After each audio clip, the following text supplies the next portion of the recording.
It's Friday night, February 2nd, 2024 at around 11 p.m. You're watching Co-op for Two, broadcasting live from Champaign, Illinois. Today we're doing something pretty special. We're playing the second case from High and Low. The second, you could say we are beta testing an early draft of an experimental case written for High and Low, the second such one. We've played one already by a viewer named Water. The case we're going to play today is called Hit the Ground Running by Rocky Hilton, who's in the chat with us today. You can see I have here the official box for High and Low. Now, if you don't know what High and Low is, that'll be a little unusual because probably the channel is just full of people that have heard me droning on about it for 6 months. But about a year ago, I got the idea of writing a Sherlock Holmes consulting detective type game set in New York City, noir 1920s, 1930s.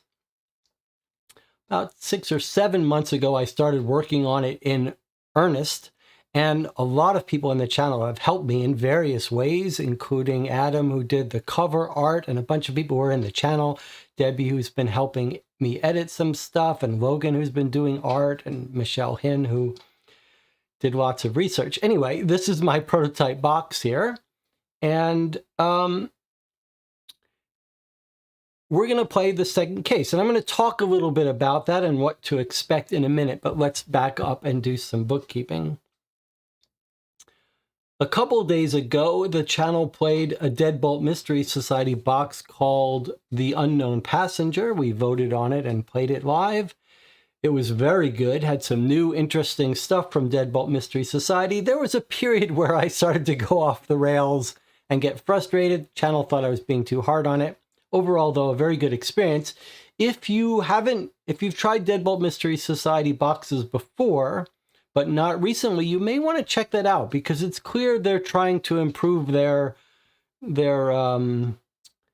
technology, which is very behind the times, and bring it up to more modern standards. So that's good. And then on Sunday, this coming Sunday, we'll play our second episode of Dear Holmes, the Yuletide Cipher case. And that last case, the last episode, we got a cipher that the channel is struggling a bit with, but some people in the Discord have made some breakthroughs, I think. So if you join us on this coming Sunday for that at 3 p.m., our normal time, you'll hear about the progress, and we'll get another letter, and the game will explain a bit to us.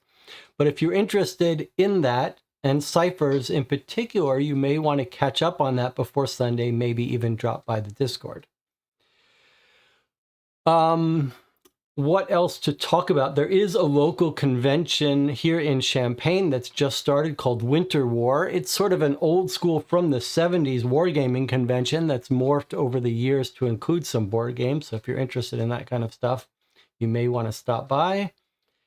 And of course, High and Low is being submitted to the local board game competition that's run here by some great people in Champaign-Urbana. That's Kudo Plays is the competition. And February 11th is the hand-in date for High and Low. I am working on my own case to demonstrate some of the ideas. It's just about done. I think in the next couple of days, it'll be ready for playtesting. If you are interested in playtesting it, and you have the disposition that lets you try things even though they may be broken, come by the Discord and I'll have links available at some point. I'll probably post them on the Word Game Geek Guild for this channel as well. Okay, so let's get out, hit the ground running and our materials and talk a little bit about what we can expect today. So there's our rule book. I know the rules, so we won't need that. I don't know why I keep saying Rocky Hilton. It's Helton. Okay, so there's our case. I've printed it out. There's actually a lot of writing in this case. I don't know if we're going to actually finish it in one session. So if it takes us 2 sessions, that's an important thing to say. If it takes us 2 sessions, we are not going to play tomorrow, but we'll have to meet again on Sunday evening to play it. All right, so No, I need the reverse directory as well. But we don't need the rules. And there's Waters' case that we played a couple weeks ago. Okay, so here's our materials. Let's put the game off to the side. Okay, so here are the materials for the game. If you've watched my design diaries, then you've seen me talk about these. And if you watched us play through Waters' case, you've seen these used. That's the rule book. We shouldn't need that. Okay, so here's Rocky's case. Hit the ground running. All right, I want to talk a little bit about what we should expect, how we're walking into this. I've been working on a case for a couple weeks, and it's very difficult. It's actually quite hard to wrap your head around how to write such a case. I have no conception of how difficult it is. Like when you're writing this, there's so many intricate things, whether people find it hard or easy. So there's a whole set of complications just writing a basic, leave aside all the difficulty of writing a story, but writing a case. But then the other thing is that we have a couple of very brave people. Water just said, okay, I'm going to go write a case, and went off and wrote a fully working case. And Rocky took a little, is second in line, but took on a little bigger burden. He sort of decided that he's going to try to take some of the ideas that I've been advocating that are different from Sherlock Holmes Consulting Detective, even though I haven't really fleshed them out, just the concepts of them, and try to make some of them work, use some of them at least. So I haven't been able to make them work yet at all. So and they're half baked.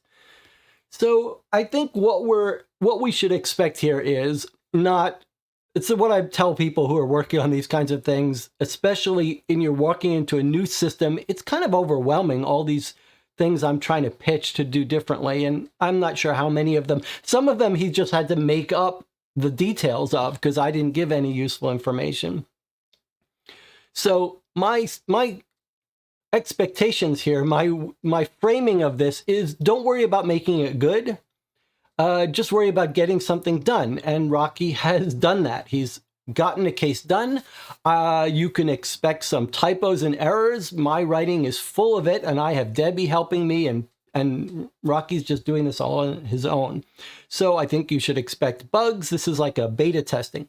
Bugs, errors, things that don't work, things that break. That's okay. That's fine. We're going to get a little practice being constructive critics, offering feedback. Consider this someone's given you something to test out, and we're going to make constructive criticism. We don't expect a great polished game. Okay, so there's that. Now with this case, here's another surprising thing. With this case, Rocky asked someone in the channel if they could help make a little case log, and Dispaminite in the channel, in our Discord, has made this case log. Now, again, this is sort of like if you went to a foreign country and they heard about dinosaurs, but they never saw pictures drawn, and they just tried to create an image of one. So what's happened here is I had an idea for evidence and a case log, but I didn't give them any guidance in time. So they've just come up with their own bespoke case log for this case, and I don't really understand how it's going to work.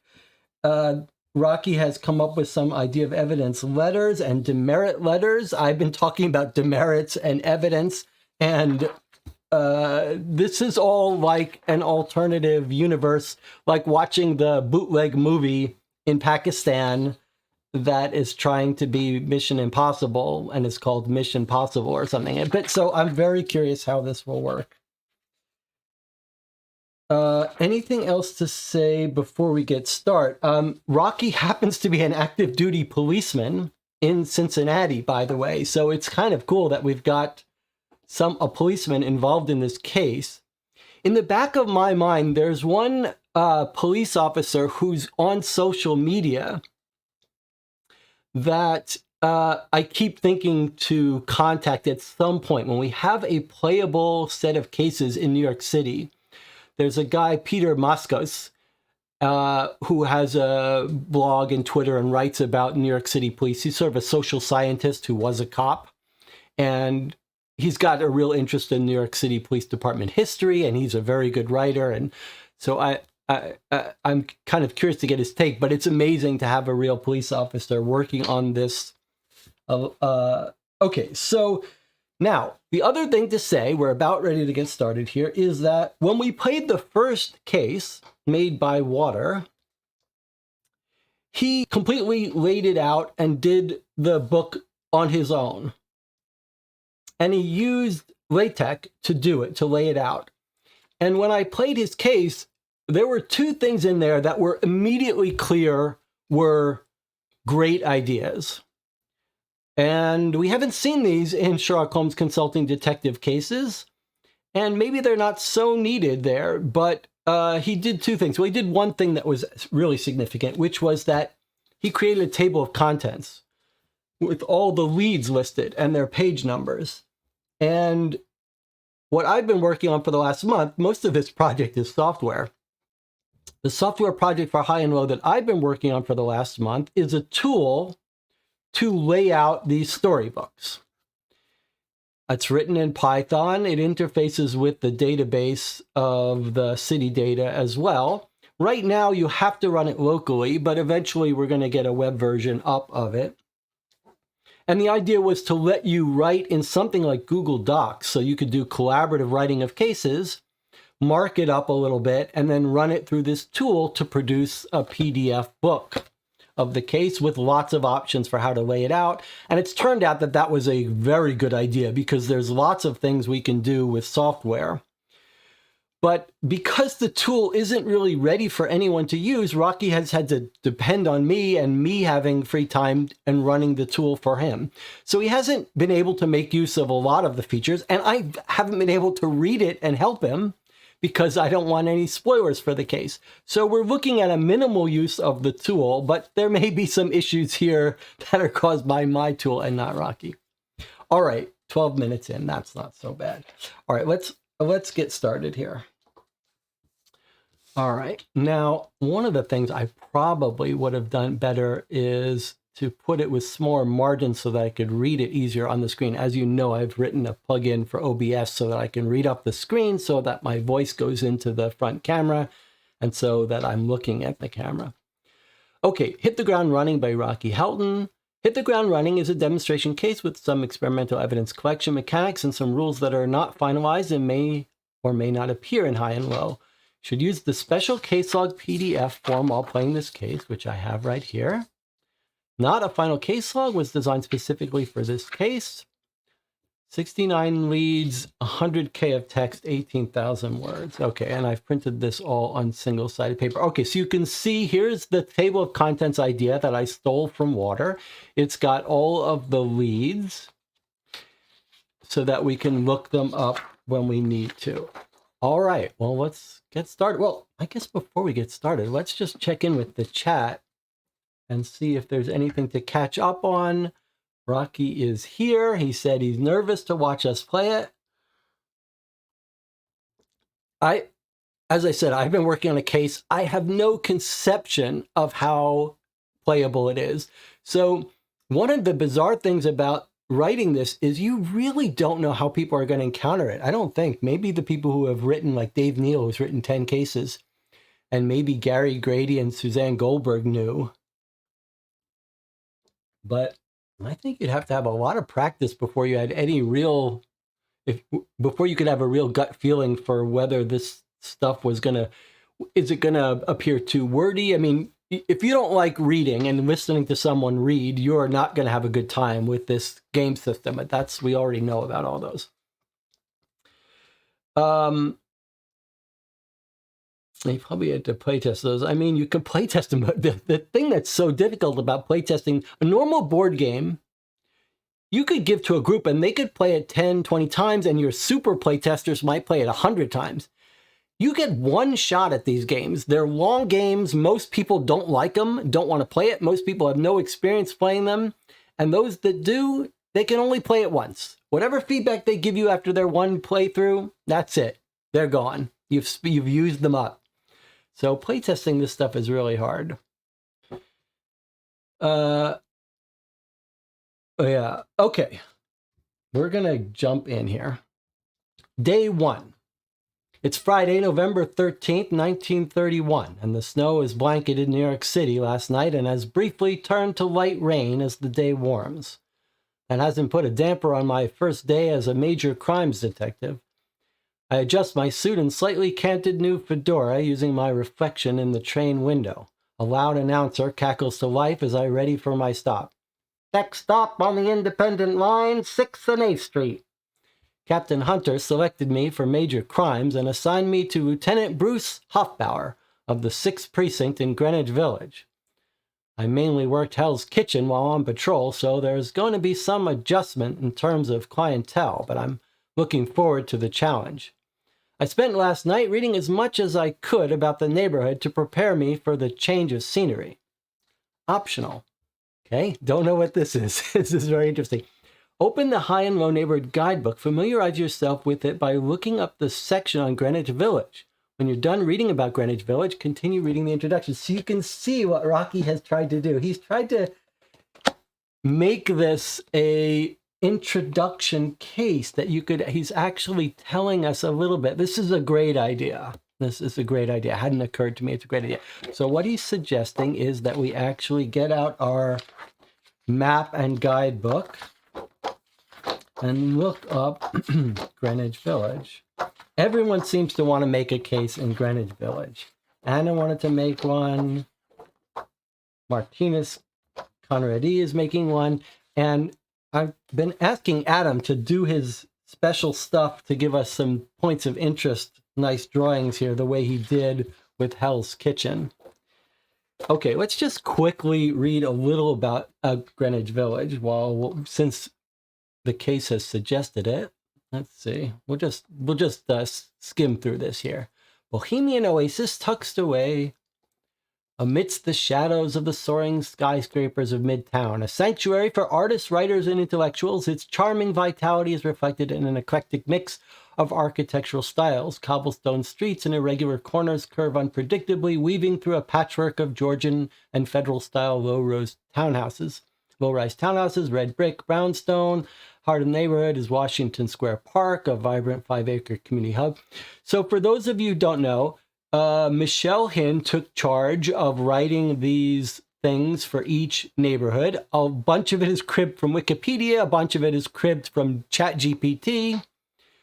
And I happen to live a few blocks away. I grew up a few blocks away from Greenwich Village and Washington Square Park, so I'm kind of familiar with the area. And then we've got some points of interest.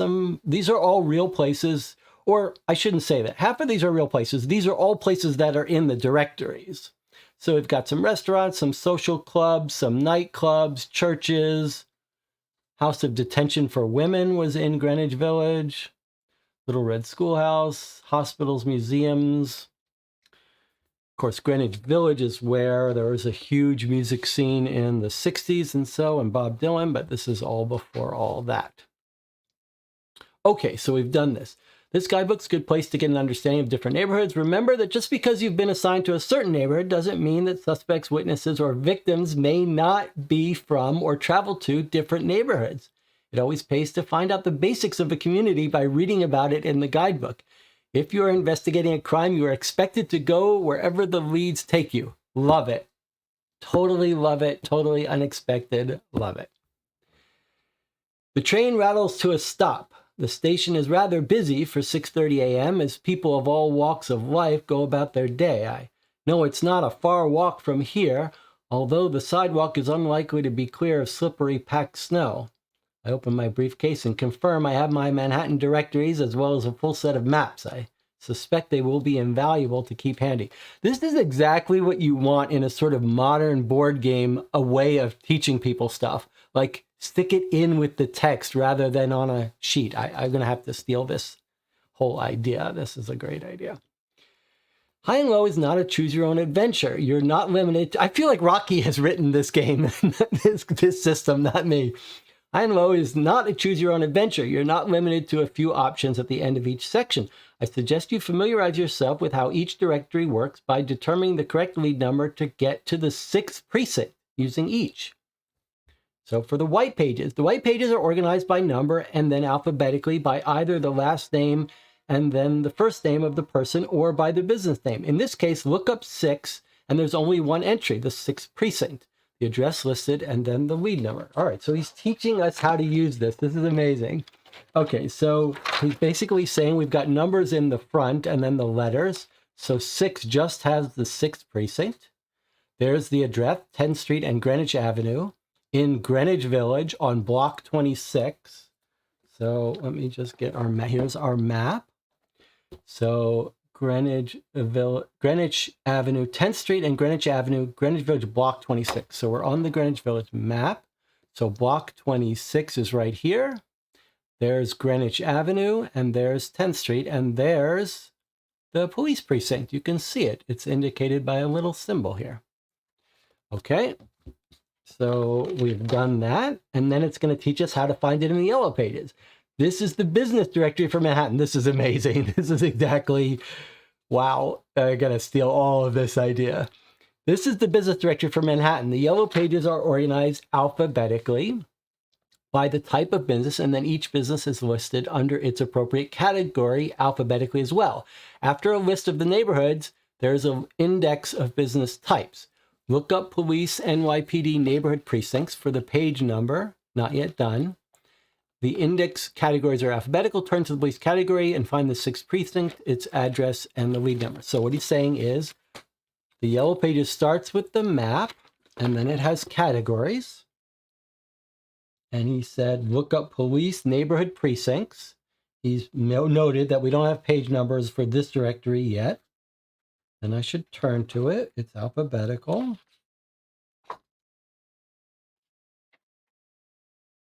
Okay, here's my neighborhood precincts.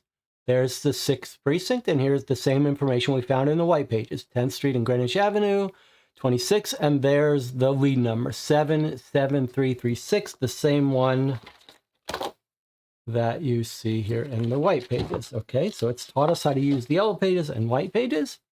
Now reverse directory. The reverse directory is combined with the maps or the other directories when you have an address. Look at the map for Greenwich Village and you'll see a police precinct symbol on block 26 at the corner of 10th Street and Greenwich Avenue. That's what we looked at before. You can get this address from the white pages or yellow pages and then look up the neighborhood identifier followed by the block number GV26. Why is this shaking?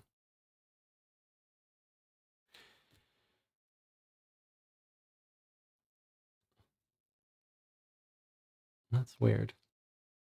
Okay, and then it says, after this is the lead number for you to go to that location. If a location has multiple people living at that address, such as a townhouse or apartment, then all of the different places will have a different lead number so you can speak to each. No matter how you look it up, you should get 77336. Did I miss part? Oh, let's see. You can get the followed by the block number. Okay, so it doesn't really tell me how to use the reverse directory here. I mean, I happen to know how to use it. Let me see here.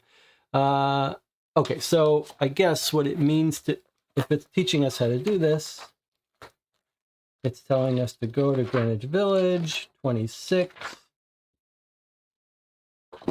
which is right there. There's that block on the map, and here you see the 6th precinct and the other things that are located, co-located on that same block with it.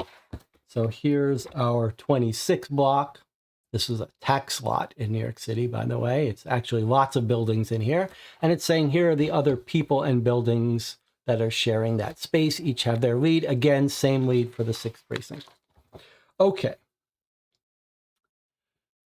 No matter how you look it up, you should get 77336 as the lead number. This is the first lead number you're going to follow on the case log after the far left day 1. So it's teaching us how to use this. Okay. On the case log, after the far left day 1,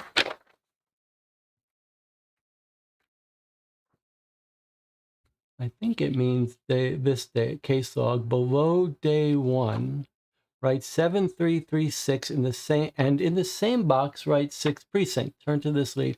I think it's saying that we should be keeping track of that here. Yes, okay.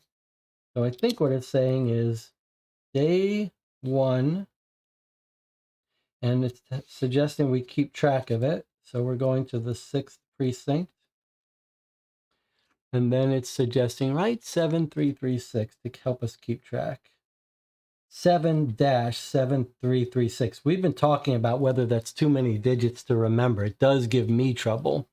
I better make sure I say it out loud, and otherwise I'm likely to skip the first prefix and then get lost. Okay, and then it's saying turn to this lead in the casebook to go to this location and start your first day. The 3 smaller boxes here are for you to write lead numbers or evidence letters that can be asked about that come from taking actions at the current lead.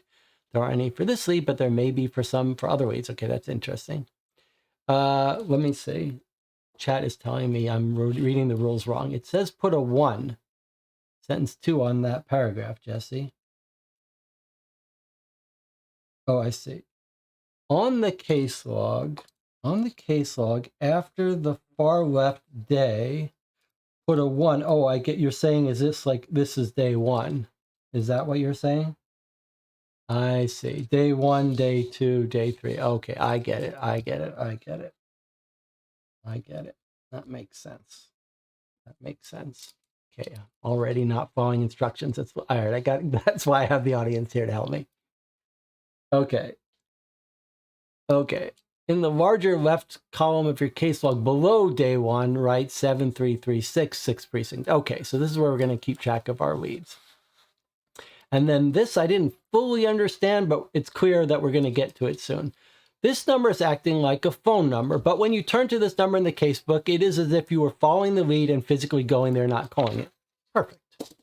If you have a lead number that you'd like to follow in the future, write it in the next large lead box. So if you are reading a lead and you see a person's name you'd like to visit, write their name in a large lead box and leave enough space to write the lead number when you look it up. The order that you visit daytime leads does not matter as long as you can go to as many as you like. As you go to these lead numbers, including lead numbers in the small boxes, put a mark in some way to show you've been there. You can reread any previous lead you visited with no penalty. Okay, so this is fantastic. It's basically saying, like, if we hear about someone we want to visit, we should write their name, and then when we eventually get around to visiting them, we can circle them. And if we hear about places we can go while we're here, we could write them in here, so we remember to go to them. Very nice. Okay, and it's now suggesting that we go to our first place. Okay, so here we are, and then this little square, which I've stolen from water, means we've finished with this. So if I turn the page, it's going to be for our next lead. And we can see this is my tool making this thing. Stop. You're doing this wrong. Don't continue any further. So here we are. We're ready to start the case. We're going to go to 77336. 77336, which is on page 73. Now, the way we've printed this out, each lead is on its own page. The page number's in the bottom right, so we don't have to cheat and read anything. But you could format this for double column for multiple leads on pages. This is just telling us where to go. So here's 7336, 6th precinct, 10th and Greenwich Avenue. The slick sidewalk of packed snow doesn't manage to bring me down on my way to the 6th precinct. I walk in and see an officer in his long sleeve uniform with 5 stripes on the sleeves, at least 25 years of service. At the desk, sipping a coffee that still has steam coming off it. The chill that was outside seems barely noticeable as the excitement of the case warms me. I share a nod with the veteran officer and walk towards my new desk. I put everything away with plenty of time to get to roll call on time at 0700 hours. Standing at the back of the room, about 15 men and women of patrol come in and sit down. A couple of new recruits stand at the back with me. You know what? I remember I forgot to say something that I did want to say. Rocky and I talked about language and depictions of violence, and he has suggested that we might want to have a trigger warning here for people who might be sensitive to violence and to language. I've talked about the idea of insensitive language since these stories are set in the 30s and 40s in one of my design diaries. I think the last one I actually read a sheet, a little page that I had written on it. And basically what I've said is that you're going to hear some issues of racism and sexism and misogyny and all that stuff. This game is not going to be glorifying it, but I'm not going to be shy. I think that this is a game for adults. There's a benefit for not having to sell it. We don't have to worry about some of those issues, but it wouldn't be surprising to hear someone make statements in the 30s that would sound objectionable to modern ears. And so you should expect that kind of thing. And maybe we'll take an early break here. If this doesn't interest you, or maybe it interests you and you think you want to play this case yourself and not watch me play it, not join me. I mean, I'll be getting some help from the channel, so you can treat this as an interactive play session. But if you think you want to play this completely separately, you could stop watching now and come by the Discord and ask Rocky to give you his copy of it to play on your own. For the rest of you, I will see you in 8 minutes.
Okay, we're back.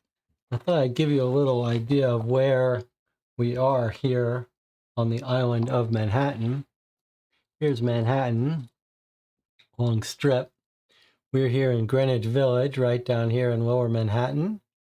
And we're told our detective worked initially in Hell's Kitchen here. So it's not too big a travel down to Greenwich Village. All right. Let's get back to the game here. I put everything away with plenty of time to get to roll call on time at 0700 hours. Standing at the back of the room, about 15 men and women of patrol come in and sit down. A couple of new recruits stand at the back with me.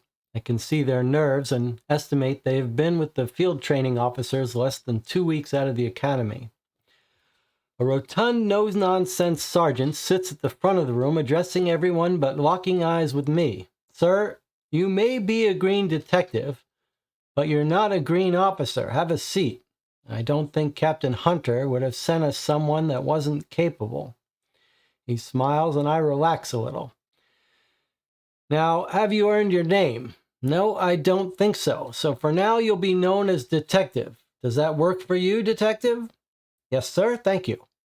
I sit at the back desk in a metal chair that seems like it's fit for a school classroom. I see a smile cross Lieutenant Hoffbauer's face. I can't tell if he thinks I handled the situation well or not, but I have to think a smile is the better reaction. The sergeant tells the officers the beats they'll patrol today, and then he passes roll call over to the lieutenant. He starts by giving a short brief on the crimes last night. He's going in chronological order, and so far nothing but property crimes and family troubles, nothing major. The last incident he has to tell us about, he gets everyone's attention by saying, if you don't think paying attention while you're in your beat is important, then you shouldn't expect any commendations either. I'm sure 2 of third shift's officers will have commendations coming their way for discovering the last crime of their shift. Almost right at 0610 this morning, 6:10 a.m., Patrolman Barnes and Cavalier heard quite the commotion, and after a brief investigation, they realized something was wrong, chased the suspect, and located a stabbing victim. Sure, we don't have either identified yet, but that's why we have our new detective. The lieutenant looks at me. Looks like you've got your first case, Detective. Grab what you need and head over to the 10 Downing Street apartments. It's not just the address, it's also the name of the apartment building. I'd guess it's named after some fancy London building that houses their prime minister. We need to ID the deceased and get on the trail of that suspect as quickly as we can. Use what you've learned to look up the 10 Downing Street apartments in Greenwich Village. Write the lead number on your case log, then turn to the matching number in this casebook to go there. After you've read the entry for the apartment itself, you are free to go where the leads take you. This is a narrative mystery, and you should write your leads that you've visited as well as the ones you want to visit on your sheet. Don't forget to mark them when you've gone there. If at any time you forget what was said or need to look back at a previous lead, you can do so at no penalty. Good luck on your first case, Detective. Okay. So 10 Downing Street apartments, that's where you want to go. I just want to make sure I read what these officers found. You don't think pay attention while you're on your beat is important. You're not going to get any commendations. The third shift officers will get commendations for discovering the last crime. They heard a commotion. They realized something was wrong. Chased the suspect, located a stabbing victim. They haven't identified the suspect or the victim. And then we're set. Okay, so I don't know if we want to. You could imagine we could talk to them, these detectives later, but let's worry about that later. Let's just let's focus on our main case. Okay, so 10 Downing Street. So I'm going to write down 10 Downing Street as a lead we want to go to. Forgive my handwriting. And I'm going to do what the game suggested, which is mark that we've been to that one. Okay, so 10 Downing Street. And we don't have a particular apartment, but it's an apartment. So let's see. Can I find 10 Downing Street under 1? Yes, there it is. 10 Downing Street's apartments. 10 Downing Street is in Greenwich Village, 107. So 13018. Let's write that down. 13018. That's the lead we're about to visit. But before we do, I wish I had gotten out my little stickers. Let me just get my stickers here.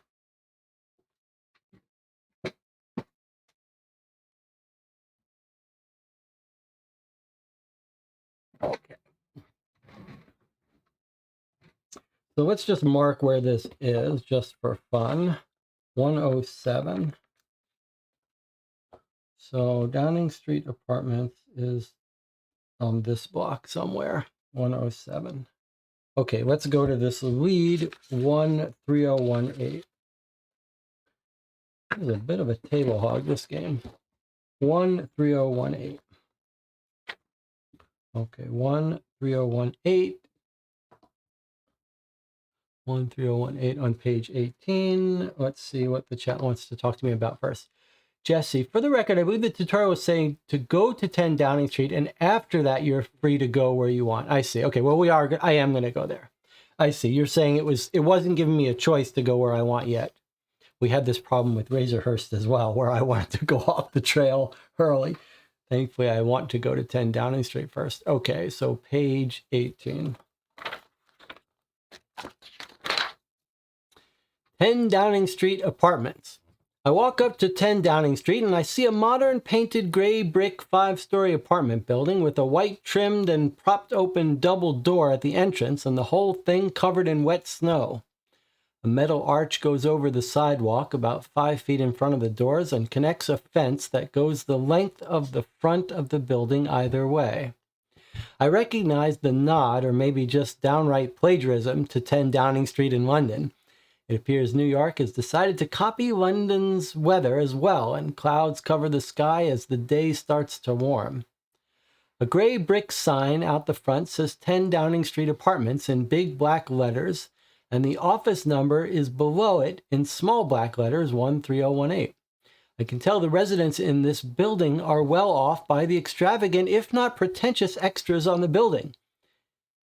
Yellow crime scene tape spider webs between the sign and the metal fence. A short, white, freckled-faced female officer wearing a heavy winter jacket and gloves is standing inside the tape by the double doors that serve as the entryway to the apartment building. She looks in my direction, but appears to be looking past me. I hear heavy breathing and turn around to see Patrolman David Barnes unzipping his heavy winter jacket coming from either Bleecker or Minetta Street. He takes several deep breaths and is visibly tired from his morning exertion. Good morning, sir. Are you the detective from Major Crimes that caught this unlucky case? Yes, I am, I smile at him. Why do you say unlucky? I say as he starts to catch his breath, which I can see puffing out in the cool air like a steam engine. Well, we haven't ID'd the dead guy and the suspect got away. Burst through those doors like a rabbit being chased by a greyhound. I chased him all the way down to Washington Park, but that's where I lost him. A look of disappointment spreads across his face. The worst part is I couldn't even see their face on account of it being so dark. I know they were wearing a robe or a trench coat or something that was flapping in the wind behind him. He points at the ground, and I see some barefoot prints in the snow. That's their print right there. I take out my newly issued Nagel pupil camera and take a photo of the ones he says belonging to the suspect. That's a fancy camera in 1931. You gotta spend some real money on that. The suspect wasn't wearing shoes, so it's obvious the booted prints are his, meaning the cops. But I don't see the point in bringing him down, especially after how disappointed he appears to be for not catching the suspect. I measure the length of the foot and write down that the foot is exactly 10 3/4 and note the spacing between the prints made by the left and right feet mean the suspect, despite the snowy condition, was probably running at a full sprint. Let Looking back at Barnes. All right, so we're going to need our notepad here. Okay, so suspect, barefoot, 10 3/4. 10 3/4 foot length, right? He's not saying this is the size of his shoe, that his actual foot is 10 3/4. Running. Okay, looking back at Barnes, this was one of the cops on duty that we were told about initially, and here we've run into him. I'm imagining someone quite athletic to be able to escape his efforts. I think of it in my head, and I realize that the suspect probably had a decent head start since Barnes was coming from the subway, and the suspect ran the opposite way towards Washington Park. So this should be Washington Square Park, by the way, but here we go.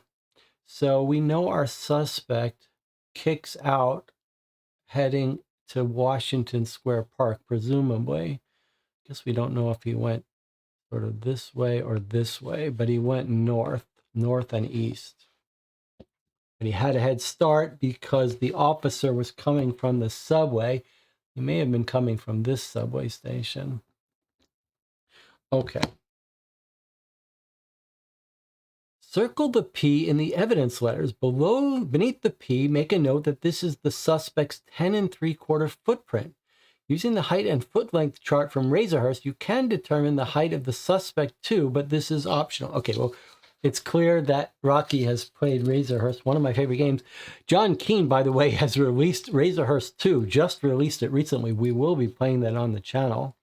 And John Keane has expressed an interest in writing a game for High and Low, a case for High and Low. So we'll have to talk to him about that later. Okay, so we're making a note that we've been here. And then it says, in evidence, it's suggesting that we circle P. Okay, so there's our evidence P that we've got. And we should write down here that this is our 10 3/4 inch foot size. Okay, this is all new to me. I did not consider the idea of keeping track of evidence like this. I've been pushing the idea of an evidence system in High and Low. I haven't been able to make use of it or make it work or think about how to actually put it into practice. It looks like Rocky is off and running with it. Okay, but we don't have access to that. We're not doing it, and it's not important, this part. Okay. If you want to skip this step, click here to be given the answer. Okay, so in other words, Rocky wants us to be able to figure out his height, and he's saying, I was talking to Rocky about getting images into this document. None have been put in yet. So this is a thing. All right, so we're going to go get that information from a chart. This is like looking it up. 59903 on page 57. 59903. So we've looked it up or consulted our research book. Suspect's about 5'8" plus or minus 2 inches. So between 5'6" and 5'10". Okay, so I'm going to write this down here. Suspect height is between 5'6" and 5'10".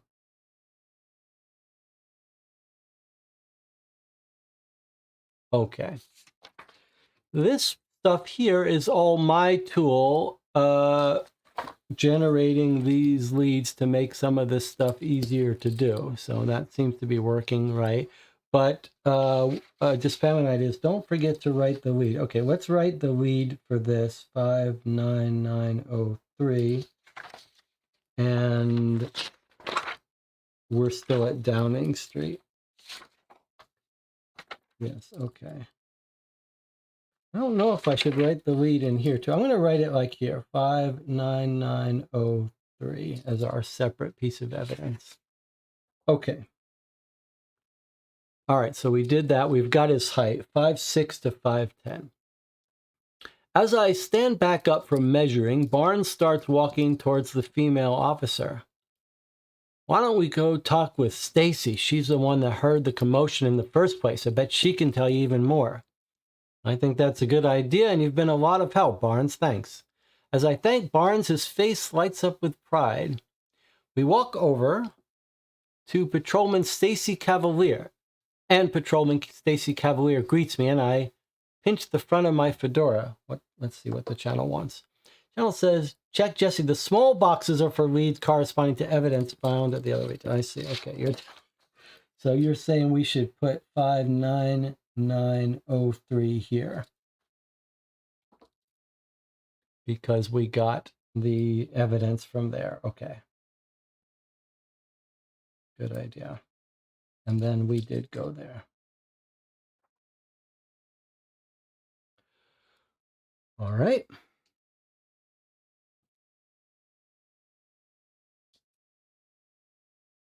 We walk over and Patrolman Stacy Cavalier greets me, and I pinch the front of my fedora in greeting. Your partner filled me in a little, but could you give me your side from the beginning with what you've observed today, please, ma'am? Sure thing, sir. Barnes and I were walking our beat, and we had just checked the subway at Downing and Varick Street to make sure the homeless were behaving, and they seemed to be trying to stay warm and dry. We were just trying to pass the time, really, because our shift was about to end at 0700 hours. When we walked out right at 6:10, we could hear some kind of commotion. I couldn't tell if it was talking or screaming coming from this way. We started walking this way, and then I definitely heard a male scream out as if in pain or shock. Subway at Downing and Varick. Let's just make sure we got that right. Yes, here it is, Downing and Varick. So they check on the subway. They come out, they heard some screaming, so they start to head down this way towards 10 Downing. We started running over toward the apartment building, and someone ran out of these double doors, leaving them wide open, and fled northeast towards Minetta Street over there. So they break out, and they start going towards Minetta. So this is the direction they're going, towards Washington Square Park, and they're cutting through this alley, Minetta Street, which is a new street to me. I don't know that in real life. She pointed in the direction I saw Barnes walk up from. I really just saw a silhouette. I mean, there were street lights, but they weren't that bright. David yelled, "Stop, police!" and was on his whistle and chased who I can only guess was the murderer. The sudden flight from the apartment building seemed odd, so I ran into the building to make sure everyone was okay. First, I thought it was an interrupted burglary, but I didn't hear anyone yelling from inside. It seemed like there's 3 apartments on each floor. As I stepped into the hallway, I couldn't hear anything, but I noticed at the end of the hall on the right, the door to 1C was open. I walked over and announced that I was the police. I heard irregular breathing and coughing from a room in the back of the apartment. Oh, this is a cool scene. The open door led me to the front room with an attached kitchen at the back of the front room. I made my way through the kitchen to find a short hallway. The light from the building hallway didn't reach, so I called out that I was the police several times as I got my flashlight out. Empty bathroom on the left, closed door in a room on the right with another open door. It was from in there that I heard the strained, wet breathing just before the breathing stopped. Well, that sounds like someone coughing up on their own blood. I shined my light on him and saw him lying on the bed covered in blood. A bloody kitchen knife was in his right hand, and blood soaked his shirt and spilled from his mouth. I ran over to see if there was anything I could do, but he had expired. The blood on his chest had small bubbles, which I'd never seen before.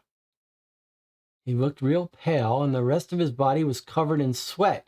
He reeked of poor hygiene, and his body odor didn't fit the apartment at all. That's really interesting. It must have been him that I heard yell, which means he must have died quickly. So she heard someone scream in shock or pain. Then she's made her way in. We're told what apartment this is, apartment 1C, which we're going to make sure I'm going to try to follow the rules here. When we have an idea of a place we want to go, we want to make sure we go into apartment 1C. Anything else we want to write down? There was some interesting thing about the small bubbles she had never heard before. Small bubbles of blood. And then he had bad hygiene, like he didn't belong in this fancy apartment building.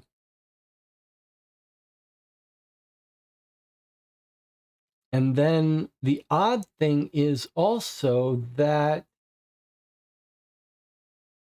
he's got a knife in his right hand. Like this guy who's dead, has the knife in his hand. In his right hand. I suppose that means he's likely to be right-handed. Unless the knife was put in his hand. But he's still alive when she walks in to see him, but then he dies right soon after. Why does he have a knife if he's the one who's dead? Right. Do we know anything about his wounds? The knife makes you think he was stabbed, but we really don't know.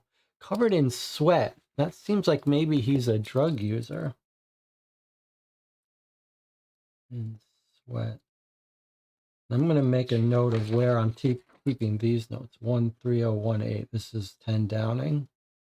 Wow, this is a very intriguing scene so far. Okay.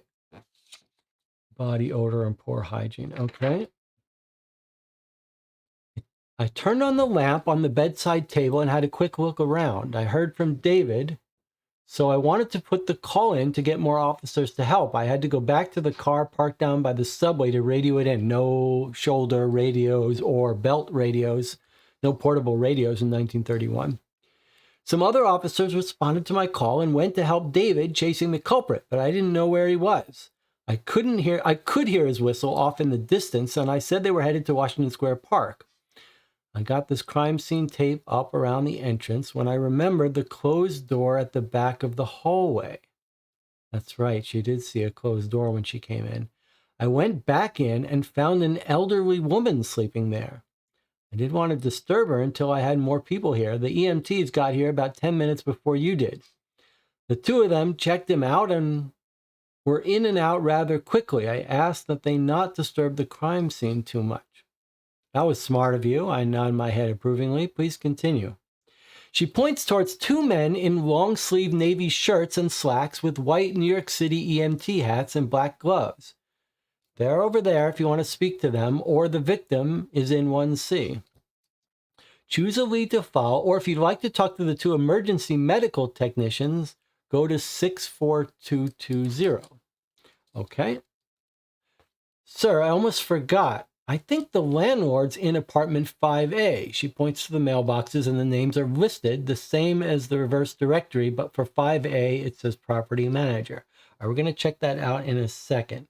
So we're going to write down here.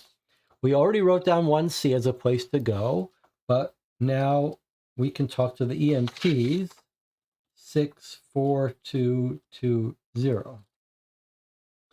Okay. Any other things that we meant to think of? I mean, they're all headed to Washington Square Park. I have a feeling we might be going to Washington Square Park and looking around for clues. Oh, but the landlord. Okay, right. So then the other thing is the landlord's in 5A. So apartment 5A is landlord. And then in 1C, we're going to say victim and the elderly lady. Now, I do want to look this up in the reverse directory so you can see what he's trying to say here about the mailboxes. So if we look up 10 Downing Street, which was 107 in Greenwich Village, here is 10 Downing Street. And he said there's 3 apartments per floor. Okay. And 1C was our victim, Murphy. So maybe we add here 1C. I'm going to add this as Murphy. Murphy M. That's the apartment. But he doesn't think this guy that was found dead in the bed here was a resident. But maybe he was a drug dealing resident or maybe not. And then he says the landlord is in 5C. So you can see the apartments stop at 5A. So he's not on the normal directory. He's the landlord or the maintenance man. Wait, was it 5A? Or maybe it was 5A. 5A. Okay, so the landlord is this guy, Calabrese. Okay, and the book doesn't give us him. It just says he's in 5A, but we can look up what 5A is. 5A is 33254. I'm going to write this here. 33254. And then for 1C, Murphy, 46369. 46369. I can see I'm going to have to write a little smaller here. I could use this space too, because we're not going to find that many people in each place, right? 6, 3. Not going to find that much evidence in each place. This was 3, 3, 2, 5, 4. Hopefully that won't come to bite me. I'll just put a note that it's down here. Okay. And I'll try to leave space to remember to write down. Okay, so we've got 3 new places to go. And I'm also going to use this thing as it's suggested. I'm going to put down Washington Square Park as a likely place we'll want to go. I won't bother looking up its lead number. Maybe we'll change our mind. All right, where should we go first? I mean, the EMTs are right here. Maybe we should speak to them since they're right here. We don't want them running off, right?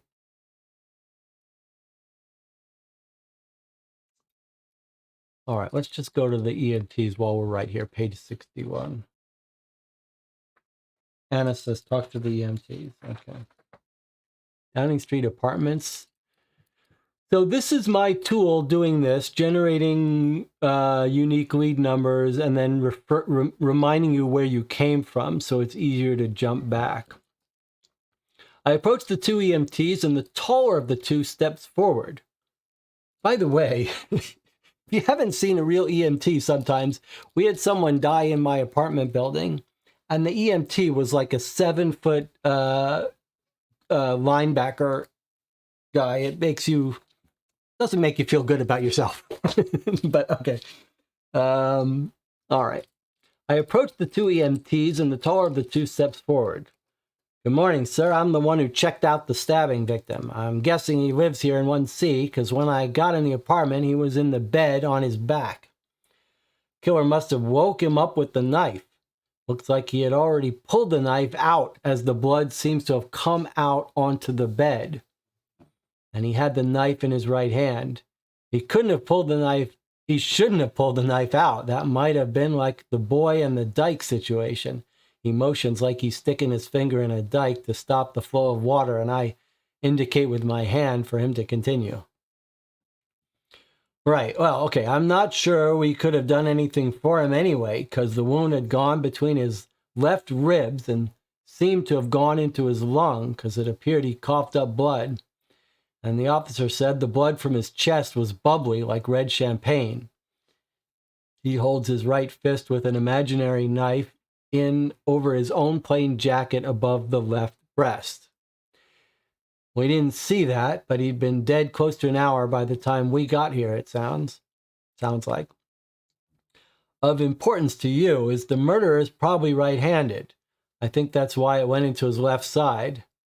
To get a knife between the ribs like that, you'd probably be using your strong hand, or maybe even driving it in two-handed. I doubt it'd be that hard, surprising a man like that. The way he smelled and the way his clothes were, he was probably about to have a bath. I don't want to give you bad info, that's just how I see it. I would check with the coroner later today or tomorrow to see what he says. They always rush the autopsy when you bigwigs and major crimes get involved. Oh yeah, when we checked his back for further injuries, a pill bottle came out of his pocket and my partner there picked it up and put it on the bedside table. He pointed to the other EMT. Best of luck solving this one. We're going to get in the wagon and get warm. Once you release the body to the coroner, we get to take it, so we'll be over here staying warm. Circle E of your evidence letters and note that this is EMT's statement. Choose a lead number to follow. Okay. So this is so interesting. All right. So we've got evidence E. And we're noting this is the EMT statement is evidence E. EMT statement. So maybe we'll make a notes here what he thinks. He thinks killer's right-handed. He said some stuff about the guy taking a bath, but that seemed a little excessive. But he stabbed the guy on his left side. So you imagine if he was standing over him and the guy was sleeping, he would have been right-handed to get it into that's chest. And pill bottle.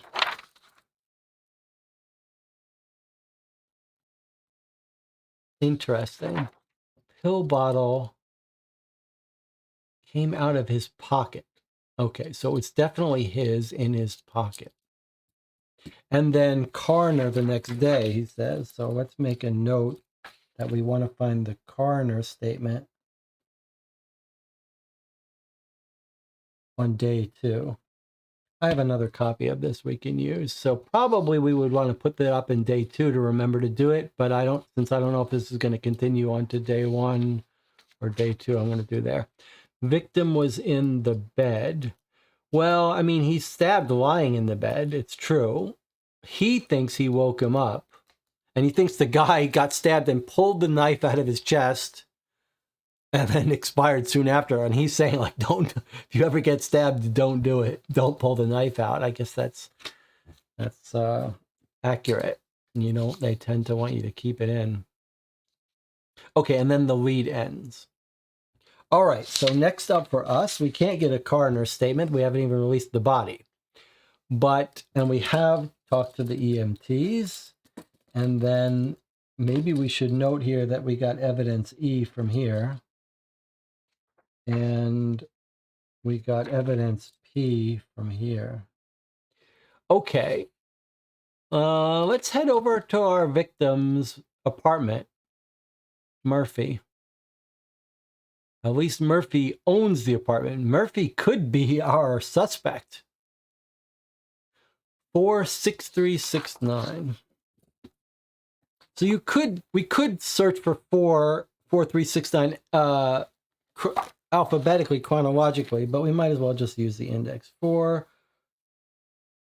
I did it wrong. 46369. 46369, page 43.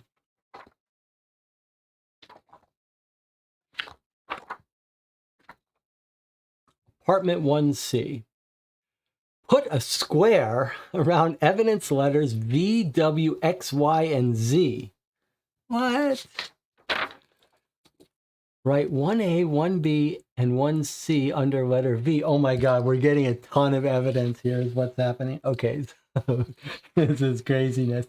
V, W, X, Y, and Z. V, W, X, Y, and Z. It's saying we square these. Okay. These are all going to be related to our apartment 1C, I guess. Right? 1A, 1B, and 1C under V. 1A, 1B, and 1C. Write 2A, 2B, 2C under W. 2A, 2B, and 2C. When it says under W, I assume this is what it means. It doesn't mean to put it here. There'd be no room, right? Okay. And then 3A and 3C under X. What is going on? 3C. Okay. There's some calling for me in the chat. What is the chat trying to say? The pillbox was underneath, meaning the victim laid out. It said he was in his pocket. Rocky says you might want to use the page numbers to turn to the leads rather than flipping through. Otherwise, you might get some accidental clues. Yes, I suppose it's true. I'm pretty good at not looking at the clues. I do worry about the chat when it's right staring you in the face. Just you got to use some focus not to read anything you shouldn't. Okay. Rocky says, I hadn't done the sheet yet. Right, not sure what that means, but let's continue here. 3A and 3C. 4A, 4B, and 4C under Y. 4A, 4B, 4C under Y. 5A under Z. 5A under Z. C. Under Z. Circle 1C now, and if you visit or have visited another apartment at least once, circle them as well. Okay, so these are all the different apartments in the building. I get it. Okay, and we're now going to 1C. So this is a way to keep track of what apartment buildings we go to. That's crazy. Okay, well, let's go to 1C. This is exciting. As I pass through the double doors, there's a lot of mention of these double doors. I'm not sure why that would be significant to us. As I pass, maybe... So just pause for a second. I suppose you might consider the fact that the cop hears someone screaming. They come out of the subway. She hears screaming. 2 blocks away. They get their double doors. I mean, that might be hard to hear someone screaming in an apartment, although if you got stabbed, maybe you'd scream pretty loudly. But is it suggestive of someone screaming, not the victim, but someone outside? All right, let's keep reading. As I pass through the double doors into the tiled hallway, I can see 1A on the left, followed by a stairway. Directly across from 1A is 1B, and on the same side, a long red carpet fancies up the place, stretching to 1C at the end on the right. Okay, 1A, 1B, and 1C. A potted plant guards the top of a table at the end of the hall. It's just as Stacy described it to me, and I can see the front room just inside the open door. I still have my black leather gloves, and I remove them and put some disposable latex ones on, and I check the inside of the door. Sure enough, I see blood on the handle. Okay, so when he's leaving, blood on the handle. I induce that the murderer transferred the victim's blood as they opened the door to flee. Makes sense. I examine the door closely, and I can't see any signs of damage to the door jamb. The deadbolt is unlocked, but it doesn't have any blood on it. In other words, whoever came in to stab this guy did not have to break open the door, and the deadbolt wasn't locked when he left. That suggests that our murderer was in the apartment, invited in as an inside guest when this happened. Maybe. Or he had his own key. The double doors to the apartment building seem to always be locked and seem quite solid, so I can see a lot of these individual residents not having bothered to lock their deadbolt. Okay, so they're living in a secure building. They don't bother locking their apartment doors. That's an interesting point. But then how does the killer get inside the double doors unless it's someone in the apartment building? I look at the outside of the deadbolt, don't see any scratches or signs of tampering. On 1C's door handle, facing the hallway, I can see 2 rather deep scratches, as well as a lot of smaller, shallower scratches. It's maybe someone missing the keyhole, but the deeper scratches kind of makes me think it has been lockpicked. This is a potential entry point if the murderer wasn't let in willingly, but I take a note to check the windows as well. On 1C's door handle facing the hallway, so the outside door, I guess, is what it's saying. He sees some scratches, maybe lockpicked. The front room is furnished nicely. I can see the occupant must be well off. A large window on the left spills light in. I note that at the time of the murder, it would have been dark in here. The couch and love seat are both covered in plastic as if to protect it. The coffee table has several Time the Weekly News magazines, with one on top having Eugene O'Neill on the cover and number 18 printed in the bottom right corner. I think to myself that it's redundant to have volume 18 on the bottom left of the same cover, but I don't design magazine covers. A large lamp sits on an end table by the couch. It's currently off. I move further back through the large open kitchen. Everything appears tidy and nothing is out of place until I see the knife block. A 3-inch slot in the wood appears to be missing the butcher's knife. The serrated bread knife, paring knife, and 6 steak knives fill the other slots of the wooden block. It seems the murderer didn't bring their own weapon. I take a photo of it and make note of it. So we're looking for a butcher's knife. Just going to put this in my note. So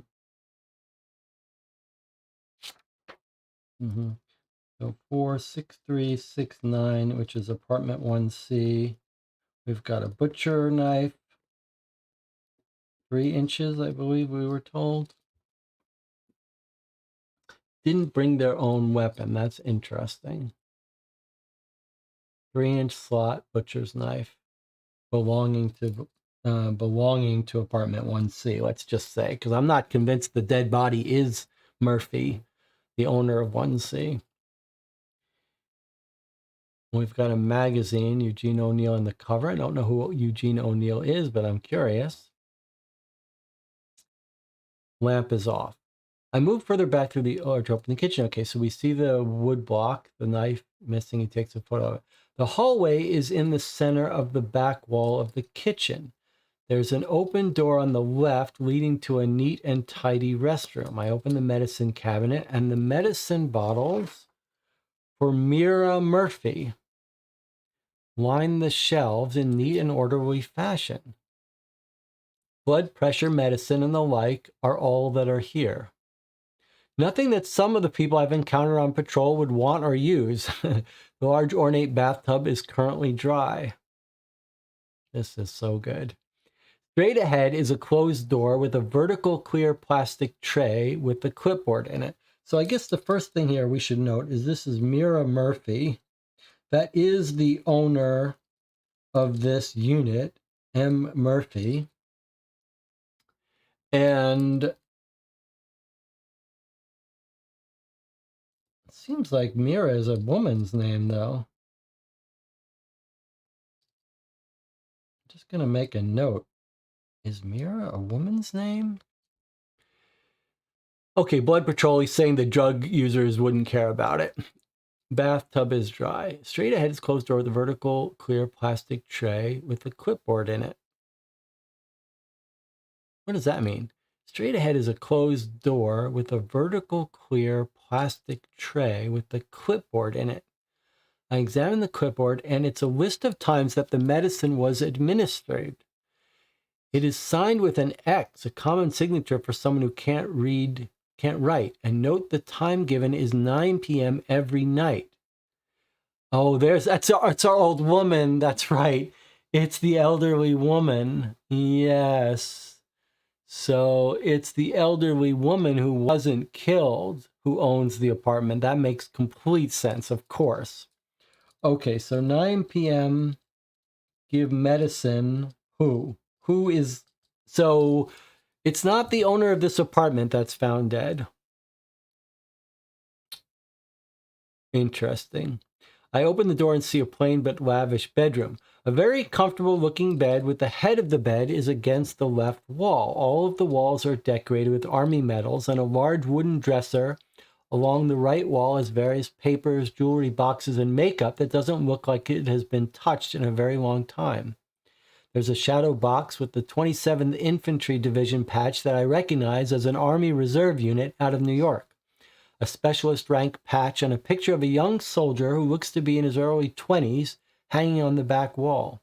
The name Michael Murphy is seen on name patches as well as several certificates. Okay, so we've got 2 M. Murphys, Michael and Mira. And Michael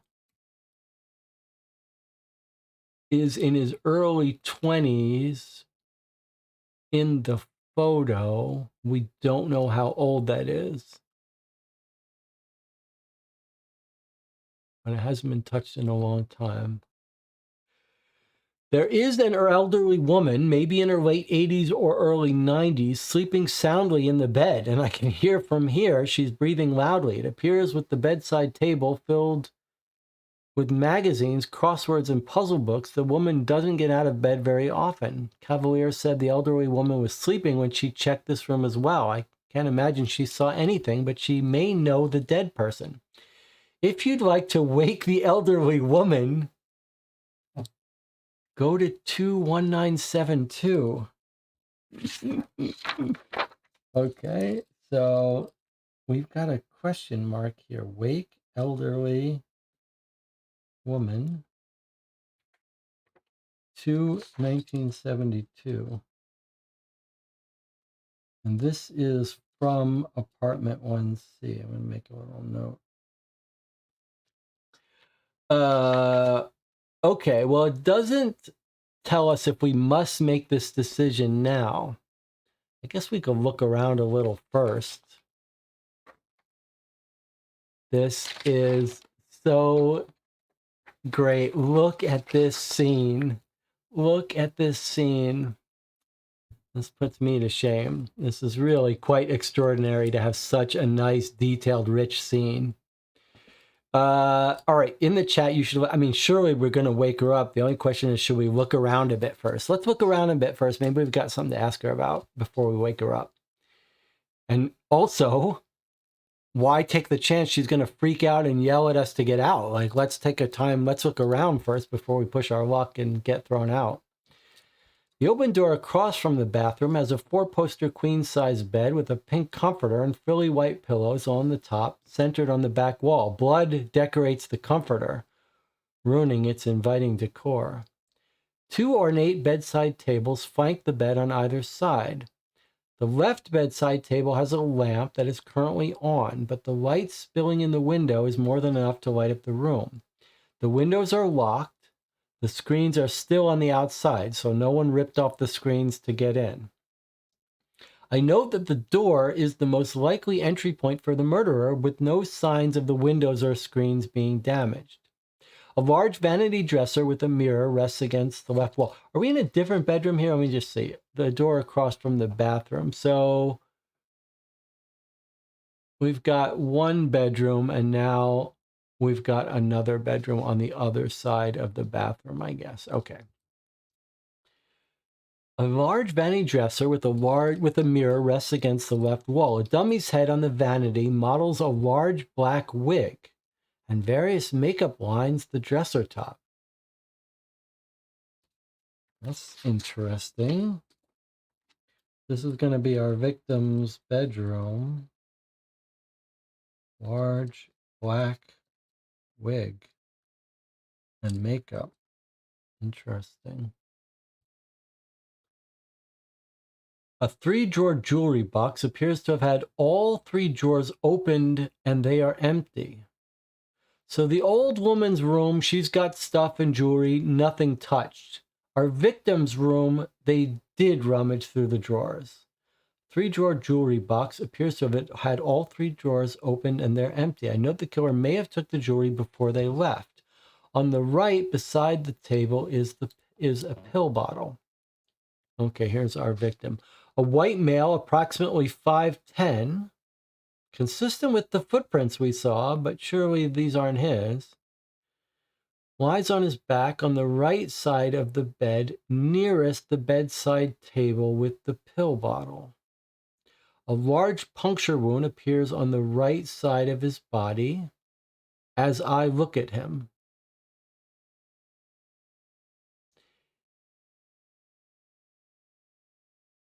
On the right side of his body. I'm a little confused by that description. We're told he was stabbed in the left by someone above him who was probably right-handed. So is it saying just when it says on the right side of his body as I look at him, I guess he just means that it's his right, the cop's right, our right, which is our victim's left. I think that's what it means. It appears the butcher's knife he holds in his right hand missed his brown jacket and went through his previously white t-shirt, putting about a 3-inch cut in the shirt and in his chest.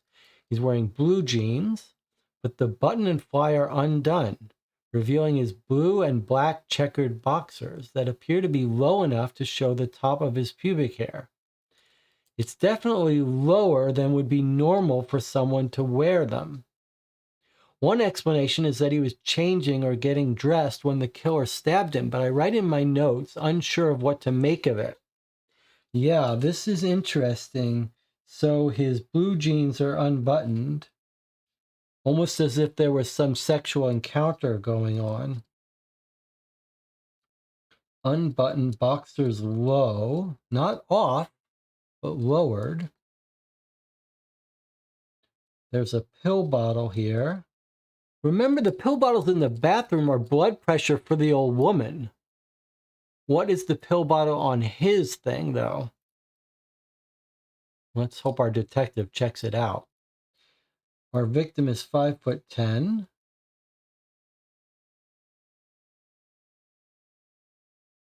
And what was the other significant thing we saw?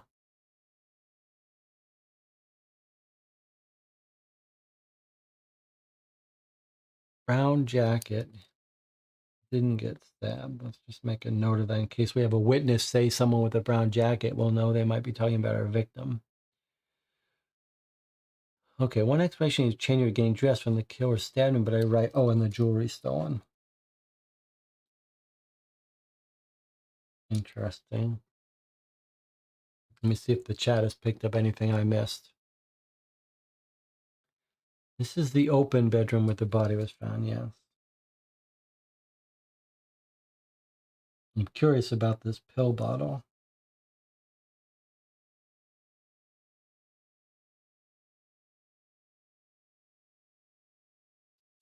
Okay, let's keep going.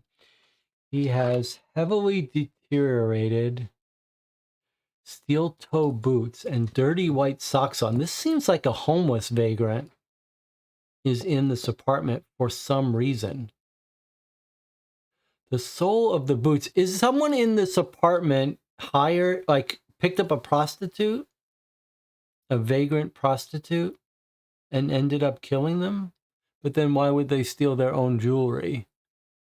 In other words, I was thinking, could it be that the occupant of the room has stabbed a homeless vagrant that he hired for sex, but then you wouldn't steal your own jewelry? The sole of the boot appears to be wet, and I make a note of it. In other words, this guy has just come in from the outside recently. Wet boots. I'm just going to write down dirty. I lift his body slightly to check behind him, and it does not appear the knife went all the way through him, but it could have come close. His skin appears clammy, as if he was sweating profusely prior to death. He has large purple bags under both eyes, giving me the impression he hasn't slept in a while or possibly had a terminal illness. I take a picture of his face. These details are fantastic. The excessive sweating appears to support the terminal illness as well, but it could also be due to excessive drug use. That brings me to the pill bottle sitting on the right beside the bedside table. I take a picture of the pill bottle. I record the information from the pill bottle. The name Gisela Sains appears on the badly torn label, but it looks like the pharmacist that filled the subscription starts with ketchup. All right, ketchup. The name of the medicine on the partial label says CO, and the rest is torn off. Look how good this is. Okay, so it's a pill bottle with torn labels, but you can still make out some details. All right, let's make some notes here about this pill bottle. We've got Gisela Sains, and then the pharmacist is Ketcha. And then the name of the drug is CO. Is it codeine? CO. And I'm going to make a note in my notes where I'm writing this, that this is all page 45 in case we need to go back. And let's, this is the victim's pill bottle. Okay. A note to follow up.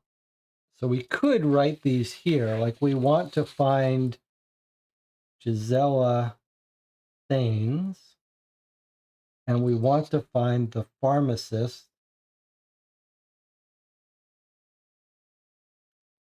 Ketcha.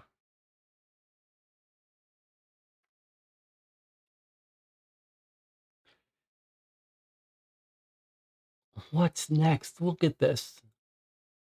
The name of the medicine on the partial label says co, and the rest is torn off. I don't know a lot of medications, but cocaine and codeine are two I can think of that would fit the bill.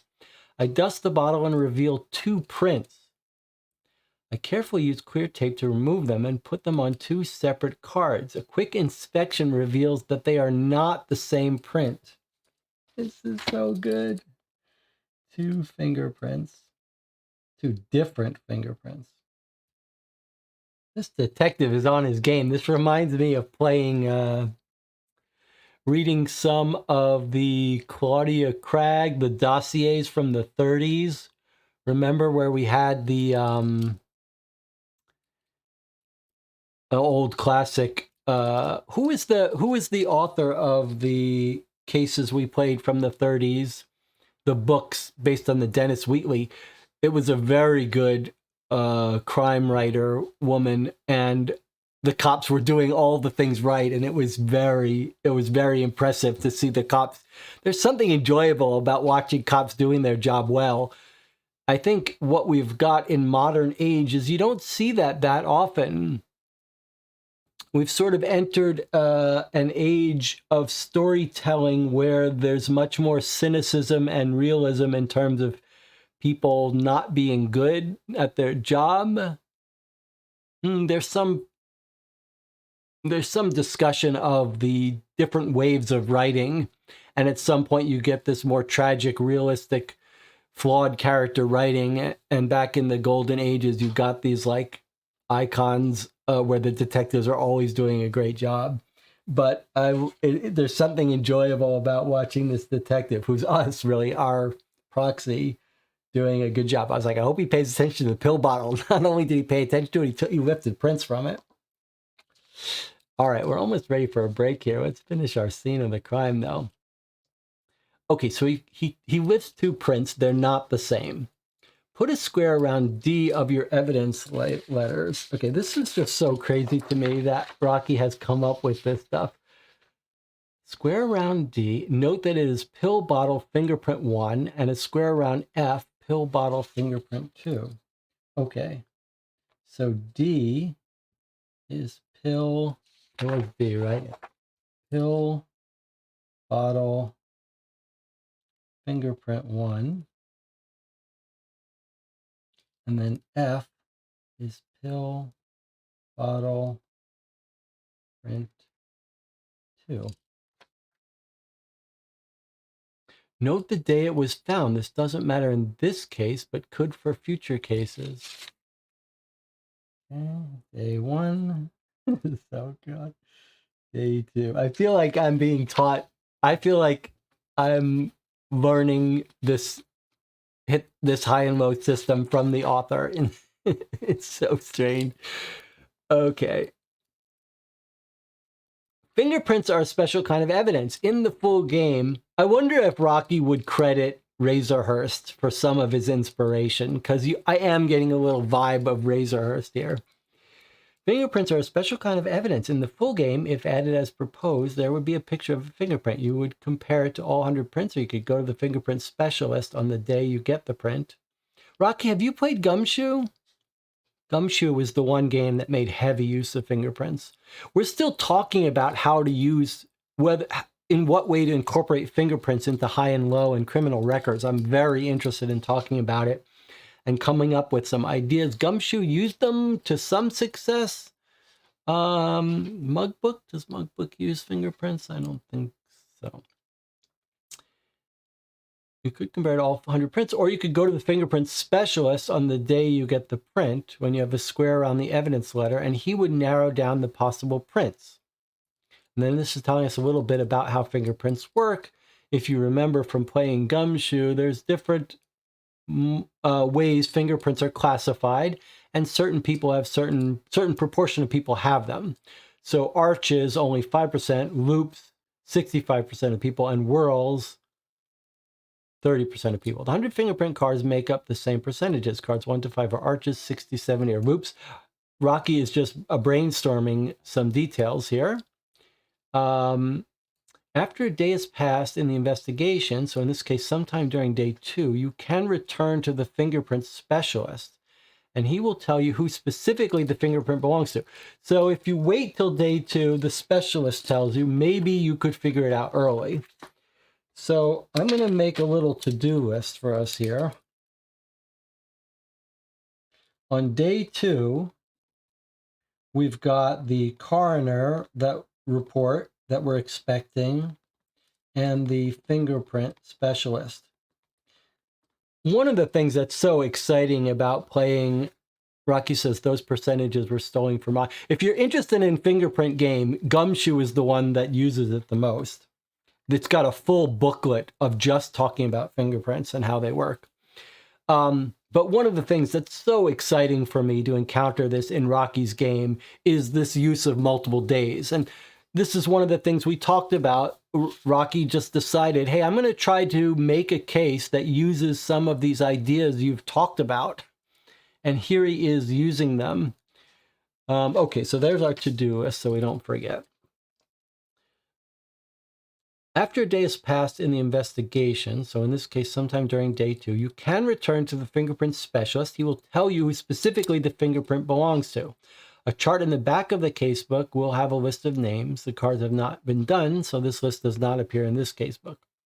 If you identify the fingerprint, or you go to the specialist the next day and have the print identified, you would put a circle around the evidence letter to show that it is identified. So we've squared it now. We would circle it if we can identify it. When a lead asks if you have an evidence letter circled, it is referring to if you have the evidence identified. Okay? Keep in mind that only someone that has been printed by the police after 1903 would be in the AFIS, the Automated Fingerprint Identification System. Because these 100 fingerprint cards have not been done yet, you will have to wait until tomorrow and speak to the fingerprint specialist by going to the Fingerprint Identification Lab, which we can look up under the NYPD. But he can still be spoken to today if you desire. Okay, so the first thing Rocky is saying is, if he can imagine what the final game would look like, they'd have these cards, so we would have a photo of this fingerprint. We could try to identify this guy ourselves. If we fail to, or if we're too lazy, we're going to be able to talk to the specialist on day 2, rather than identify ourselves on day 1, which is exactly the philosophy of high and low that I'm so interested in. This idea that the game will carry you a little bit as a last resort, but if you can figure it out yourself early, you get early access to these things. And then he's giving us a little tutorial about how to find the fingerprint guy. And then this fascinating thing, like, if you want to go talk to him today, you can.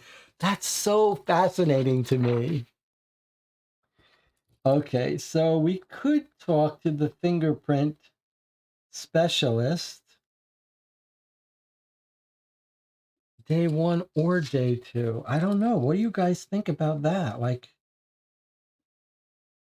he's not going to be able to analyze it for us yet, but what would he tell us? That's so wonderful. Okay, let's continue. This is finishing the scene of apartment 1C, this very long, detailed scene.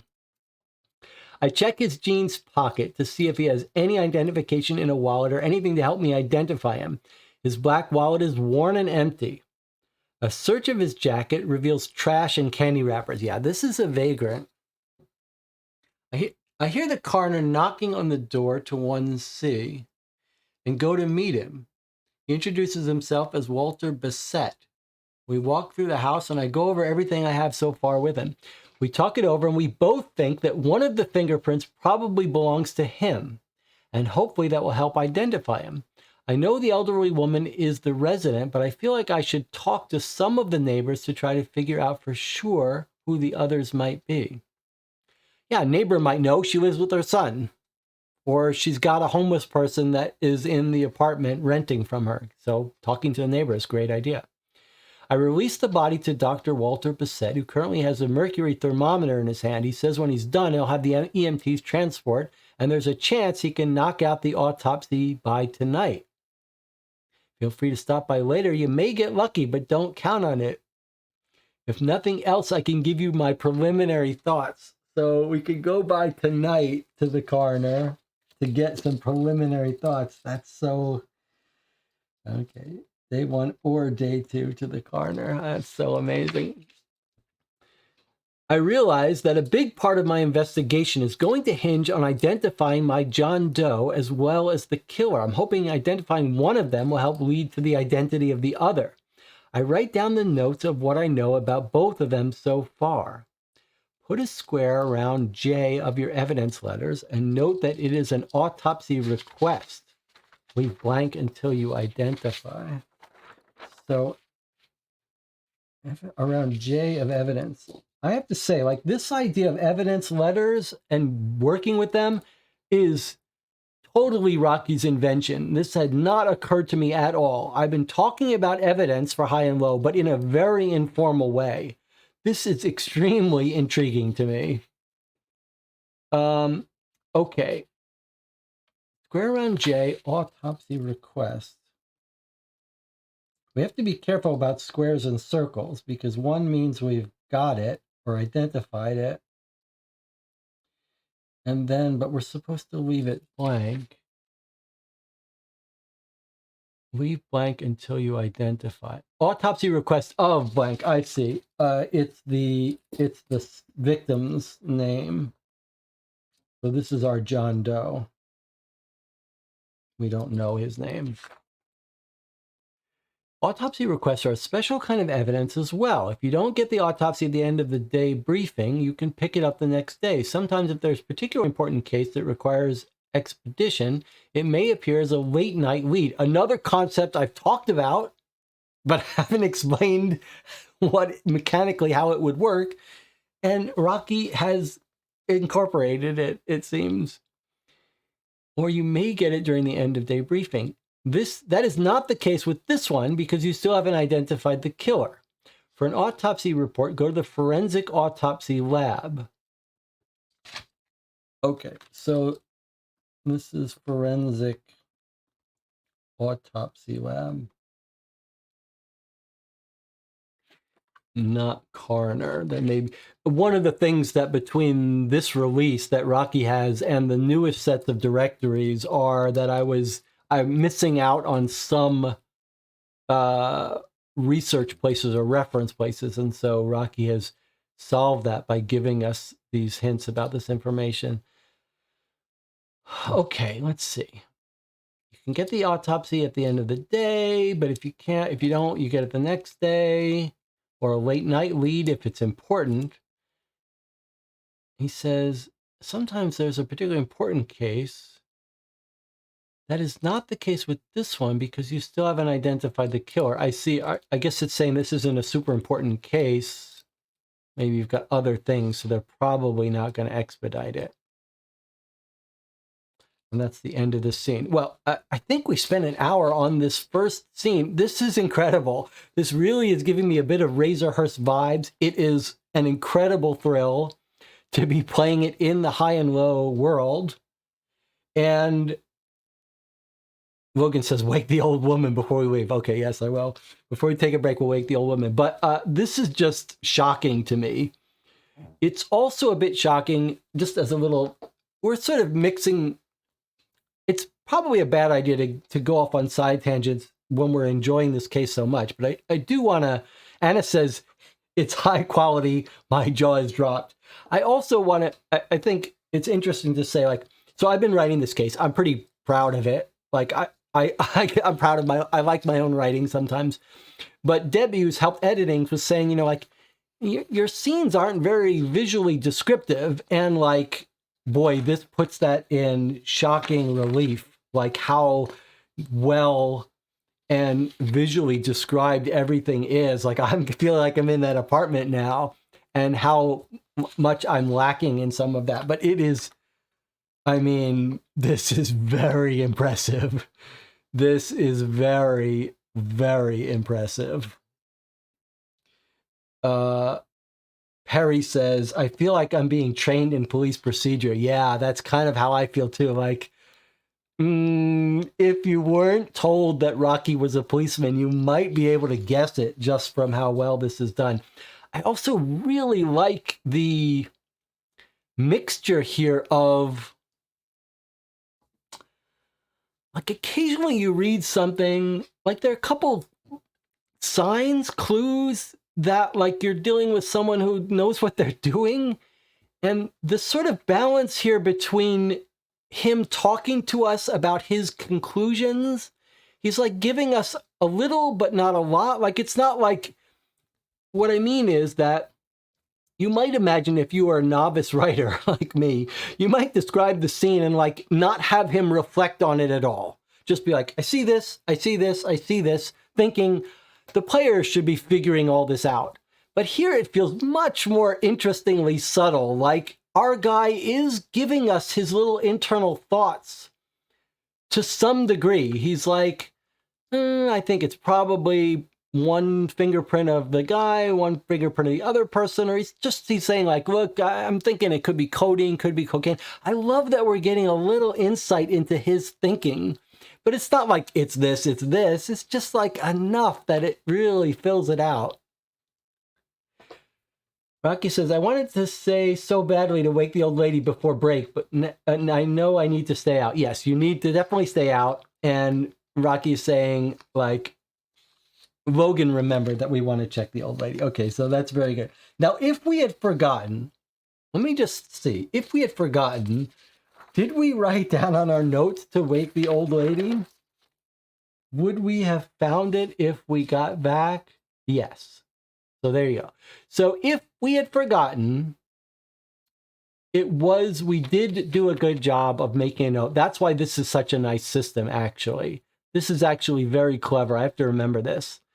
I've been thinking of keeping a log of where you've been, but the tutorial that Rocky wrote even suggested to us, hey, write down places you plan to go so you know you've been, you don't forget them. That's very smart. And that's going to save us. Okay, so let's go wake this other woman. Logan says, did anyone ever play the Police Quest games on the computer? Yeah, the Sierra Hill Police Quest games were point-and-click adventure games. Very cool. Graphically based, but very influential too. Logan says, you had to inspect and sign off on the patrol car before you could drive it. Okay, so we're going to wake this woman up before we leave here. All right, so we went to 1C, and we're making a note to check these places we go. Before we take a break, we're going to wake the old woman. 1972.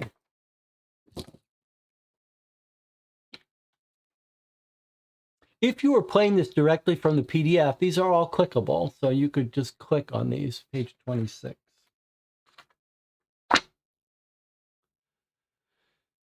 Ma'am, I say, trying to rouse her from her sleep. I place my hand on her shoulder and try again. She stirs, and her wrinkled face turns toward me, and her eyes seem to be distant as she speaks. Oh, Michael, it's you. You've made it back from Germany after all these years. Ma'am, I'm not Michael. I'm a detective with the New York City Police. You're not Michael? She looks almost startled as the sleep clears from her head. She looks at me again and realizes I'm not Michael. Have you seen him? Where am I? She looks around the room slowly at first, then more frantically.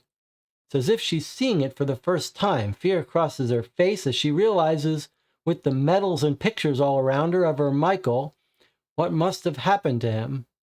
She almost starts to cry, and my heart softens for her as I realize she must have some sort of Alzheimer's disease and her memory's fading. I know they've only really started to figure it out, but I know there's no cure for it, and I'm not likely to get a lot out of her. The longer I talk to her, the more I realize she's not really coherent right now.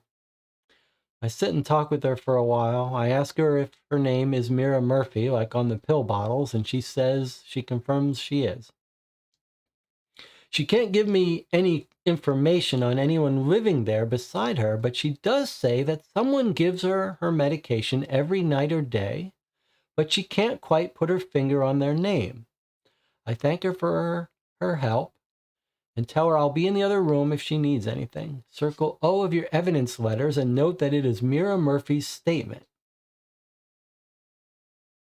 And it says return to lead 4639. Is that where we came from? Yes, that's apartment 1C. Okay. So circle O of our, so we've O circled, meaning we've identified it, and this is Mira Murphy's statement. So this is Mira Murphy's apartment. That's our M. Murphy. Michael was probably dead in the war, so we don't know who that person in the bed is. We have no idea what relation it is to her. We know someone gives her her medicine every night at 9 p.m. Probably not this guy, though. Probably the killer, because this guy in the room seems like a vagrant.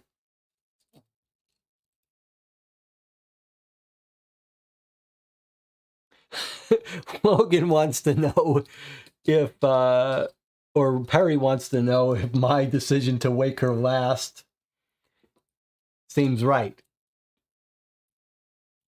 Everyone thinks I should have woken her up right away. Okay, well, we're going to take our 8-minute break here. It's looking exceedingly like we may take multiple days to get through this, which is fine by me. I'll see you in 8 minutes.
Okay, we're back talking in the chat a little bit. I hope everyone has had some time to refresh your tea and coffee. I'm just almost speechless by the quality of the experience so far.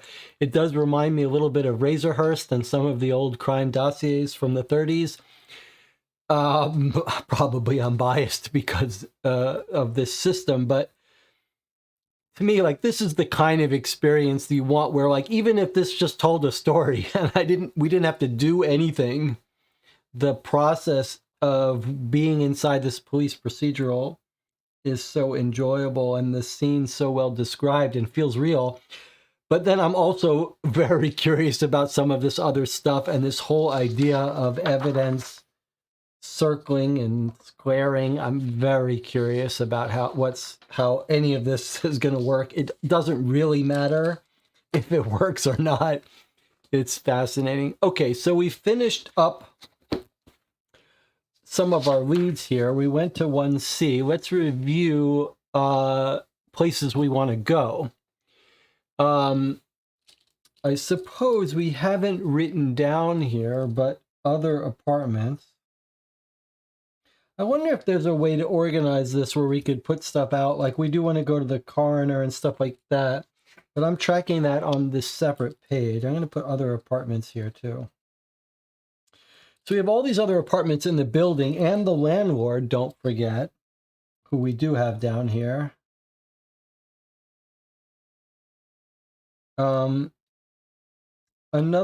Other apartments might tell us what they see going on in this apartment, so maybe we can identify our John Doe, our victim. But we should talk a little bit about whether we should be worrying about the trail going cold on our killer. We know he ran off towards Washington Square Park. Should we be checking out Washington Square Park before the case gets cold? I mean, there's no indication from the cops that he actually went into Washington Square Park.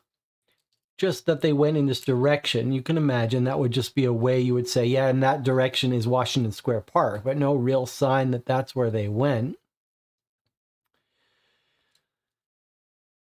There's no subway station around or right near Washington Square Park, so no guess as to where they were going. That would be a long way off. They're not wearing shoes, so you might guess, if you had to guess, you might guess that this person is running to their home. They're either just running away with no plan, or they're running to their home.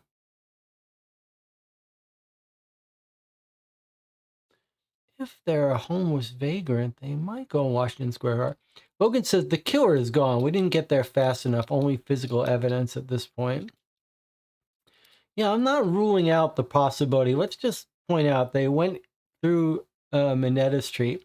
One difference between Sherlock Holmes Consulting Detective, one major difference between that and High and Low, is in Sherlock Holmes Consulting Detective, if you looked at the Sherlock Holmes map, you'd say, oh, here we could go to 96, we can go to 97. Let's go there and see if there's a witness or see if there's anything there.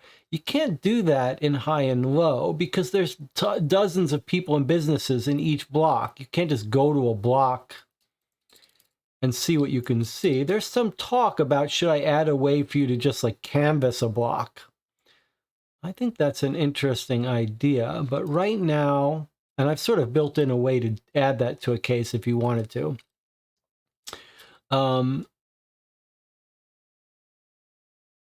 Whoa, Anna just made me think of something.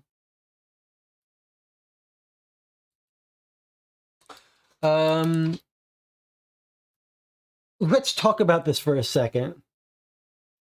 Perry says, did anyone pursue the killer? Yes, the cop split. The woman cop went into the apartment. The male cop chased him, couldn't find him. And we said, this guy's got to be athletic to outrun our cop. Logan says the killer's gone. Anna says this not wearing shoes part could also suggest there was some sexual encounter before the stabbing. Logan says, or a place they feel safe. No shoes, and in my opinion, fled out of duress. I think I would agree with all that. Wasn't there a name on the pill body we can look up? Yes, for sure. All that stuff. But let me, I just, with Anna's comment, something came to my mind. Now, this could be something you always have to, you don't know if the author has anticipated this, but think about something. There's something interesting. Something very interesting, actually. Whether it's actually played a role in the actual case or I'm just thinking something that the author didn't anticipate. Think about the crime scene. What didn't we see at the crime scene?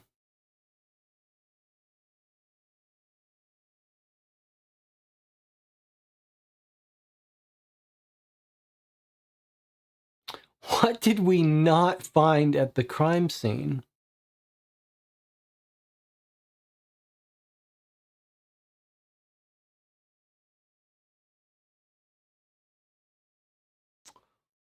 John says wet boot prints. No. Our guy is wearing wet boots, our victim, which makes us think he was outside recently, but what's missing from the crime scene?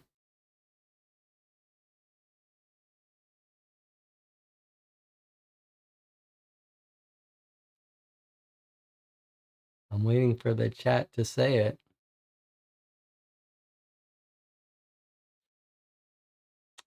What did we not see at the crime scene? Perry says no struggle. Logan says, I don't know where you're going. Jonathan got it. The other person's shoes. Where is the killer's shoes? If the killer has panicked run out barefoot. Where are their shoes?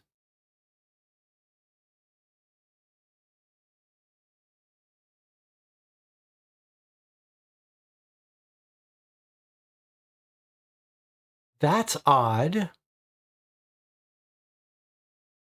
They're not wearing them. They're not carrying them. They should be in that apartment.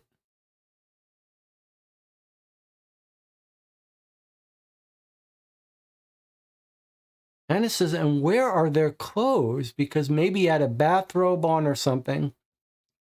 John says, I believe Logan thinks the killer was just the other occupant of the apartment and fled after some sort of fight in a closet under the bed because they lived there. Maybe he was a neighbor. Those are all reasonable possibilities. I'm not saying it's not the case that they lived there, but that's my point. Like, that tells us something, that this isn't someone who's come off the street, taken off their clothes for some sexual encounter and then run. Because then we should see their clothes and shoes there. Maybe he was a neighbor was my thought. Oh, at some point I was thinking, is this a neighbor? Now, why did they run out? We don't know. We should talk to the neighbors and landlord. Okay. I also want to check the park, but I suppose that can wait. All right, let's see. Where shall we go? Let's talk to the landlord. He should know who's living in each apartment. John says, are we sure the person running away was a man? That's a good question. They had a fairly large foot. Height was 5. Height we narrowed down to 5'6" to 5'10". That's in the male range. You could get a 5. Oh, you can certainly get a 5'6" woman, 5'10". You're pushing it a little bit statistically. It's possible. You'd have to have someone pretty strong to put the knife right through him. Could be a woman, but then wouldn't the cop notice it? Feels like you'd be able to pick a woman's footprint too, as different from a male footprint, but I'm not sure. Well, we'll keep an open mind. They were running at a full pace. He looked at the stride. That would also feels like you should be able to tell the stride of a man and a woman, statistically at least. Okay, we'll put that on hold. Let's go to the landlord. He may know who's in the apartment. 33254. 33254.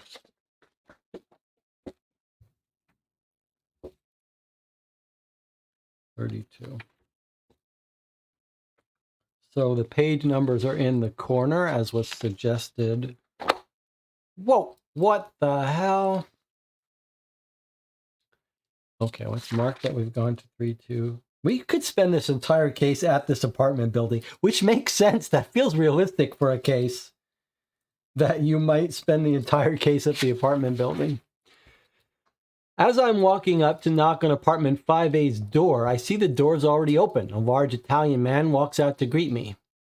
I thought I'd be seeing you. I'm the landlord and caretaker of this apartment building. Hope I can give you what you need. I explain there's a dead man in the bed in apartment 1C, and he looks at me confused. You know who that could be, I ask? No, I really have no idea. Miss Murphy doesn't have any men in her life. Her childhood sweetheart passed away in the war and was a heavily decorated serviceman. I want to say he was Army, but he may have been a Marine. I'm not too sure. I do know she normally lives alone down there, although she lets her nurse stay with her sometimes. Her nurse is a nice colored woman, and if I can be frank with you, I've tried to court her a few times. No luck, but I'll keep trying. She comes by every night dressed in the nicest dresses, around 8 or 9, I think. I saw her leaving about 9:15 p.m. last night when I ducked out for some milk and bread before the snow. I don't think she's staying there right now. To be honest, I don't even know her name, which is kind of pathetic if you ask me, but I just get so tongue-twisted when I talk to her. He looks down, seemingly embarrassed. Would you mind if I asked you some questions about the tenants not in 1C? I changed the subject, hoping help him relax. Okay, so we can ask about the different tenants. Let's make our notes here, though. That 33254, the landlord. The nurse is a colored woman. She comes by around 9. He saw on this night leave around 9:15 p.m. Now, this is demonstrate an admission of bad police work, but I can't remember what the estimate is of the time of this crime. What did our beat cop say? They must have told us. Why did we not write it down? Let me just quickly back up here. And I do want to put on my to-do list so we don't forget. Apartment 5C has options that we need to not forget to pursue. Our scene of the crime, 3018. I need to go back and see if they told us, these beat cops. 13018, page 18. They told us what time all this happened. Surely we should have noted this.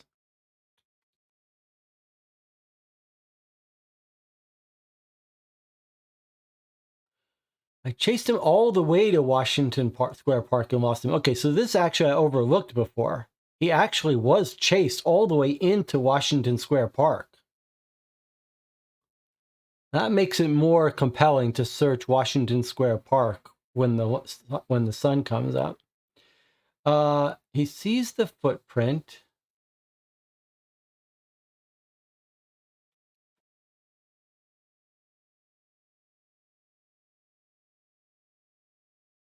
We just checked the subway. They're walking their beat. We walked right out at 0610. Shift was about to end at 700 hours. So this is early in the morning. I don't know why we didn't write this down. So 6:10 a.m. in the morning is when this is happening. So the nurse gave her a shot the previous evening at 9 p.m. and here we are at 6:10 a.m. All right, let's make a note of that. That's bad police work on our part. That the commotion was at 6:10 a.m.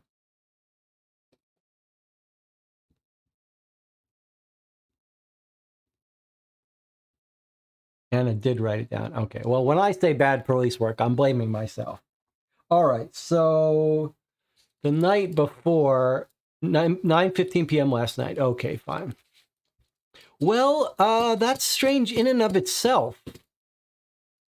Like, you don't hire a vagrant for a sexual act at 6:10 a.m. So that angle is seeming a little less likely now. Okay, so we asked about 1C. Let's ask about 1A and 1B on the same floor. It's a little weird to be asking the landlord about these other tenants, except if we believe we could have one of the other tenants be our murderer.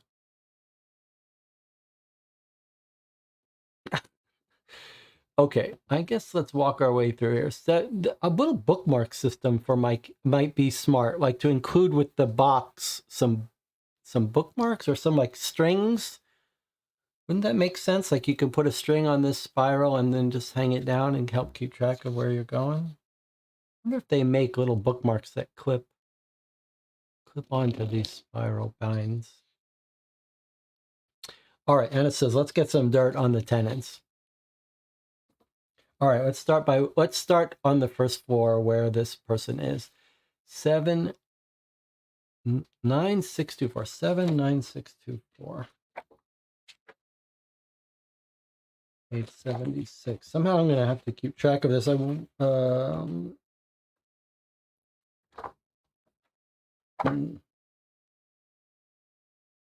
79624. Okay, so we're continuing talking the landlord in apartment 5A. He says, 1A is currently being rented by Miss Gina Giovanni. She has so much money she inherited from her dad's passing. She does whatever she wants, whenever she wants. If you can catch her home, it's worth just to catch a glimpse of her. Okay, who is our pill bottle prescribed to? It's not quite this woman. It's something close, though. Gisela Sains. Okay, Gina Giovanni. If you can catch her home, it's worth it just to catch a glimpse of her. Love it. Okay, so maybe we need a card just for the landlord to keep track. Okay, so I'm going to make a note of 5A landlord. We've asked about 1A. Okay, what's next? 1B, page 23. I love that the page numbers here. I stole this from Rob's idea, and it really, in addition to being like, you could click on this if you were playing this online, it just makes life so much easier that we can get the page number here. I don't even have to look it up in the index anymore. I think you'll agree this is a nice feature, and a nice feature of my tool. It's my tool that's doing all this, calculating the page numbers for us, thanks to LaTeX. Okay, 7891. All right. Mr. Chakan Yefremova is a large Russian man I wouldn't want to be on the bad side of. He goes to work between 5:30 a.m. and 6 a.m. most weekdays because he's a mechanic. You may want to check back at night to catch that one. Circle B of your evidence letters, and note B is the late night lead. Check 1B at night. So this is Rocky inventing the idea of late night leads that I talked about as a mechanical conceptual concept, that you would have late night leads you could only go to after you ended the current day. And Rocky is using it. So B is our late night lead. Circle B, late night lead. So the idea of the late night leads is you can't go to them during the day. It's like a little bit of a time mechanic. You have to finish the day before you can go. And this is check apartment 1B. Now remember, the concept of high and low is that you decide when you're done with a day. Theoretically, we could say right now, we're done with day one, we want to go home and go to sleep. And then we would turn to the end of day and we would get quizzed, and the game might berate us and give us demerits for failing to follow up things on day one that we should have. So it's up to us when to finish day one. When we do finish day one, we'll gain access to eventually the day two stuff like the coroner report and the forensic fingerprints. But also before that, we'll be able to do some late night leads. So we can't do this now. We can't just go to this if we want. Let's read. Rocky has even written the instructions. When you finish a day and do the end of day briefing, there will be a chance for you to follow late night leads. The options for that night will have their own lead numbers you can follow if you have that evidence letter circled. It's crazy. It's crazy. Anna says, by the way, in Russian, the ova ending indicates a woman, so it should be Yefnerov. It should be Yefremov because he's a man. I never knew that. Okay. So if they end Mova, Ova would mean it's a woman's name.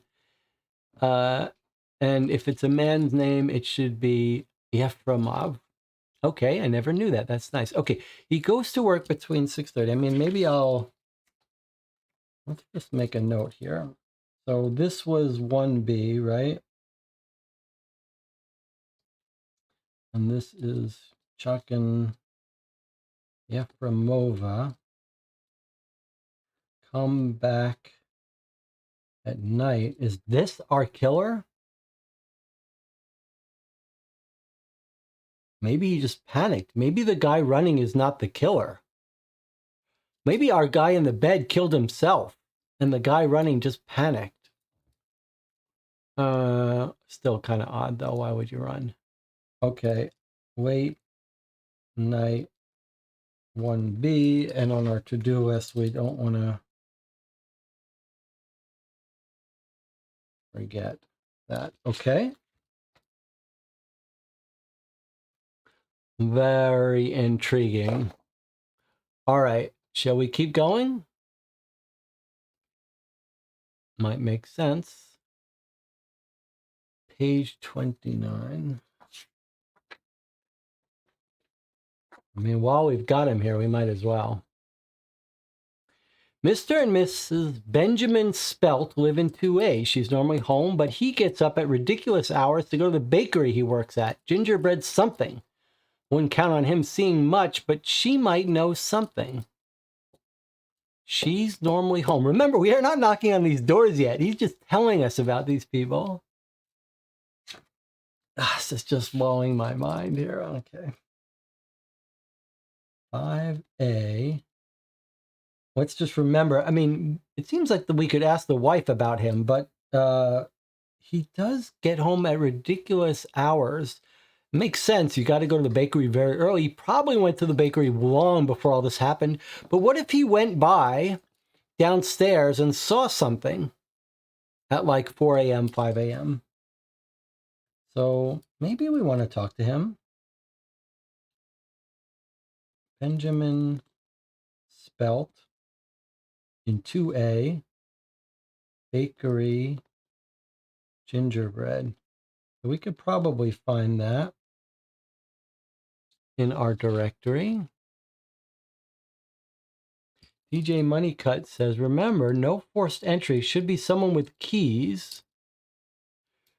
Logan reminds us, remember, our detective said they've got a very secure entrance, so maybe they leave their apartment doors unlocked. Remember, the deadbolt wasn't locked.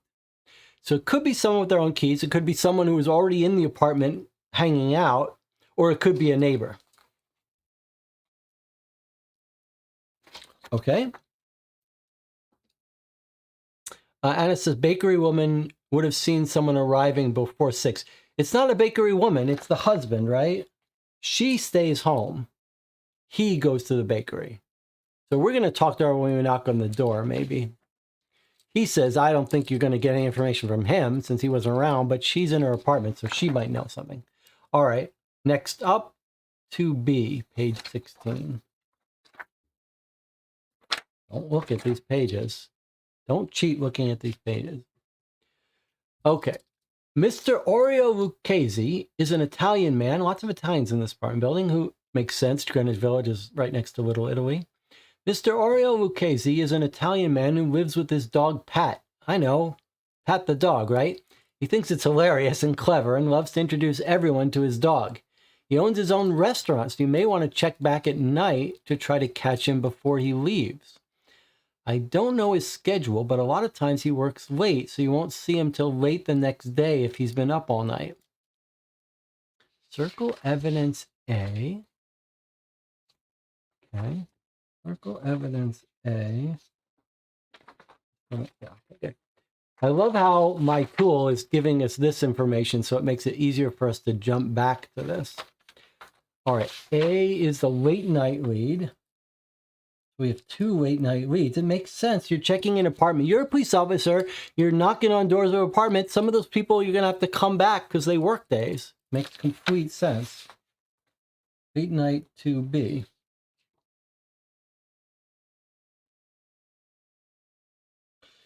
One of the interesting things when you get a case that becomes complicated enough to track down things is that becomes a test of your note-taking skills. It's almost as if you could, there's an element of the case that's just your note-taking ability, and you would overlook something if you don't take good notes. And you all remember the motto of this channel, but it is a different element of making a mystery game.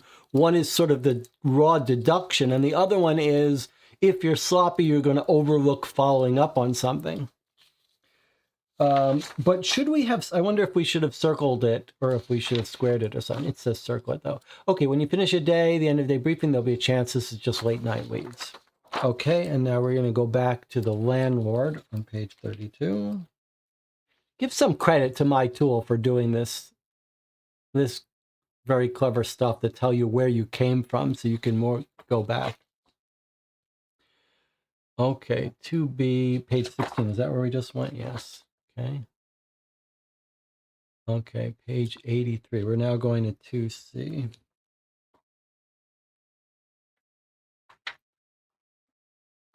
Cyril Grease is a snowbird. She leaves at the first sight of a chill in the air to her condo down in Florida. That's the term you use for people from New York who go to Florida in the winters. Snowbirds. She's no doubt enjoying the sun on a beach right now. Ah, to be her. But her door had a sign on it about working third shift and not to bother her. What's that about then? Ah, she says that to make people think she's home. We keep the apartment building locked down, so I don't know who she thinks is going to see that sign. Come on, that's so good. Okay, that seems so realistic. That seems so like a realistic thing that a New Yorker would do. Just like sometimes people put the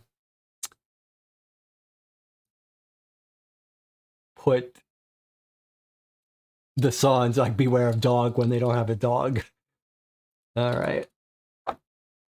Okay. So next up, 3A or 3C. What's that about? Most two are empty right now. Our state-of-the-art laundry machines are on this level for all the residents to use, though.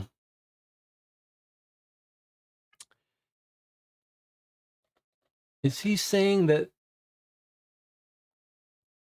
Let's see. Is he saying that 3A and 3C are where the laundries are? Those two are empty. Our state-of-the-art laundry machines are on this level for all the residents to use. I guess he's just saying on the third floor.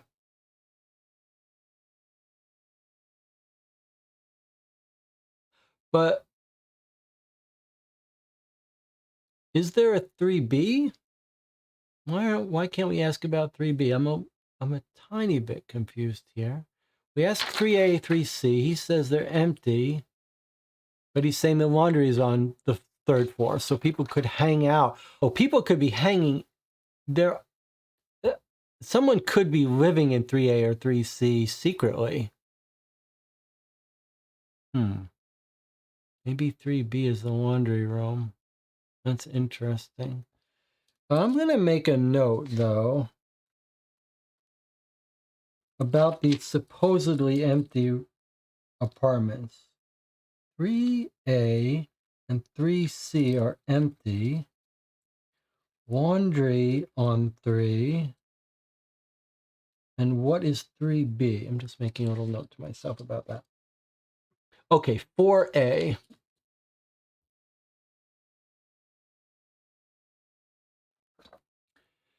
Delia Ayala lives here, and she seems like she's always on the move. She seems to have some Spanish jalapenos in her because she just doesn't stop. If you don't get in touch with her today, I'd try back tomorrow in the daytime. She won't answer at night because she's scared something bad's going to happen to her, despite nothing ever happening here and us keeping the doors locked to the building. Until the death in 1C, it was always really quiet around here. She's normally home throughout the day, though, so maybe you can catch her then. I do know she's really good friends with Miss Murphy's nurse, because her nurse asked me about Delia one time and went on and on about how funny it was that they were from two very different cultures but still loved hanging out together. So nice. So you can see one of the... Rocky says, maybe you should check out the state-of-the-art laundry rooms. One of the things that's so interesting here, having multiple days, is this idea that people might be in the apartment some days, not in others. So we have to remember to check up on them. Feels realistic and feels pretty cool. Okay, so she's friends with the nurse. That seems important.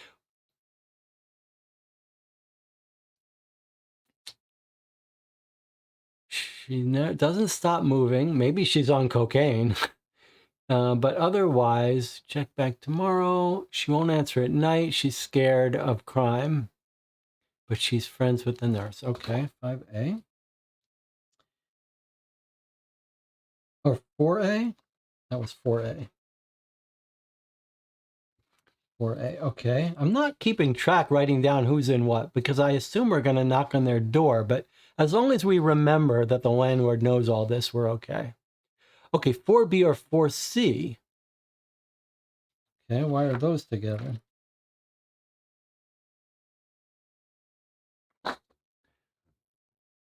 So remember, this is telling us where we're coming from, not what we're checking out.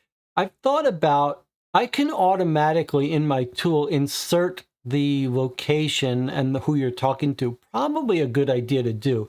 The only reason we were thinking not to do that is it might give away information if you're just scanning through. But now that I think about it, I think it might make sense. So the label for this place is just telling us how we got here. Okay. Oh, we're asking him about it. We're not actually visiting us. Okay, we're asking him about it. But maybe it should say something like, colon, asking about apartment for A and B, for B and C.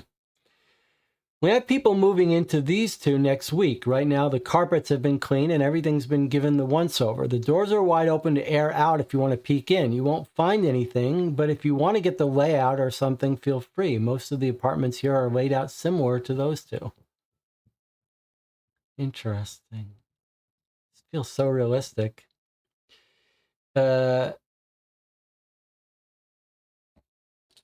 Okay, so apartment 4B and 4C are empty, open, and people moving in.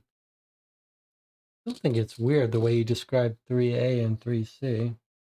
Okay, we've talked to the landlord, got all his information on everyone. So let's go here. Let's check off that we've talked to the landlord.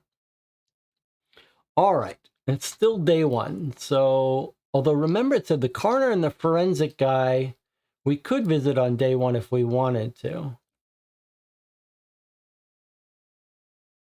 We've got the woman whose name was on the pill bottle. Then we've got all the other apartments.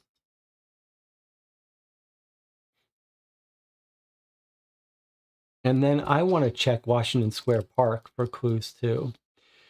So I feel like thematically we would just keep moving through this building. Like we would spend our day in this building. Well,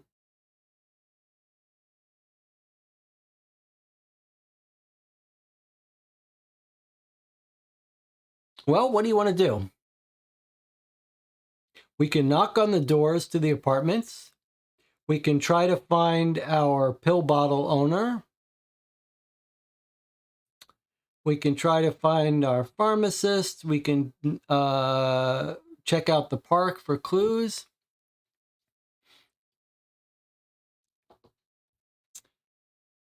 John says we have part of the pharmacy name also, don't we? We could try to find it in the yellow pages. Yeah. Anna says writing beside the lead number. What is it? Very good idea. In this page system, you wouldn't just go through randomly in this book. Yeah, I agree.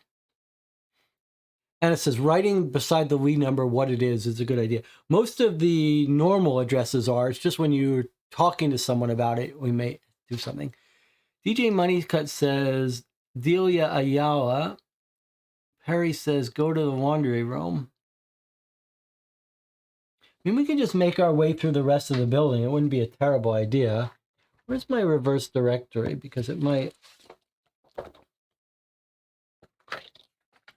So there's our... no, we want 10 Downing Street in Greenwich Village. So here's our directory of the apartment, by the way. So here are the people that are supposed to be in 3A. Oh, there is no 3B. That's weird. Boy, that's weird. What's happened here? This is an error in my tool. I fixed that since then, but it's populated this apartment building and somehow 3B didn't get listed. I mean, that could happen in real life, but okay. So maybe there is no 3B. It's one of these bad luck things. Okay, so here are the people we've heard about in these different apartments. All right, let me see what the chat wants to do.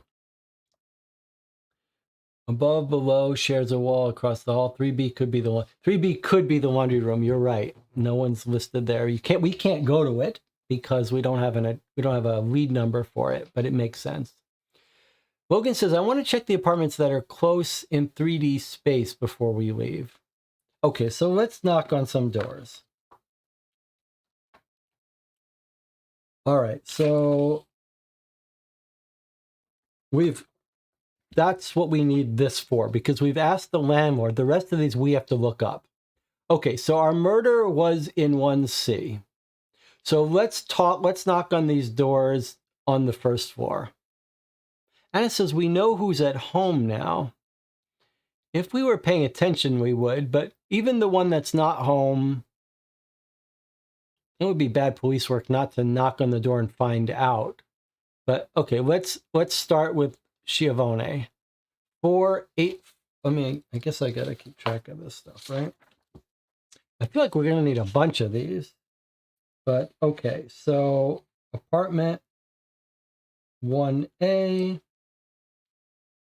which is Schiavone, 48456. 48456. Let's go there.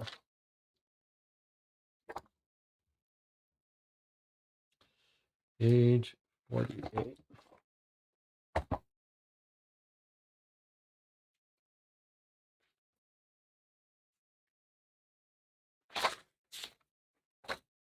Apartment 1A.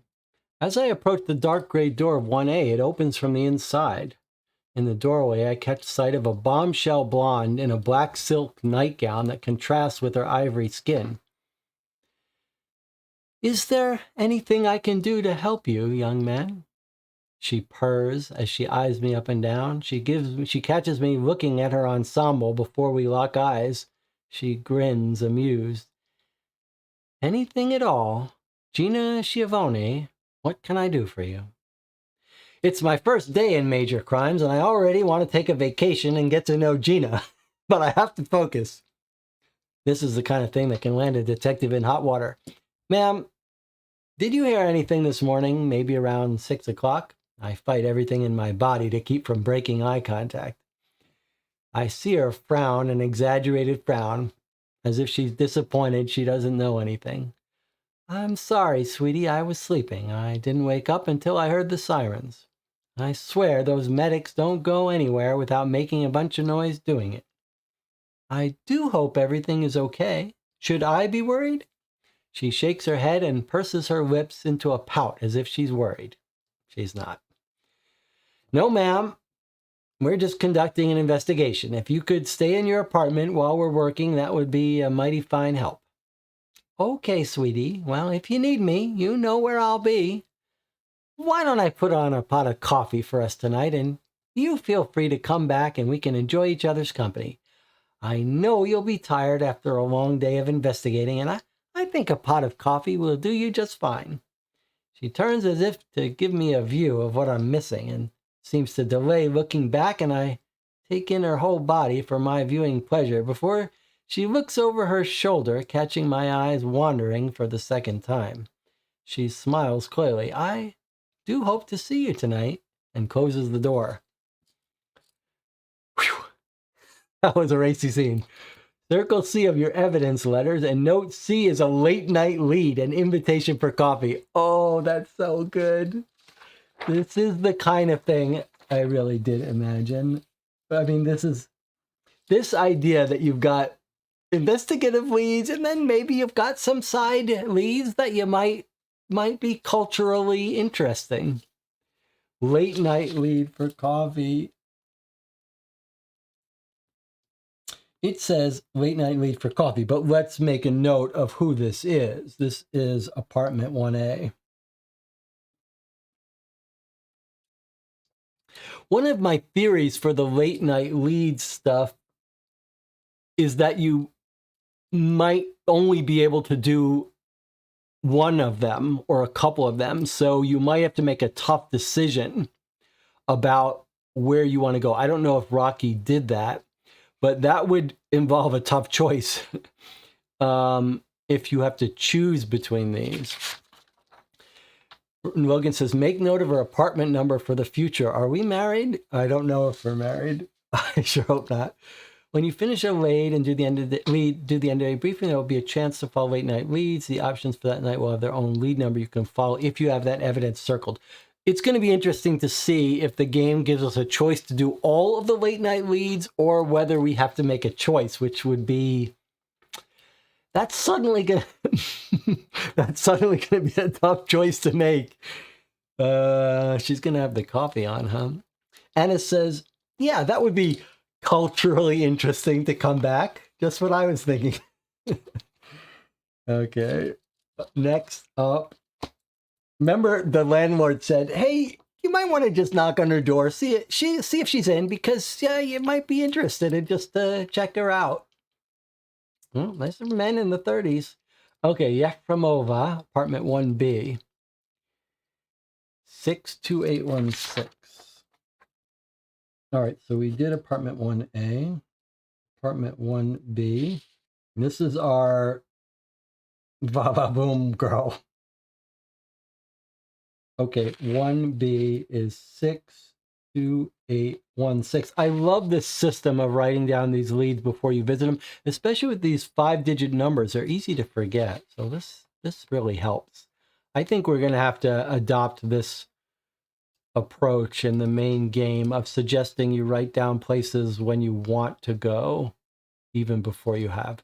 Okay, 62816.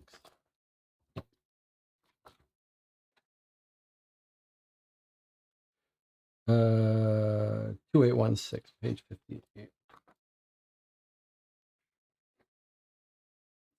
I knocked on the solid wooden dark gray door with gold 1B letters on it. I knocked several more times, but there doesn't appear to be anyone home. I guess it would have been too easy if someone would have seen it all. Maybe they're at work. Circle B of your evidence letters and note B is a late night lead. Check 1B. Circle B. Oh, we already did that. I get, is it because that's what the landlord also told us? Or have I done something wrong? 62816. Why do we already have that? Did the landlord tell us to do this late night lead? Is it just a different way to do that? Does anyone remember?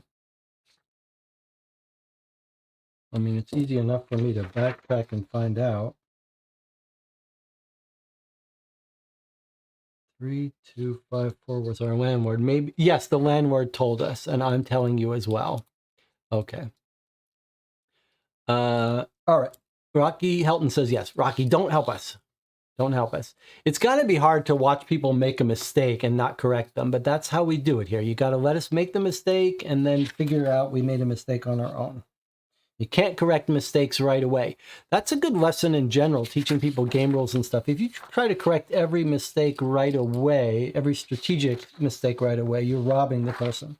Okay, but that's our late night lead we've already circled. Okay, next up, we can make our way, we've already been in 1C, we can make our way to the second floor, Spelt.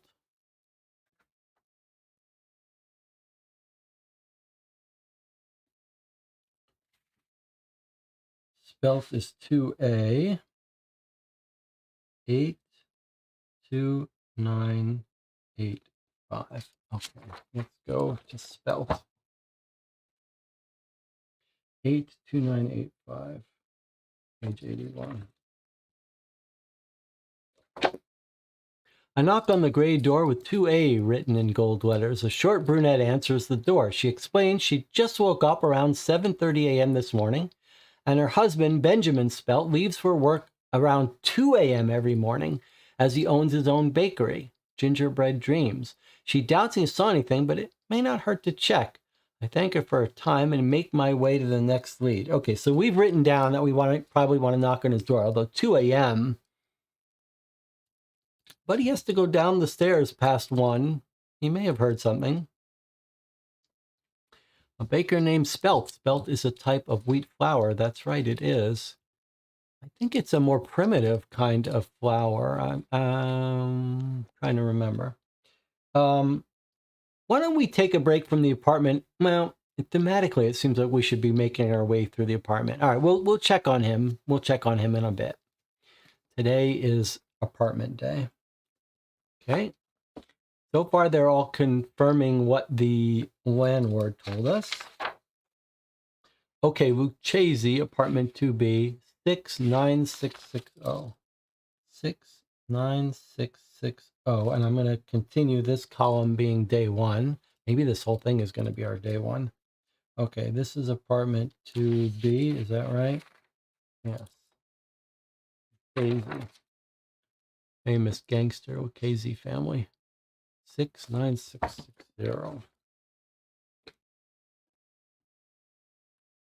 Page 66. Apartment 2B. I knock on 2B's door a few times, but there's no answer. First, I think someone is coming to the door. Then I realize it's some sort of small dog's toenails clicking on the wooden floor inside. I'm guessing a miniature greyhound, but maybe that's just because of Barnes' statement about the rabbit and the greyhound earlier. I hear the animal sniffing at the gap below the door. Those little details, that feels so real. Circle A of your evidence and note A is a late night lead. Check 2B. Okay, so lots of people we've already written that. Okay, late night 2B. Okay. All right, so just two different ways to check to get some of this information. Completely reasonable. Okay. Next up is apartment 2C. Great. Apartment 2C. And that is 77308. 77308. Okay. What's crazy is that's Pat the dog. What's crazy is we haven't left the scene of the crime, the apartment. That feels right. That just feels right. That this is what you'd be doing as a cop. You'd be canvassing this apartment building, and it might take you all day. Page 72. Anna says, this should be our snowbird. I start to knock on 2C door when I see a typed letter on the door. Please do not knock on my door early in the weekday mornings or afternoon as I work third shift and sleep from 9 a.m. when I get home to whenever I feel like it. Thanks, Cyril G. I realize Cyril wouldn't have been home and lives above and on the opposite side of 1C. The stairway going up is on the opposite side as the first floor. Don't hear any noise coming from the apartment and move on to my next lead, or we can knock anyway. Now, because we talked to the landlord, we know she shouldn't be home. So there should be no harm knocking on this door. A little detail about the stairs.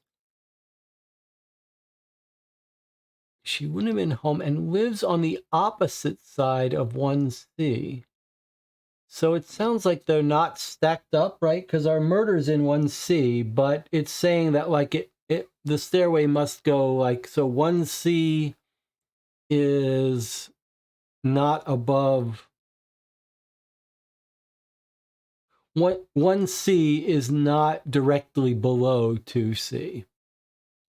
That might be useful. Then we would expect 2A maybe to be above 1C.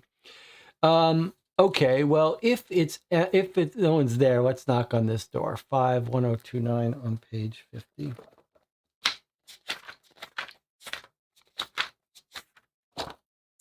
I knock several times and loudly, but no answers nor sign of movement comes from inside. Okay, good. That's what you would expect. Okay, apartment 2C. Next up, Konovalov. Konovalov. Konovalov. These are the empty apartments, right? So we don't expect to see anything here, but don't you think we should knock on them anyway? Anna seems to think, skip them. They're empty. I don't know about that. What if someone's staying in these apartments, or what if we hear something? I think you got to knock on these doors. It's just if no one's there, you know what to expect. I'm going to put apartment 3A and apartment 3B. I'm going to let them share the same space in 3C. So 3A is 74996, 74996. And the other one is 30648. 30648. So we can do these quickly. We don't expect anyone home.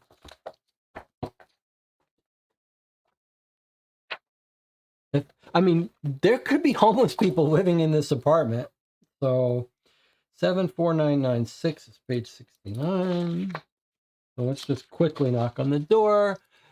There is no 3B. Instead, a storage area and laundry room with two expensive-looking GE2 tub washers are here for the residents, with two large drying racks. There's no 3B. It's where the laundry room got put. Oh my God, that's good. Okay, no one answers the door. And then 30648, just as everyone thought. And we got the model number. That's so good. I'm ready to give up. I'm ready to give up writing cases and just have Rocky write the entire campaign planned for high and low. I come to knock on 3C and notice there is no 3B, storage area and laundry room. Okay. GE2 tub washers. Be nice to have a little picture of a GE2 tub washer here. I bet Logan would draw it if we give him a picture photo of it somewhere, a reference photo. Logan would draw this for us. I think that would be a fun detail. Okay. Let's make note that we did these. Now, in my system, I've been using this idea of overtime to mark when you go to a place when you shouldn't. You could penalize someone with those. Rocky says it was one of the photos I have, but I didn't add. We'll put it in. After we're done playing this game and I can look at it, I'll go back with Rocky and we'll put some photos and stuff in it. Maybe we can get Logan to draw some sketches. Okay, so that was 3A and 3C and the laundry room. Let's fill in the rest of these while we're here. I'm just going to do 4A, 4B, and 4C. We'll write these down so we don't have to keep looking them up. 4A is 74184, 74184. 4B, oh no, that's 4B. 74184 is B, and A is 42174.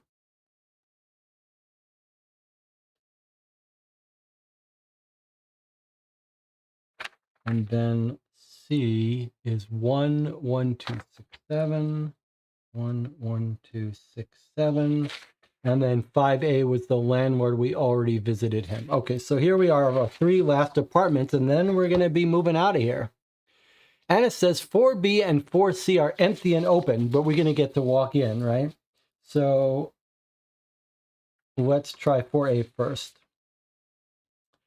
42174.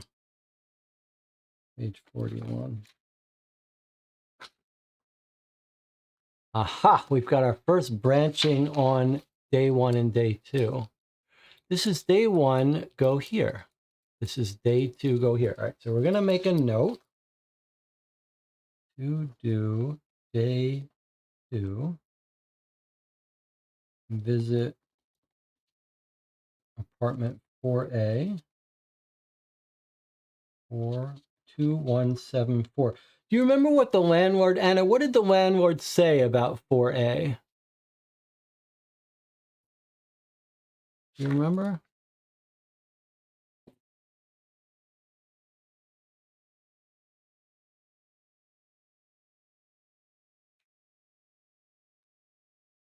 Page 21. Maybe we're going to get a reminder here. I knock on 4A's gray door several times, but there's no answer. I can hear a radio playing Glenn Miller's Moonlight Serenade coming from inside. and listen to the rest of it before I continue my investigation. This is too good. We got a problem here. Friend of the nurse is in 4A. Okay. What's happening here? I feel like we're being tricked by Rocky. Is Rocky a writer? Like, these are the things when I come up with something like this, I think, God damn, I'm clever. But it's rare that I do come up with some little subtle, clever detail. This is just, I feel like we're being tricked. I feel like Rocky has done writing before. All right. So we're going to come back here. All right, let's go to our apartments that we think should be empty. Does that mean she's home and not answering the door, or does it mean she's run off? 74184. Page 68. This should be empty. Apartment 4B's door is wide open. It's clear no one lives here anymore. Even though the apartment is mainly empty space except the curtains and drapes, I can still imagine it's going to fetch a pretty penny once they do rent it out. Okay. And then 11267 is page 17. 4C is also empty and the door is wide open. Nice carpeted floor seems to have been cleaned recently or was well taken care of by the previous tenant because it's spotless.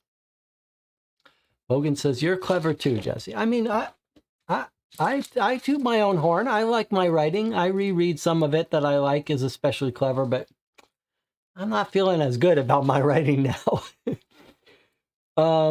Okay, I feel like I'm good at dialogue, but anyway.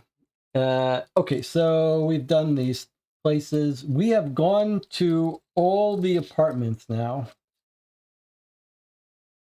which is an exciting moment. We're 3 hours in. We've just finished walking through the apartment for day one. We're going to have to come back here on day two or late night. We got a couple places to come late night and a couple places to come back day two. And it says, maybe the nurse and this Delia are the same person. Sounded strange she was telling those things to the landlord. Also would explain why he doesn't even know the nurse's name.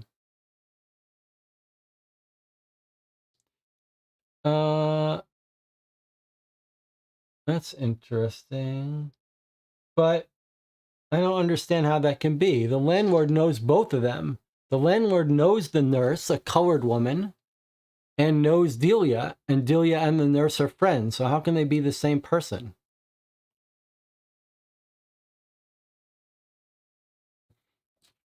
All right, well, it's time for us to take another break. When we come back, we're going to branch out. Anna says it's a cross-dresser, different clothes, wigs, etc. Well, there is a wig in that apartment. But the nurse is a colored woman. She's black. That's not going to be so easy to dress up as. Okay, we're going to take an 8-minute break. We'll come back. We're going to have to think about what we want to do here. I think it's clear we're not going to finish this in one sitting. Pretty clear, I think. So given that, we may want to break earlier than we would otherwise, although we could go another 3 hours. It's hard to know. Well, we'll take a break for 8 minutes. We'll come back. We'll talk about it. We'll decide where we want to go. There are some interesting places. I am keen to hit Washington Square Park. But give some thought about whether we should break earlier and play several nights in a row. I was thinking we wouldn't play tomorrow. We would play Sunday. It would be a good breaking point, though, after finishing the apartment. Or we could play for another couple hours and try to finish day one. Okay, we'll take 8 minutes. We'll come back. We'll decide.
Okay, we're back.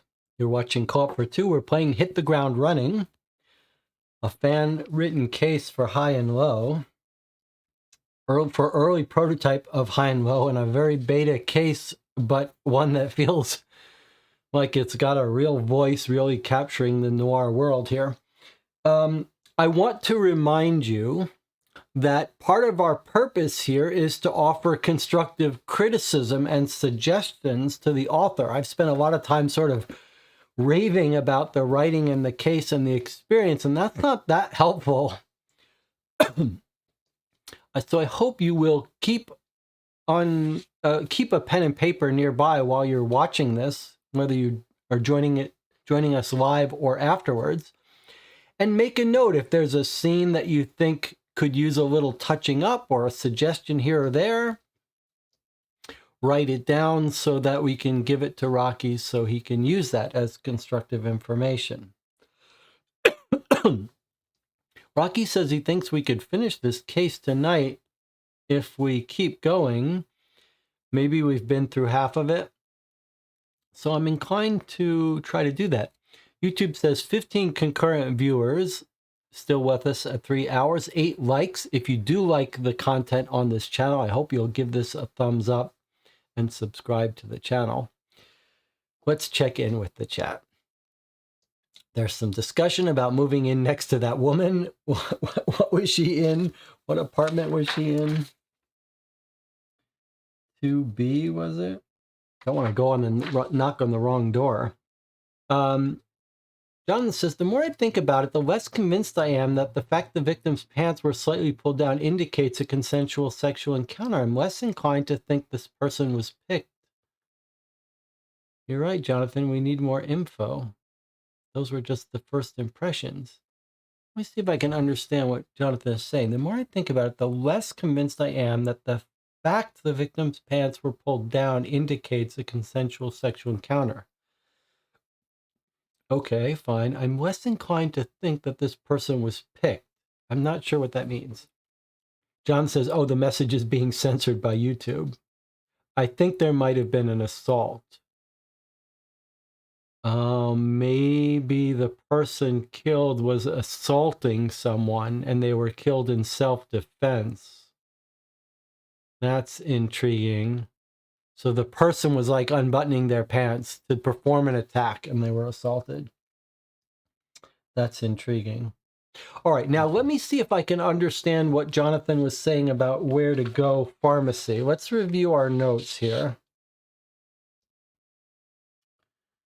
So we found a pill bottle in the victim's bedroom. The pill bottle had its label ripped off halfway. But what we could read is we read the full name of the person the pills were prescribed to.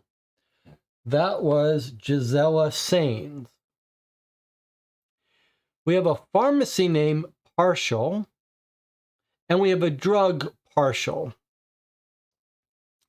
So Jonathan was saying we should find this pharmacy. Now, my question is, why are we not going to Gisela Sains? I mean, if it's her drug, surely she can identify it. Jonathan was saying something that I didn't quite follow. Let me see if I can use my new tool. And it says, could be a drug buying scenario where the vagrant became violent. So the cross-dressing runaway stabbed him in self-defense. That's interesting. Let me scroll up. What was the theory about the pharmacy? John says, I like the idea of running down the pharmacy. We have the name for the person who had the prescription. So it seems like if we go to that pharmacy with their name, we'll get an address. What do you mean we'll get an address? Why don't we just look up Gisela Sains? That's what I'm saying. Like, why do we need to go to the I'm not saying don't go to the pharmacy. I'm just saying, what's your theory about what the pharmacist is going to tell us? He could tell us what the drug was. But as for address, don't we think we can find Gisela Sains in the white pages? Let's find out. Jonathan says the pharmacy will give us an address. An address of what? Gisela Sains, the person it was prescribed to? Can't we just look her up? That's my point. We haven't used the white pages yet. Let's look up Gisela. Let's look up these places. Let's find these places, and then we'll decide what to do afterwards. So Gisela Sains. Let's see if we can find her. Okay, well that looks like it's probably her right there. We've got a J Sains and a G Sains. So that's probably our girl, Gisela Sains. She's in the Lower West Side. Oh, these two live together. They don't live, no, sorry, they don't live together. They both live in Lower West Side. One lives in 66, one lives in 6. But Gisela is who we're looking for.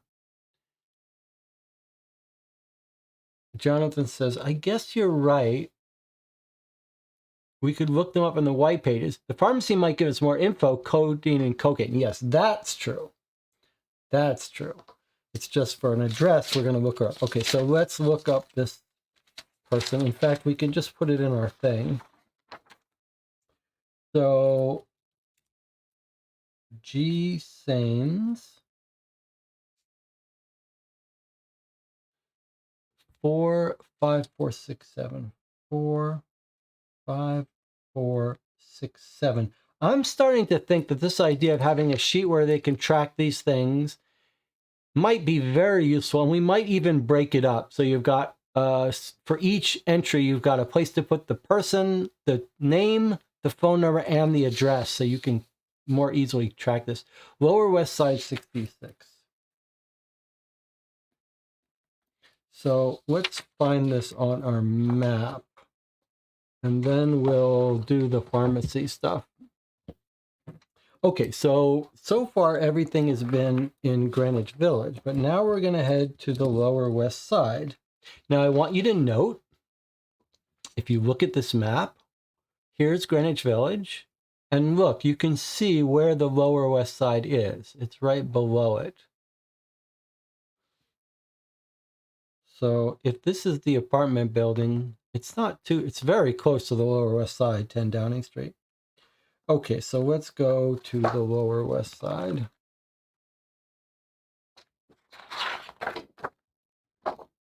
Here we go. Here's the Lower West Side. Above it is Greenwich Village. And Gisela lives in 66. Pretty far, actually, from our place. How did her drug pills end up in this Downing Street location? Below Canal Street. So I grew up right here. Right there. Middle of the block. On Wooster Street below Spring. So that's where I spent most of my young life. She's below Canal Street. It's a little rougher there during these days. Okay, so we've got Gisela Sains. Before we visit Gisela Sains, let's take a look at the Lower West Side. One of Manhattan's unofficial neighborhoods, bounded by the Hudson River to the west, spans the area between Houston and Hudson and the Civic Center, Little Italy. Varied neighbors. Neighborhood exhibits something of a split personality. The West Docks, one finds the bustle of shipping. South is much more likely to encounter small shops. Then above is Greenwich Village and the artistic nature. Market gardens in the early 1700s. Fields owned by members of the British military. Farming. Then it became a high-end wealthy neighborhood. Then the immigrants started coming in because it's near Ellis Island where they offload the immigrants. 1851, leased to the Hudson River Railroad. Influx of Arab immigrants in what became to be called the Syrian Quarter, or Little Syria. Points of interest, couple church, Holland Tunnel, couple bars, And herein, I've been there. Okay. We wanted to look up the pharmacy and the bakery. So the pharmacy, what do our notes tell us about the name of the pharmacy? Ketcha something. So we could look in the neighborhood for that, but let's use our yellow pages and look up pharmacies and drugstores. So let's see. Drugstores, chemists, pharmacies. Remember, page numbers aren't written yet, but it's all alphabetical, so it'll be under drugstores. Okay, let's see what we got. Looking for Ketchum or something. Kaufman, Ketchum and Company Drugstore. There we go. 50 Van Dam. Again, Lower West Side 16. Okay. So, Ketchum Drugstore. I'm going to put a little mark here that this is when we stop doing our apartments. Okay, Ketchum Drugstore. Let's record what we've got here. 50 Van Dam, Lower West Side 16, 52704. 52704, and this is Lower West Side 16. Lower West Side 16. Okay. So, why did I close this book up? Let's put our stickers for fun. So, pill bottle owned by someone at 66. Drugstore where it came from, 16. Okay. And then we've got the bakery. But shall we track down this lead first? Let's go to this woman. Let's go to the drugstore first. Maybe if they tell us what it is, we could confront her if she lies. So drugstore first, 52704.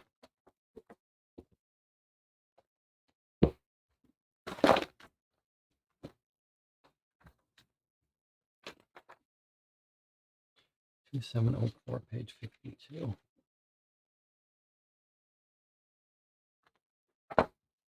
Ketchum and Company Drugstore. I head south of Greenwich Village to the Lower West Side and make my way to Ketchum and Company Drugstore. I introduce myself and quickly confirm with the pharmacist that Mrs. Sains did in fact fill her prescription here, and she brought a police report in and got a refill. He asked me if everything's okay, and I assure him there's absolutely nothing wrong with that and get back to the case. Police report? Why would she bring in a police report?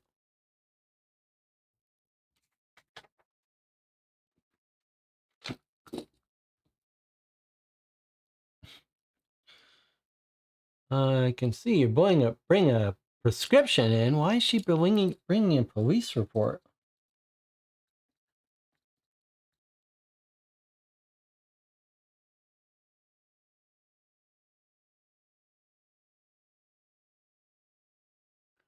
Oh, her pills were stolen. She brought in a police report and got a refill.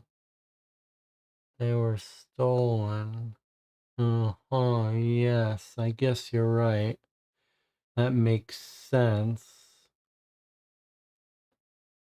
All right, well, let's go talk to the woman herself.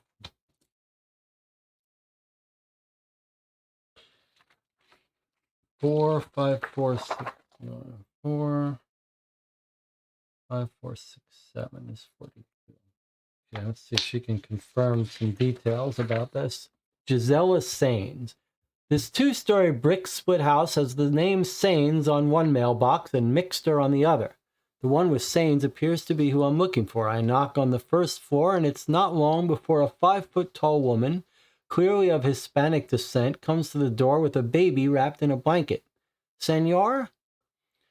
I'm sorry, ma'am, do you speak English? She holds her free hand out, fingers extended, and wags them side to side. A little. That's good enough for me. Are you missing any medicine? See, I mean, yes. After the baby came a lot of pain. She holds the lower part of her stomach with her free hand. How do you say? She looks up clearly, thinking of the words. Aladrin? Aladrin? She looks at the confusion on my face. A thief. Si, a thief. One momento. She carries the baby across the room to a faded black purse sitting on a mostly empty mantel and pulls out a piece of folded paper. She brings it over and hands it to me. I recognize it immediately as a police report out of the first precinct. That might be something we want to write down. First precinct. The narrative reads as follows. On November 4th, between the hours of 10 p.m. and 5 a.m. the next morning, an unknown suspect or suspects entered the Sains residence and took the prescribed medication, to wit, approximately 28 cocaine pills, and the bottle that contained them. An investigation by myself revealed that a lockpick was most likely used to gain entry, as there were no signs of entry through the windows. The screens were still on all of them. This case will be closed early due to lack of evidence. Please replace Mrs. Sains' medication at your earliest convenience and let this report serve as a testament that a crime occurred. I hand a report back to her and she shows me a new bottle. Gracias, I say as she smiles back. Gracias, she says as I close the door behind me. Okay, so I wanted to make 2 notes. I wanted to make a suggestion note that my tool will let you typeset this as a typewriter, and that we'll probably want to do that. That's just feedback for Rocky. Okay, now we know now it's cocaine. No breaking and entering. Possibly lockpick. He seems fairly convinced it's a lockpick. I just want to make sure she does have a baby. Like, she doesn't have she's not using a nurse, right? Because that would be a different way that someone could get in the pills. Okay, first precinct, if they might have more details, it doesn't seem like they will, though. They seem to have written it all out here. Lockpick, huh? Entered the Sains residence. So it's here at this scene. So we probably don't need another scene of it. We don't need to, there's nothing else to follow up on. Someone broke into this house, probably with a lockpick.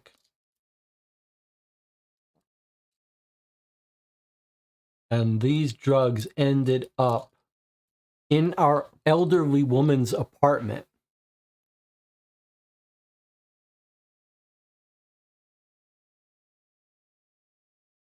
It is feeling like maybe the nurse, but the nurse left at 9:15. Who else was staying in this woman's apartment? It does feel like we've got vagrant drugs. And it reminds us that our crime scene had some lockpicking as well. John says the drugs were on the victim. Yes, they were. They were in his pocket. John says, I wonder if the victim didn't sneak in while a new resident was leaving or coming back. I'm doubted he was invited in now. But would you really just sneak into the apartment of the old woman? Do you think they thought like no one was there? I still think it's more likely that the nurse is involved letting someone in. Why wouldn't they go to one of the other apartments that were truly empty? But maybe they thought they were in an empty apartment. Isara says, I wonder if the pills were planted. I mean, the pills were stolen by our victim or the suspected killer, but it does seem like victim. DJ Moneycut says, I think we were told the nurse lived there sometimes. The vagrant may have surprised her. Yes, except the landlord saw the nurse leave that evening at 9:15. So why would she be back by 6 a.m.? That seems unlikely to me. Okay. I want to go to Washington Square Park now.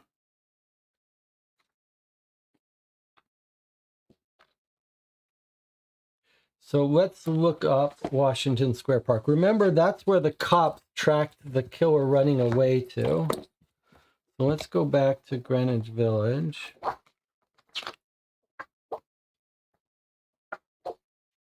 One of the questions with high and low, one of the serious questions, is whether this system of multiple maps is going to be unwieldy, be okay. So far, it feels pretty good, especially when you use these stickers. It's not so hard to jump around. It's kind of, I'm finding it reasonable. It is a bit of a concern to me. Okay, so the cop chased the person fleeing barefoot into Washington Square. I note they didn't go south. So they may, you would think the criminal who stole the bottles might have been down here, lived down here, or gone down here. But our suspect runs barefoot this way. I'm going to make another note here to Rocky.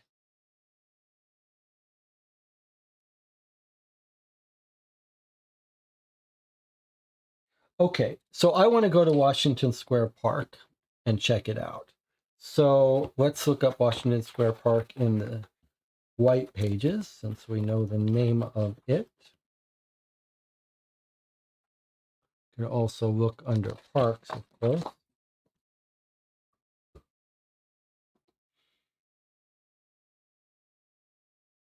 Washington Square Park,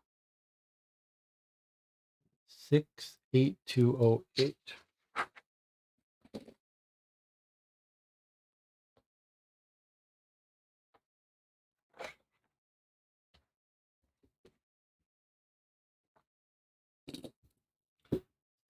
Oh, there is an entry for it. That's nice. Washington Square Park. This is where you guys didn't want to go, I'll point out. I walk over to Washington Square Park and it's full of large trees currently covered in snow. I'm able to make out some prints. And I pick up the barefoot prints in a few places, but there are large trees and bushes scattered throughout, as well as a large ornate gazebo in the center of the park. I'm guessing the sidewalks had been salted last night because they're already clear.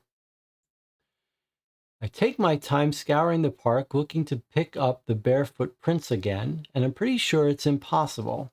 I see why Barnes lost the suspect. I feel almost bad for how upset he was that they got away. With the little lead they had on him, it would have been easy to duck out of sight. They're saying the person fleeing had a little bit of a lead, they could easily hide in the park. I was nearly to the gazebo when I thought about how close Barnes must have been to the culprit. They must have gotten off the path rather quickly because there's almost a straight sidewalk to the gazebo from all of the cardinal north, south, west, east, and intermediate directions. I'm guessing the two of them came in from the southwest. So he's saying they must have come in from this corner. That makes sense. What is he saying here? How close he must have been. They must have gotten off the path because there's almost a straight sidewalk to the gazebo from all the cardinal intermediate. I'm guessing the two of them came in from the southwest. I start walking back towards that entrance and get almost halfway back when I see what I'm looking for. Off to the north of the path, several barefoot prints lead into some bushes. I take a photo of the prints, then I follow them. There's a large bush, and it appears that the culprit went behind the bush, and then there are several prints almost in the same spot as if the person was hiding there for a while and shifting their weight because they're like cold and freezing in their feet. The prints then go off toward the northwest before coming to the snow-free sidewalk. So came in, and then they're going this way to this corner. I look up and see the bus stop on the corner of Washington Square North and Washington Square West. I'm confident the culprit would have gotten on a bus. As I near the bus stop, though, I see a flaw in my belief. The trees were blocking several taxis lined up on Washington Park North waiting for fares, Now I've got two possibilities, a taxi or a bus. So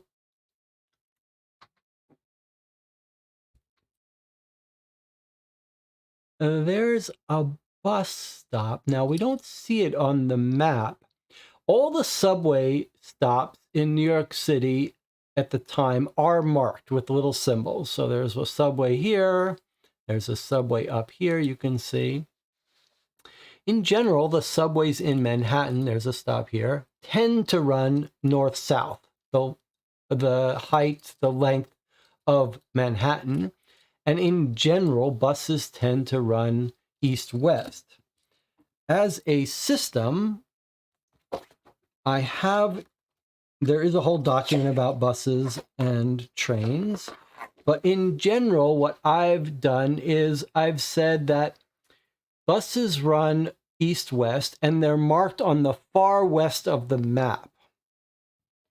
So if you were to look at the neighborhood on the far left of the map, so to the west of Greenwich Village is Hudson Yard, right before you hit the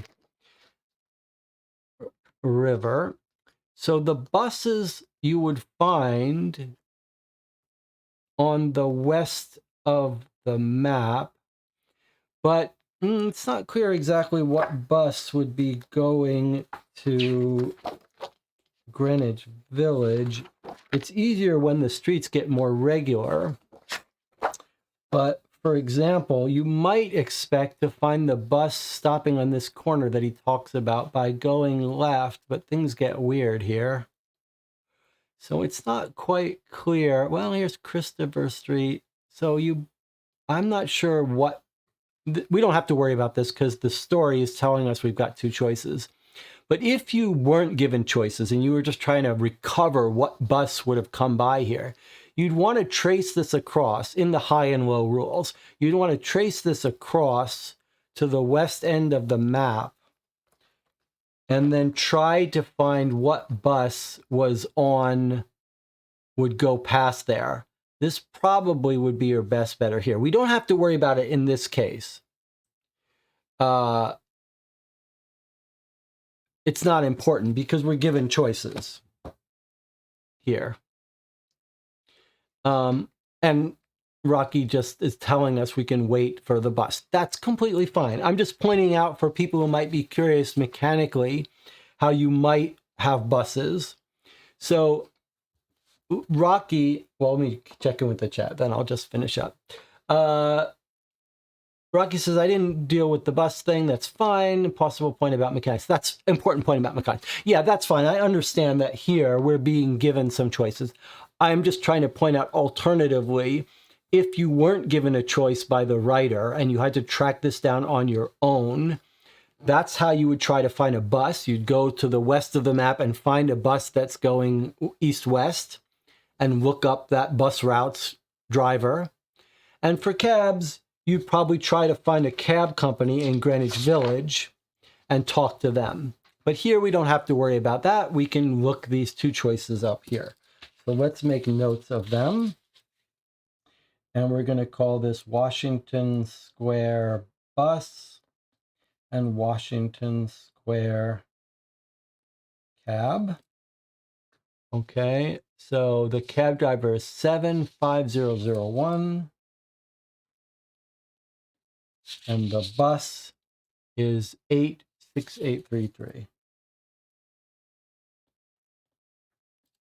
Okay. Anna has an early theory. Anna says, I think the nurse stabbed the vagrant in self-defense, and of course she wasn't coming back. I think that's a very good theory. The only thing I don't like is she went home at 9. I don't see how she ends up back in the apartment. In fact, let me just, sometimes she stays over. That's interesting, but he saw her leave, unless he was wrong. But it wouldn't be unusual for a poorer nurse to come down from Harlem, work in the evening for someone, and then go all the way back home. That's a very long trip. If you're seen leaving the apartment at 9, it's hard to see how you would be back there at 6 a.m., but we'll worry about that later. Okay, so, well, clearly we're going to go to these two places. So he sees two possible ways, cabs or buses. All right, well, let's talk to the cab drivers, and then we'll talk to the bus driver. So page 70. I approached the first cab, a black cab with rainbow taxi services, and call now 52757, and introduce myself. The cabbie seems interested in my story, but I also realize he sits in a cab all day and waits for fares, so his expectations are probably pretty low for what's interesting. I seem to have piqued his interest, though, because he steps out and talks to a couple of the other drivers for me. Can't remember for the life of me, but one of the new rainbow taxi guys was running his mouth earlier. Oh, he's talking to us. I can't remember for the life of me, but one of the new rainbow taxi guys was running his mouth earlier how he picked up this broad wearing only a nightgown and a robe. He said she was pretty little colored glass. Sorry, that was the theory about the nurse. Okay, looks like that's turning out to be right. And he said she didn't have any money, and as distraught as she seemed, he couldn't just turn her away, so he turned the meter off and gave her a ride anyway. He didn't say where he took her to, only that it was somewhere northwest. He said she was probably 5'6", maybe 5'7", and smoothest ebony skin you ever seen. Did she have any blood on her? Not that he told me. He said she was so cold she was shaking, and she kept her hands tucked under her armpits the whole time, trying to stay warm. He didn't mention any blood, though I think he would have. He's a bit of a pervert. He said he wished she'd have moved her arms so he could have seen what she had going on up top, if you know what I mean. I do. Thanks. Do you know his name or where I can track him down? I can't say I do. He's a new guy, and they don't keep the best of records at Rainbow. Most of us drivers are borderline homeless or living with a family member, so I doubt knowing his name would help you. I guarantee if he turned the meter off, he wouldn't have told dispatch, so they won't be able to help either. You have a card, and I'll call you if I see him. I pop my briefcase open and grab a card for him. I sure would appreciate it if you would. He smiles, a stark contrast to the bored look on his face when I approach him. Will do, sir, will do. I've got other leads I need to follow, and I turn from the excitement I've brought to his life. I get almost the length of the park away from him when I realize I didn't get his name. It's okay, he has my card, and I have all the information I need. Circle T of your evidence letters, and note T is Rainbow Taxi Driver Statement.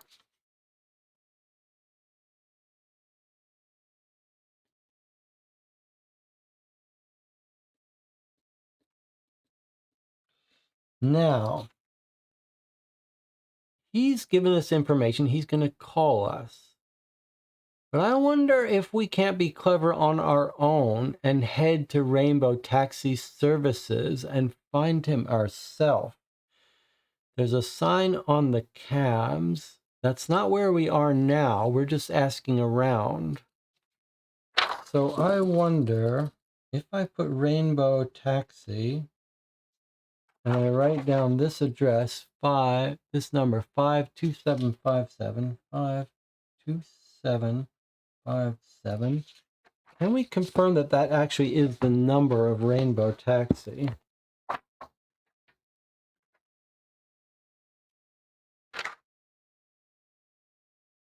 Well, I'm not sure we want to wait for this guy to call us if we can investigate it on our own.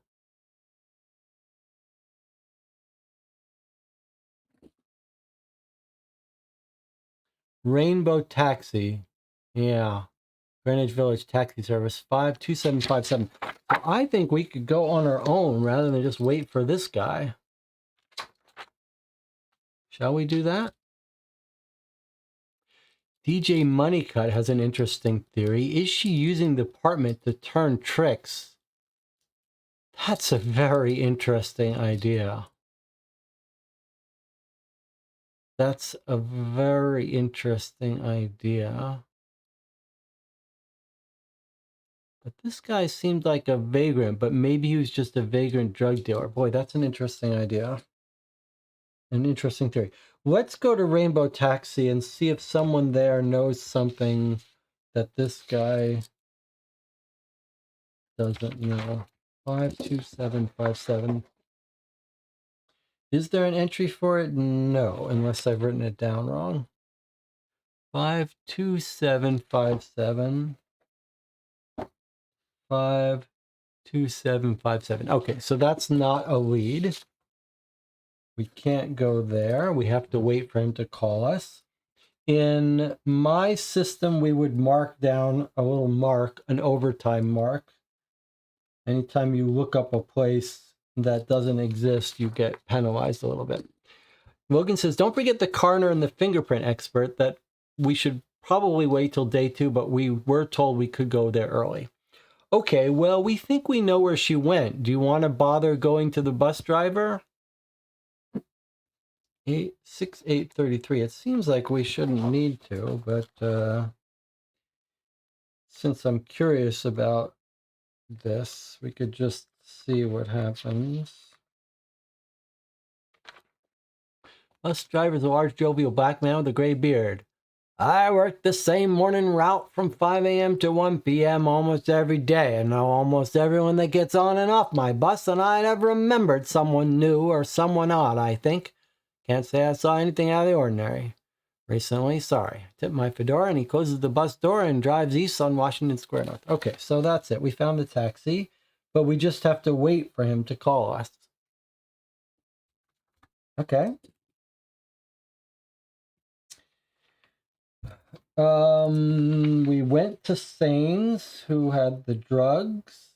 We woke the elderly woman. We went to the pharmacist. We're almost ready to finish day 1. We went to Washington Square Park. We've got a coroner. We've got a fingerprint specialist that we could go to on day 1. They have information for us on day 2. We've been to all the apartments. We haven't been to the first precinct about the robbery.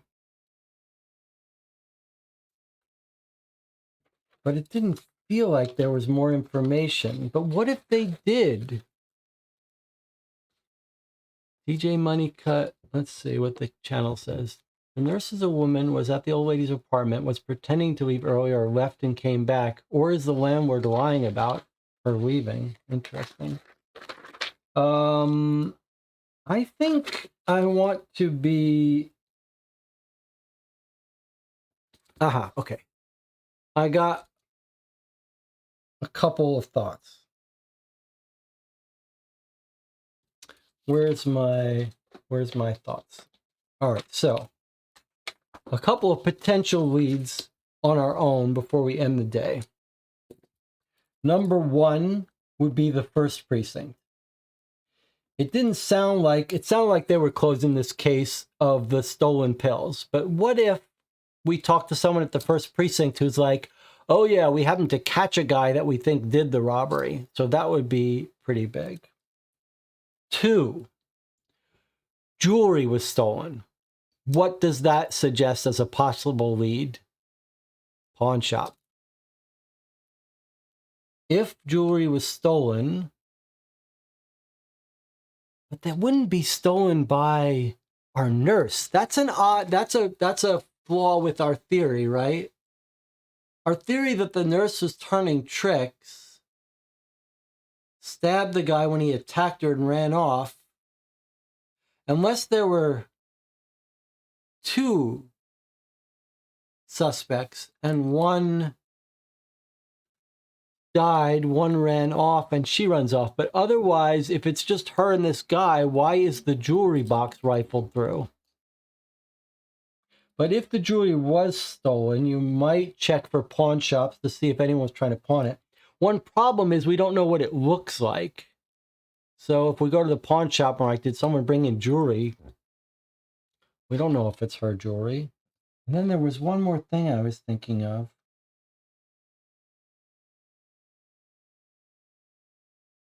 Now I've forgotten, though.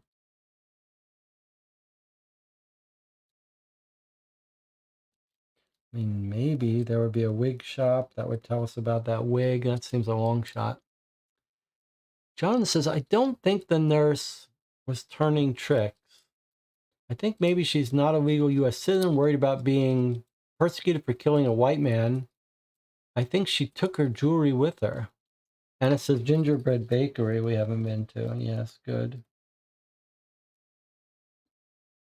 Oh, I felt like there was one more place I was thinking of we could go to.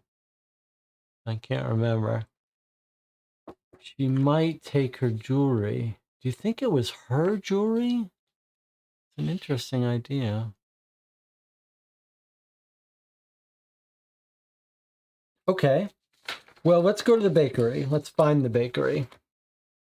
So, Gingerbread Bakery, that was the actual name? If so, we can look it up in the white pages.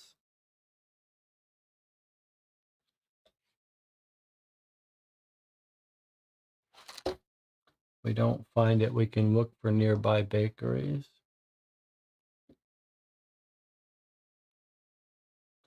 I see Gingerbread Dreams in the Civic Center.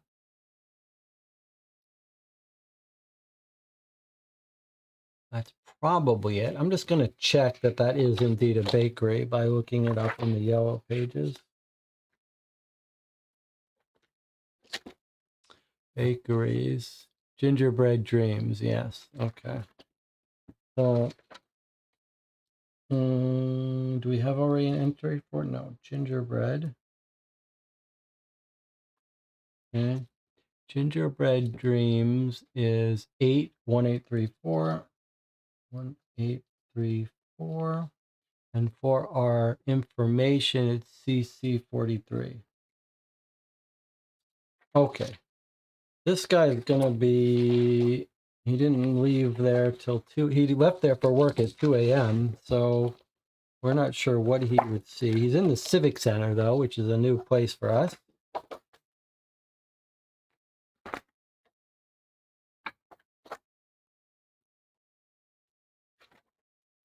Civic Center here is the area right below the southernmost tip of Manhattan, which we call the financial district. Civic Center is sort of an unofficial name. Most people, if you asked where the Civic Center is, they're not going to recognize that now as an official name or then, but it's this, what we're calling this little area here. Okay, so 43. So the bakery is down here. Okay, and then Greenwich Village is up here somewhere.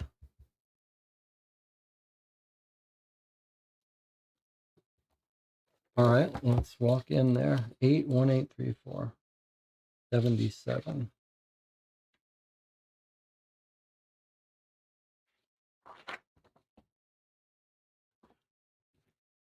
I tracked down Gingerbread Dreams in the Civic Center. It's packed and a little challenging for me to speak to Benjamin. I managed to get a few words in with him between customers, and he tells me what I had already guessed. He didn't see anything suspicious this morning, and with the snow this morning, he only saw one person on the street at 2 a.m., and they looked like they were homeless and headed west towards the subway on Downing Street to get warm. A large fellow with a large amount of jackets on. Can't say I know him, though. Well, we do now have another lead. What is that other lead? The subway station. That's where the cops were. And we've got a description of our homeless person. This could be our victim, right? Large amount of jackets on. That would be common for a homeless person, but our victim did look homeless. But they're heading in the wrong direction.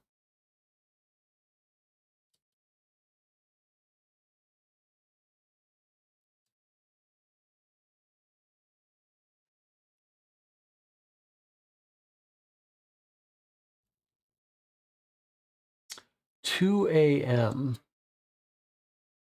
Let's just make a note of that. 2 a.m.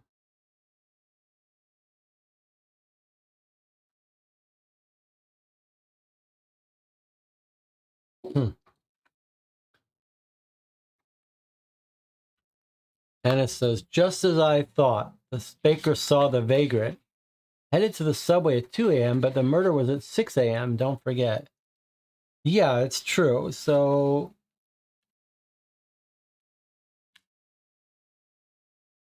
our guy was described as wearing a brown jacket and a white shirt. Yes. Are we going to find out that our nurse comes back at 6 a.m. and this homeless person follows her from the subway and attacks her? Is that what's happened? That at 6 a.m. she takes the subway down and she's coming into that apartment at 6 a.m. and she's followed in. All right, let's walk down to this subway station and give it a look.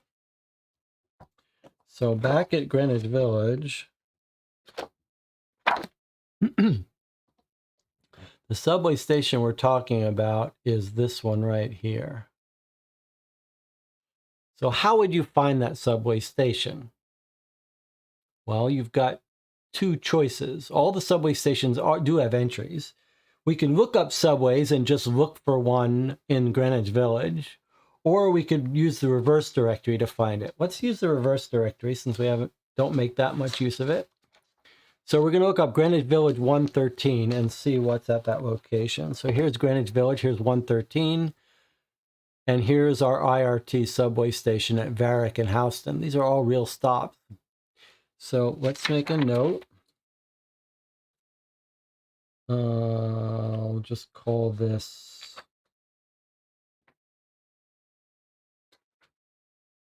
GV13 13 GV subway. Okay, so Varick and Houston. Is that what it was? Varick and Houston? Yes, Varick and Houston. Houston Street is 2 blocks up from where I grew up. I grew up in Soho, which is called south of Houston Street. Okay, 83342.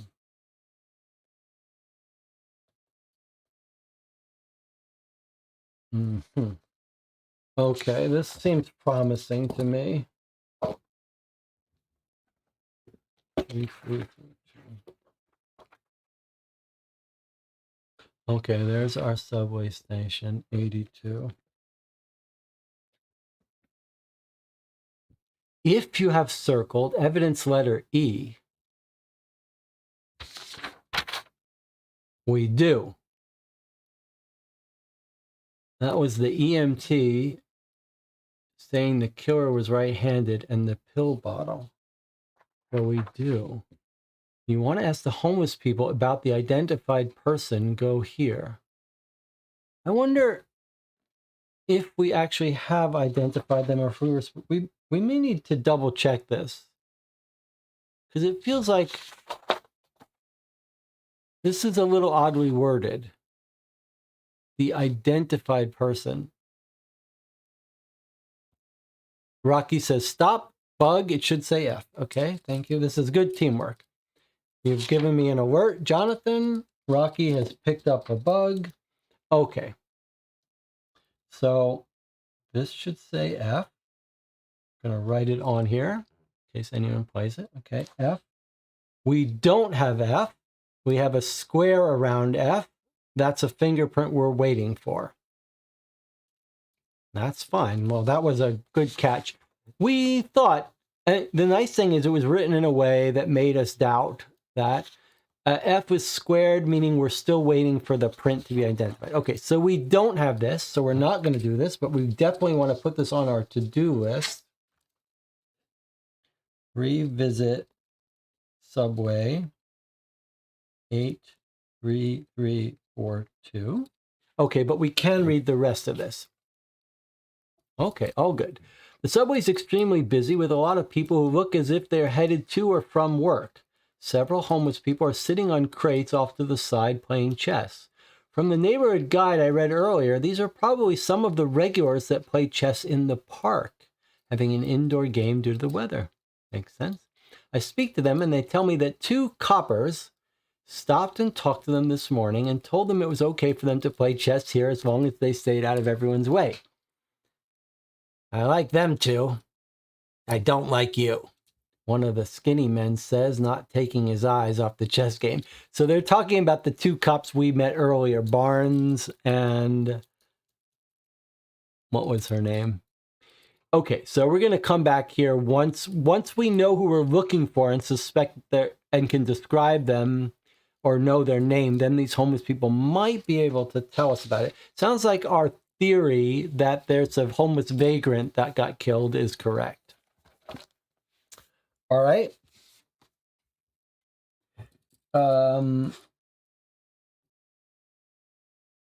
I think I'm not ruling out the idea of looking for pawn shops, but maybe we'll wait till day 2 if we want to follow that up. The first precinct, I'm tempted to just quickly look it up because maybe they do. I mean, we are cops. First precinct is in the Lower West Side. That makes sense. That's where the robbery occurs. 37394. Let's just quickly check it out. 37394. Let me just quickly look and see if it's here. Okay, well, it's not here, so that's fine. I didn't really expect it. It didn't sound like it was relevant. I want to make sure I didn't get it wrong. 37394. 37394. Okay, it's not there. That's fine.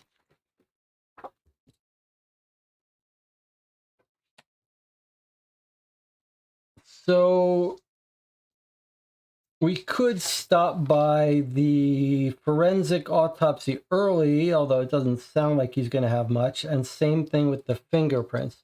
Are there any other places we wanted to go to before we end day 1?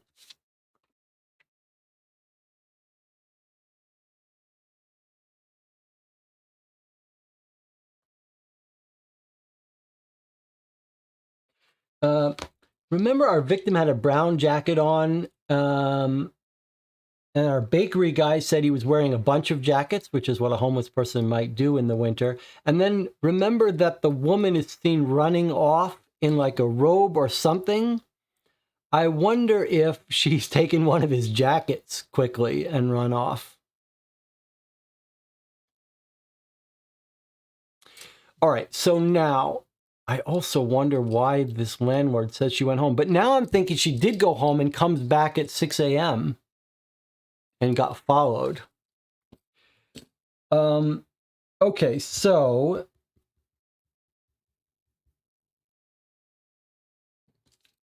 if we were just thinking outside the box, though, if for some reason we couldn't locate her,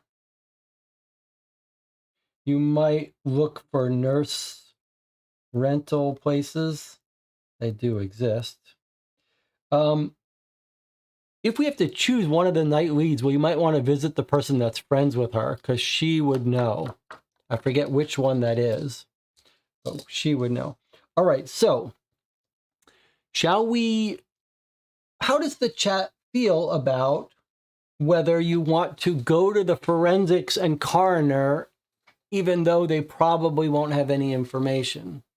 I guess it depends on how thorough you feel like being. Do you feel like being the cop that's super thorough and bugging people? Or do you feel like the cop that is not going to waste time and wants to get to that coffee in that apartment? Jonathan says he's neutral. I mean, I probably could go to those places in the time it's taking us to vote. But DJ Moneycut says, vote, wait till tomorrow. Anna says, for a friend deal, you'll have to come back on day 2, though. Okay, that makes sense. Isara says, vote, wait for day 2. So you don't want to go to the forensics and the thing. I feel like I got to know. If we're going to give constructive criticism, I like the idea of being like, DJ Moneycut wants to go get coffee. I feel like we should go just to see what the game has in mind, what Rocky created for us. Let's just see what you get if you go there early rather than skip it. But I like the idea that we could skip it. Okay, so we've got a forensic autopsy lab and fingerprint, and they're filed under NYPD. So I think in the new white pages I made, it would be easier to find it under the white pages, but in the old directory, let me stop and clear this. In the old, we are risking going late, that we're getting late tonight, but I think if we're going to provide feedback, I'm curious. So I think we'll look up in the yellow pages, NYPD, and see if we can find it this way. This is one of the things that got improved a little bit with the new set of directories, which aren't public yet.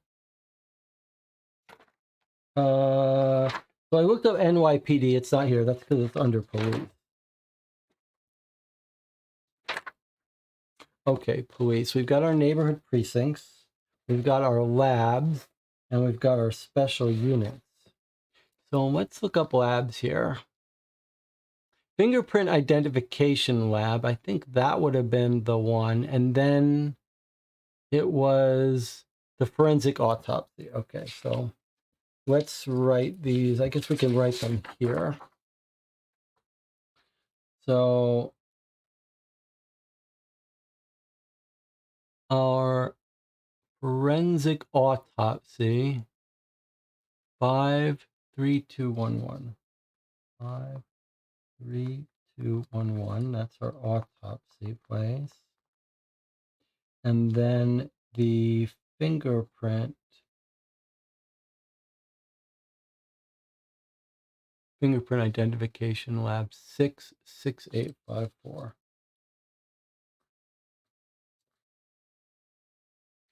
Fingerprints. Remember, we want to go there on day 2, but we could go there on day 1.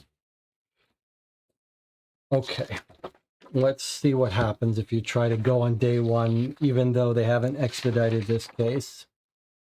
53211, forensic autopsy lab. Oh, that's nice. That's useful. 53. I make my way over to East Village to follow up with the coroner for the autopsy. If it's day 1 and you'd like to ask about evidence J, go here. If you have a square around D and E and would like to compare them to the prints that Walter Bissett, remember he was the guy who came, go here. If you have a square around D and E, we actually have a circle around E, although I'm not sure that's correct. And I'm not sure if this is meant to say only day 2, only day 1. I'm going to make a note for Rocky to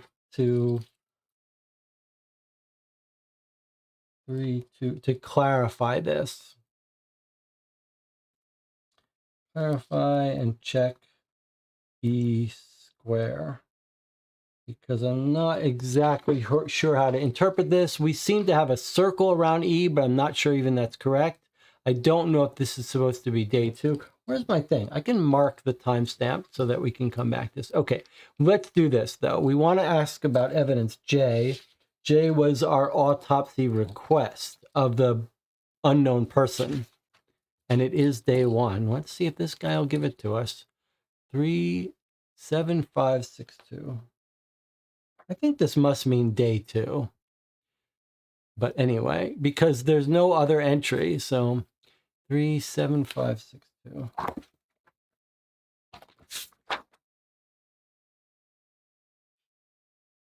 Page 37. Let's see. Rocky says it should be D and F here.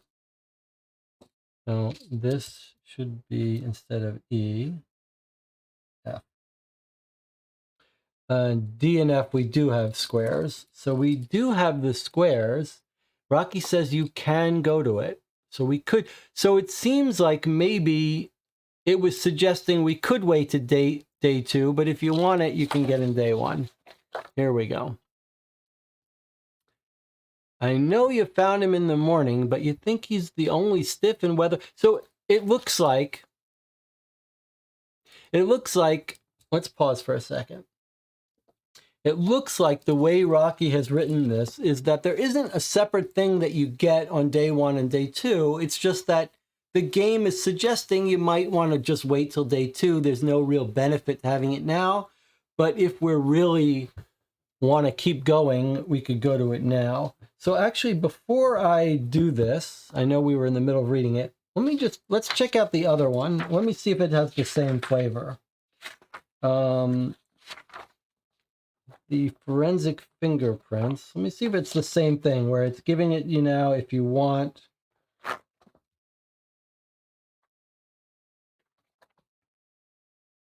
Okay, this looks a little different. Okay, the fingerprint lab is different. The fingerprint lab, a small framed officer dressed in plain clothes and a duty belt is looking in a magnifying glass hovering over a fingerprint card. He looks back and forth from the mounted magnifying glass to a binder of fingerprints. G'day, sir. I wanted to check on these fingerprints I recovered from the stabbing we had. So now here we've got separate items for day 2 versus day 1. We can ask about D and E. I'm thinking this might be D and F, right? This is supposed to be F because our 2 fingerprints were D and F. I'm pretty sure that this should be F. I'm guessing. Because E is the EMT statement. And D and F are the fingerprints. So maybe, yeah. Okay. So here we've got separate entries. This is what I thought we were going to get for the forensics. So here, so I think let's wait on the autopsy till tomorrow. Because it's the same entry. Let's wait on that. But here we've got special entries for today, so let's try it. Is this guy going to say, stop bothering me? Let's see. It's day 1. We're going to ask about evidence D, which was one of our, remember, 2 sets of prints were picked up. So page 27. I guess sometimes I'm looking things up and I don't have to. Okay, here we go. Sir, I collected this today. Have you had time to look at it? Not for too long, but I did some quick scans. There's one unique one. There are no arch fingerprints, which have no deltas. And they make up about 5% of all fingerprints. That's what that one is. In the full game, he would narrow down the search for you and tell you to look at the first 5 fingerprints as they're the closest to the print. You could identify it yourself now or wait till the next day after you found it. In this case, you'll have to wait till tomorrow. Assuming the print's in the system, I'll have it to you first thing in the morning and we'll let you know through interdepartmental mail when it's complete. Okay, very nice. So remember, Rocky, the way it's described is if you had a full set of fingerprints, you could search through it. Here we go. We get a little bit of a hint. We could search through it. That's very nice. Okay, and presumably maybe same thing, same kind of thing with F on page 56. Collected this today. Have you had time to look at it? This is the second print. Not for too long on that one, but I did have a glance. It's the most common. That's called a loop fingerprint, which have exactly 1 delta, and they make up about 65% of all fingerprints. In the full game, you narrow the search down for you, tell you to look at the fingerprints 6 through 70. They're the closest to the print. You could identify it yourself now or wait. Assuming print's in the system, I'll have it for you first thing in the morning and let you know through interdepartmental mail when it's complete. Okay, so there we go. So we're going to mark that both of these we want to come back to day 2. So it's time for us to take a break. I'm thinking, we've played for 4.5 hours. I'm thinking, Rocky was thinking a little while ago that we could finish this all in one day, but I feel like what we should do is finish day 1. And then break and meet again for day 2. So let's take our 8-minute break. Give that some thought. Come back. I'm curious to see what an end of day briefing looks like. It's never been done. It's a new concept in high and low. I've got my own implementation of it. I'm very curious to see how Rocky handles it. we're definitely going to do that this session. If for somehow, oh, Anna says, what about the late night leads? Yeah, that's true. Okay, we're going to take a break now. I'll see you in 8 minutes. We'll try to end the day. We'll do our late night leads. We'll get some coffee with our woman. We'll see how this goes.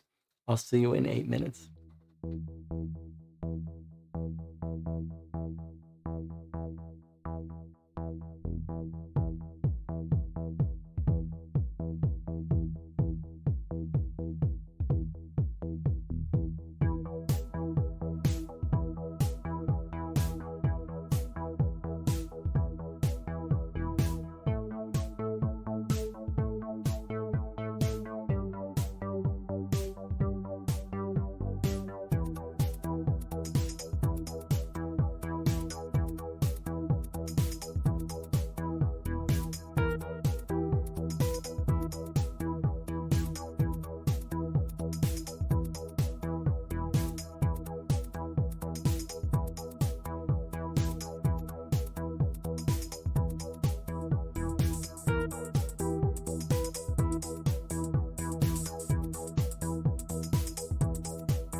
Okay, we're back. Rocky, the author, who's not supposed to be helping us, was saying that that the autopsy thing, I shouldn't worry about it, shouldn't put it off to day 2.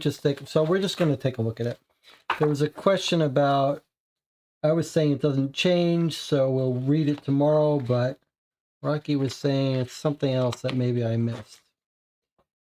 So here's the coroner. Then we're going to end the current day, and then we're going to stop this session after day 1. We're going to finish up day 1, then we're going to stop the session. We'll have a short day 2 on Sunday, I guess. Okay, so if it's day 1 and you're going to ask about evidence J, go to this page. If you have a square around evidence D and F and you want to compare them, go here, which we do have. We do have a square around D and F.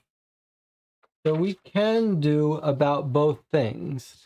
And what was J? J was the autopsy request. We wanted to know the identity. All right, so let's do these things and see what happens.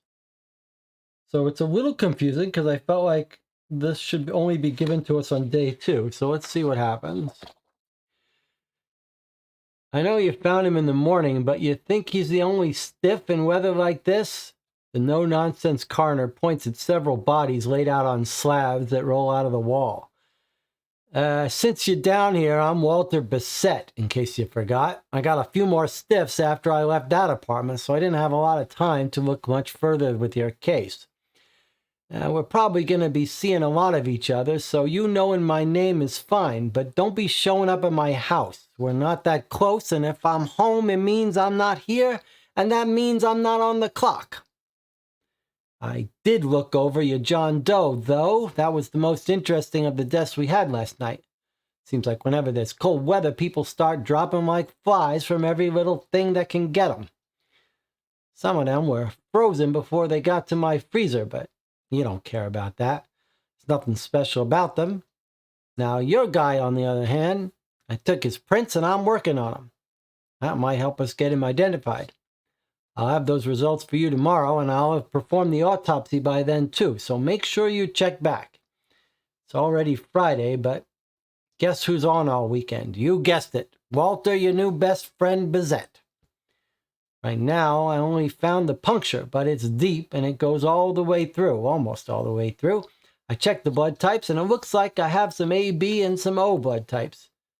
That means whoever stabbed him, their hand probably slipped down the knife and they cut themselves as well. So you're looking for someone with a cut hand, probably their right hand from where the injury is on the victim. Now the AB blood is our dead guys, but the O can't be. And there was quite a bit, so it must have been a pretty good cut. I took his property out of his pockets and that'll be on the report, but he didn't really have anything and his clothes were not in good repair. Even though he was dead, I could still smell the body odor of this guy. I'm assuming he hasn't showered in quite some time. It's bad, and I smell dead bodies for a living, so you know it's bad. Come back tomorrow, and I'll have more. Okay, that's a terrific scene. It sounds like we're going to be meeting more of Walter Bissett over the course of future cases, and he doesn't want us to forget his name. Walter, your new best friend, Bissett. Okay, so our culprit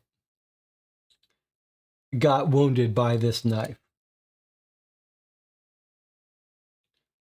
Probably has a cut right hand. That's going to be a good way to positively lock in our nurse as the killer. If she's got a wounded hand, he says it's pretty serious. And he gives us her blood type. Type O for the suspect and AB for our victim. Okay, good stuff. And more clues that they're homeless. That this guy, the victim, is homeless. Okay, pretty good. I think this guy followed our nurse home. All right, and then we wanted to ask about the prints. Let's see if he has this information for us, if he's gonna say stop bothering me.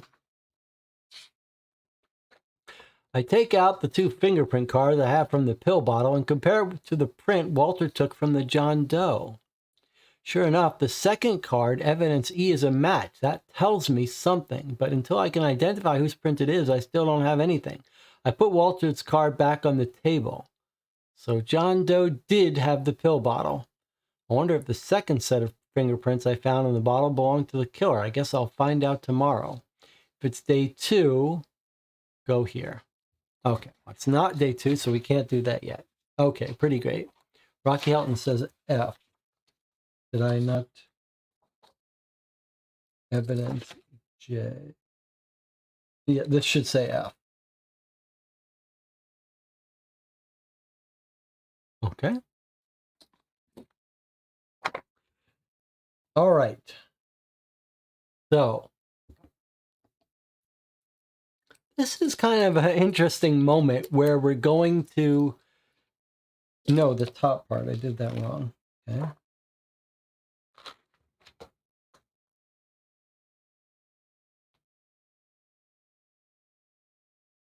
This is definitely D and F. And then 67, don't look. I want to make sure I mark this right. Oh, I see. So this is still J. This is why I love these erasable pens. Okay, this should be F. Yes, because D and F are the fingerprints. So this one should be F. Yeah, I think that's right. And J is the identity of the guy. Okay, yes, okay. Okay, so this is kind of exciting that we're going to go to the end of day briefing because this is a new idea for high and low. It's an important idea in the mechanical structure of high and low. So I'm very curious. Rocky and I haven't talked about it, so I don't know how he's implemented it. I'm curious. I think we're going to end today's session and see what this is. Now, one more thing I want to mention. During the break here at 3:30 a.m., my mother sent me an email. She said, Jesse, the buses run north-south too. Don't be passing along bad information about New York City buses.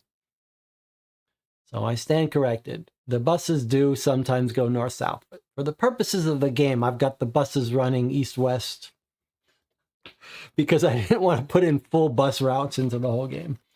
All right. So I wasn't much of a bus rider. There's subway people, there's bus people, and then there's people who do both. Okay, so we're going to try to do the end of day briefings of day 1. I'm very excited about this. So remember, if we just walk through this was our day 1 introduction. Then we got to here and it said stop.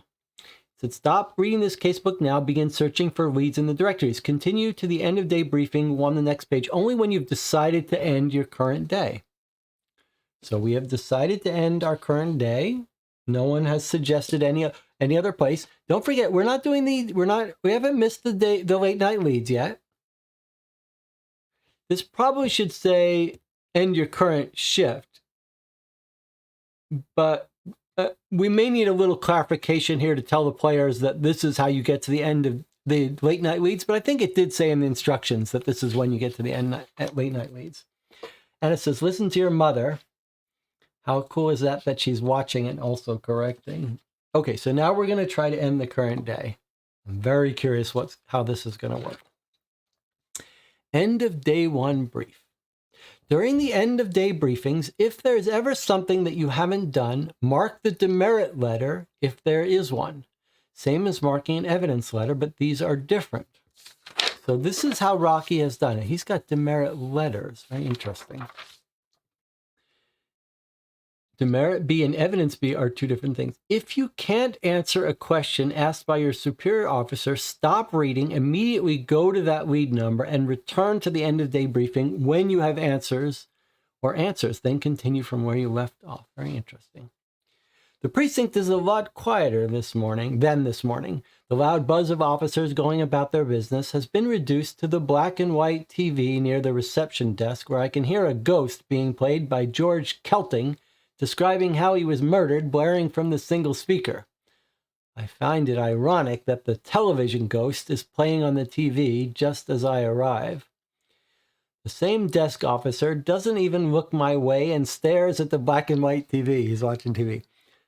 I've had a long day and God knows how many coffees. On the way to my desk, I see the lieutenant packing his things up to head out for the night. He looks up at my arrival. How'd your first day in major crimes go? Seems like you hit the ground running.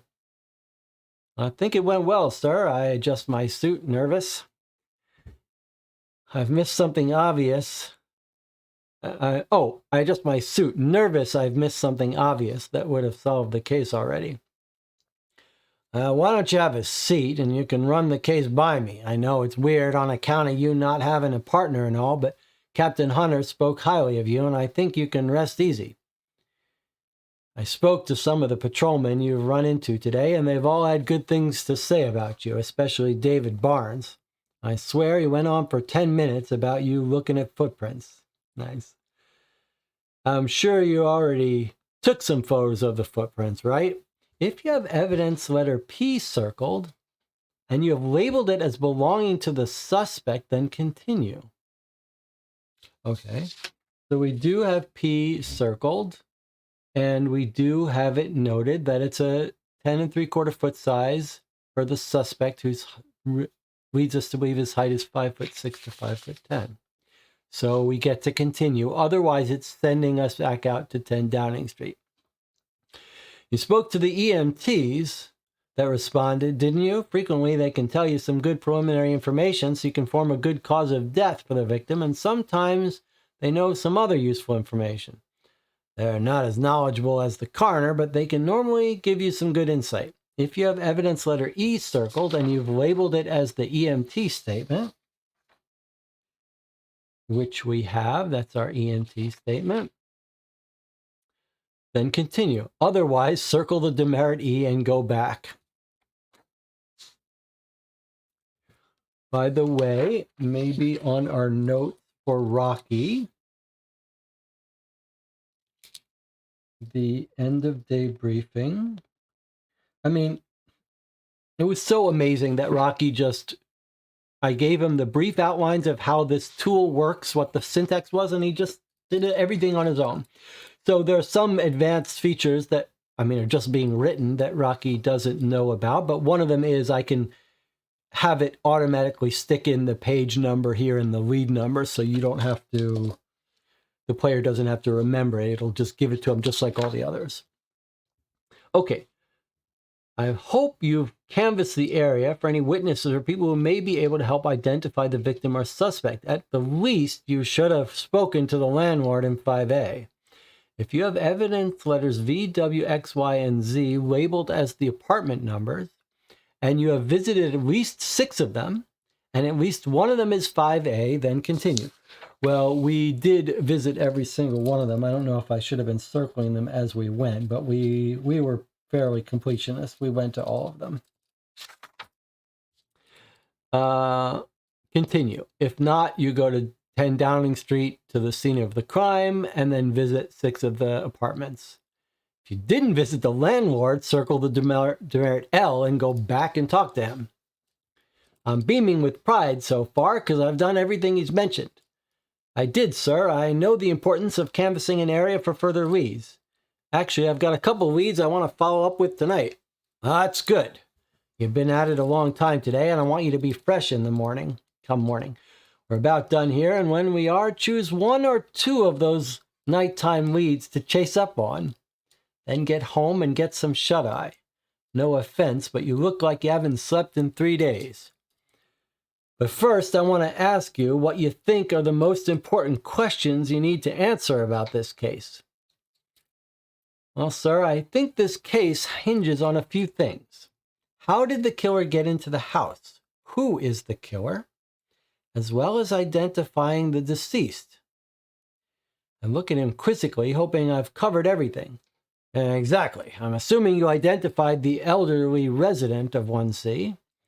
If you've identified the woman who was sleeping, continue. If not, you might want to speak to the landlord of 10 Downing Street. Once you know her name, continue. We do. It was Murphy Mira Murphy.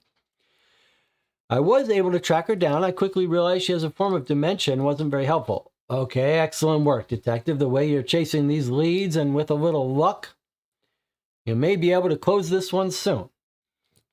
Follow up on any nighttime leads you'd like, but I still want you here on time in the morning. Is that clear? Yes, sir. Very well. Submit what you have to property to get it over to the lab so they can work on it tonight. Have a good night, Detective. Great work today. Continue reading day 1 nighttime leads. Okay, so the game is going to let us do all of them. I think it would be, I don't know if mechanically in the case would have problems if the person didn't go to all of them. But I would like to suggest to Rocky that he limit the nighttime leads. One of the huge pieces of trying to make a game out of these Sherlock Holmes consulting detectives, one of the things I really want to do in these games is give the players agonizing choices. That's sort of the heart of what makes a game good. And it's one of the things that is missing from these kinds of games is the feeling that there's no consequence. We can go to every place. Rocky says, keep reading. And Jonathan says, didn't the boss imply we should only go to 1 or 2? He did. This says continue reading day 1 night. Oh, we have to do the next page. I see. The boss did say pick a couple, and he did say he wants us fresh. So I haven't turned the page. Anna says we can pick 2 night leads. Who does Anna have some access to information that I shouldn't have? All right, the channel's all yelling at me. Rocky says, keep reading. Jonathan says, didn't the boss imply? And then Anna seems to think we can only pick 2. All right, but let's turn the page. So this says, continue reading day 1 nighttime leads. I suppose we're going to get them on the next page. So maybe it should say, like, continue to the next page to do nighttime leads. Okay, so here, this is all new to me. This is a new system that Rocky has come up with. Okay, so let's turn the page and see what happens. Day 1 nighttime leads. Now that the lieutenant is gone, I want to follow up on some leads to see if I can't really break this case open. Hopefully I should be able to do all of them and in any order as long as I don't fall asleep. Voluntarily or involuntary. When you're done with the nighttime leads you wanted to follow, your day 1 is finished and you begin reading the day 2 introduction. You must have the evidence letter circled to be able to follow that nighttime lead. Okay, that's pretty cool. Okay, so 1B, 2B, and coffee.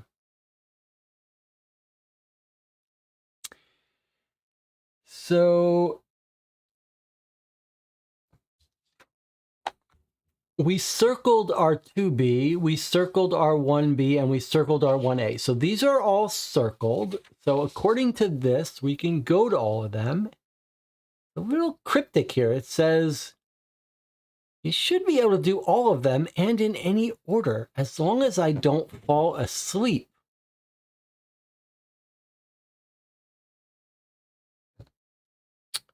One of them is the baker.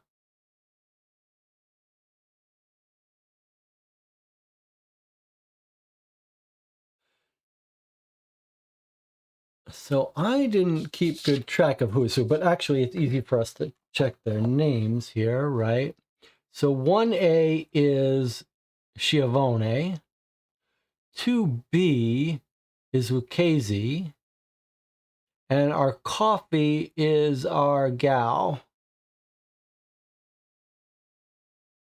who wants to have coffee with us. 2B is the baker. And the woman was there. We talked to her and she said, come back and visit my husband. All right, so we already got that information. You could imagine that we'd go for coffee that would keep us awake. And it says, no, wait. 2B is the restaurant owner. 1B. I mean, it's easy to check. We could just go and see what the landlord could remind us who these people are. Remember, we're allowed to reread these. So The landlord is 33254. Page 32. So let's bookmark this for a second. Let's just remind us who these people are. So 1B, I'm not looking up this late night lead, I'm just reminding ourselves who this is. 1B is the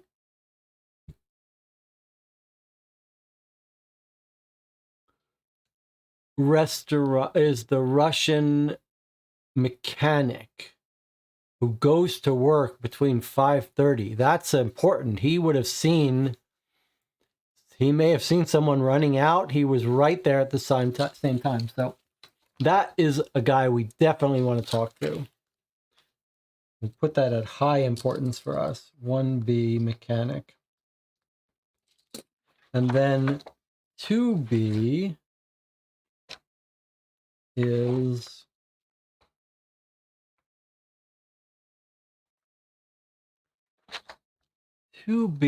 the guy with the dog who owns the restaurant.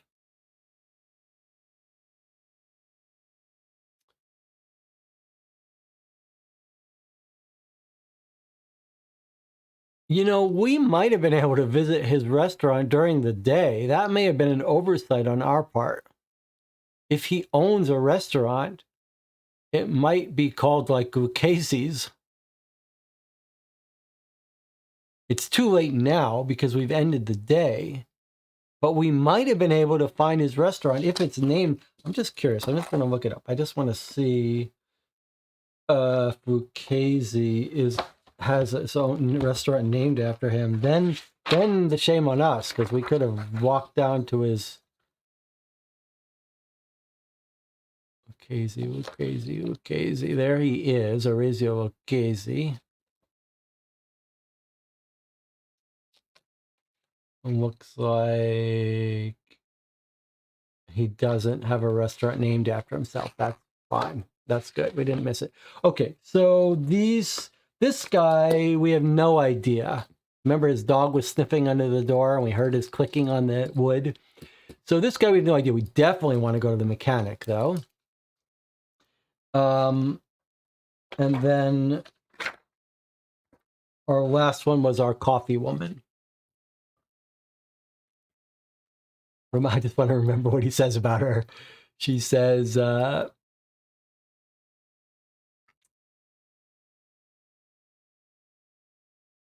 he doesn't say she's in one of these.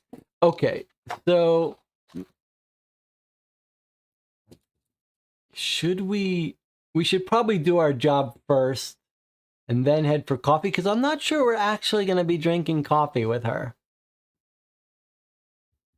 So let's do the one that's our real job. Well, we have to have a vote on this. This is our important moment. This is the last thing we're doing before ending here. Do you want to go to coffee first to keep us awake with the woman? But is it really going to be coffee? Hard to know. Or should we do business first and go to the mechanic who works at 6 a.m. first? I'm sort of inclined to go mechanic, and then I don't want to fall asleep before we get to our girl. Business first. Okay, we're going to go to the mechanic first, but I'm not promising. I'm a little worried. Like if we go here and then we go here and fall asleep and don't get into our coffee, I'm not going to be happy. So let's go to our 1B, page 40. This is our mechanic who goes to work right when this happened. All right, here we go. Let me stop this vote here. It doesn't matter what I assume that okay. I knock on 1B, and a large Russian man with grease streaks on his face and hands answers the door, towering above me. Yes, he's short with me, and I like that at this hour. Sir, are you Chakin Yefremova? I say, pointing at the mailboxes. Yeah, what's going on? He folds his arms across his chest, his thick Russian accent coming through. With his muscles on top of muscles, I can tell I wouldn't want to find him in a dark alley and not call him friend. I'm investigating a murder that occurred early this morning in this building. It seems to have happened sometime after 6 a.m. Did you see or hear anything odd around then? He shrugs as if he has nothing to tell me and scrunches his brow as if thinking. Yeah, as I was leaving for work, I saw a man running up the double doors here. He points to his left, to the main double doors to the apartment building. He seemed like he was in a hurry and it was snowing, so I held the door open for him. He had thick brown coat and was wearing blue jeans. I've never seen him before, but there's a lot of apartments in the building, so I just figure he was visiting one of them. As he ran through the open doors, he said, "Thanks, I'm here for Mrs. Murphy." I found that odd because Miss Murphy has never been married, but I figure he could have just been helping her nurse, Leisha Mooney, and not know any better. Sometimes Leisha has to do something and they send someone else over to help. I'm a mechanic and I was at work all day and didn't get back till the street lights came on. Well, thank you for your time, Mr. Yefremova. Before I go, what time was it that you left for work this morning? 5:55 a.m., 5:55. I always leave same time because I have to catch 6:08 a.m. train. Thanks, I say, and have a good night. He grunts approvingly and closes the door. Circle Q, and note Q is his statement. Okay, so this was pretty huge, right? Because we got the name of our nurse.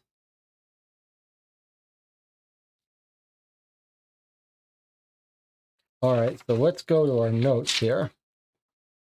So we actually got a couple pieces of interesting information from this guy, right? The first is he let the homeless guy rush in. He held the doors for it, meaning well, but he let our guy in at 5:55. So we should know 5:55, Russian lets in the homeless guy. It makes sense because his boots were still wet. We knew he had to get in there and probably in the morning. Now it's starting to make sense. Yeah. And he knows her name. Our suspect, I guess. Leisha Mooney. Now, the odd thing is he says, "I'm here to see Mrs. Murphy." So it makes more sense that he would let him in. Why does this homeless person know her name? I thought he was just following back our nurse, but that's not what happened. He wasn't just following back the nurse because he knows the name of the woman who owns the apartment. That's strange. It's either that our nurse isn't going to be turning tricks at 6 a.m.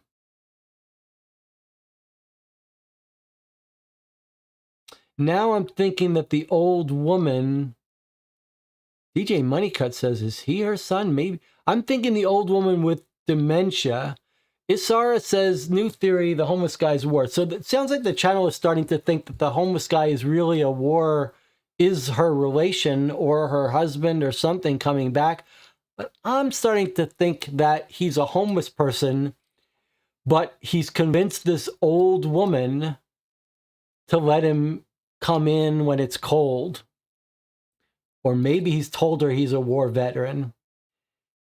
Or, Anna says, maybe he just saw the nameplate on the door. I think he might have convinced the dementia woman to let him in. But on the but maybe on the other hand, she never leaves the house, so probably not. Okay, I'm just going to put a note that the vagrant knows Mrs. Murphy, or claims. That's a very interesting thing. It's a very interesting piece of the puzzle. And it says, don't forget, the vagrant picked the lock, so he wasn't let in. Oh, that's not a known fact. Not known at all. We do not know that the vagrant picked the lock. We're told that some of the residents leave their doors unlocked because of the security downstairs. So either he picked the lock or it was unlocked. We don't know for sure that he picked the lock. In fact, it's a little odd that a vagrant would have lock picking. It is interesting, though. Okay, so now I am very nervous about talking to the restaurant owner for fear that we're not going to get a chance to visit Gina. I know this is terrible. He did pick the lock of the woman he was stealing pills from. Yes, I agree, unless he wasn't the person who stole the pills and he bought them from someone.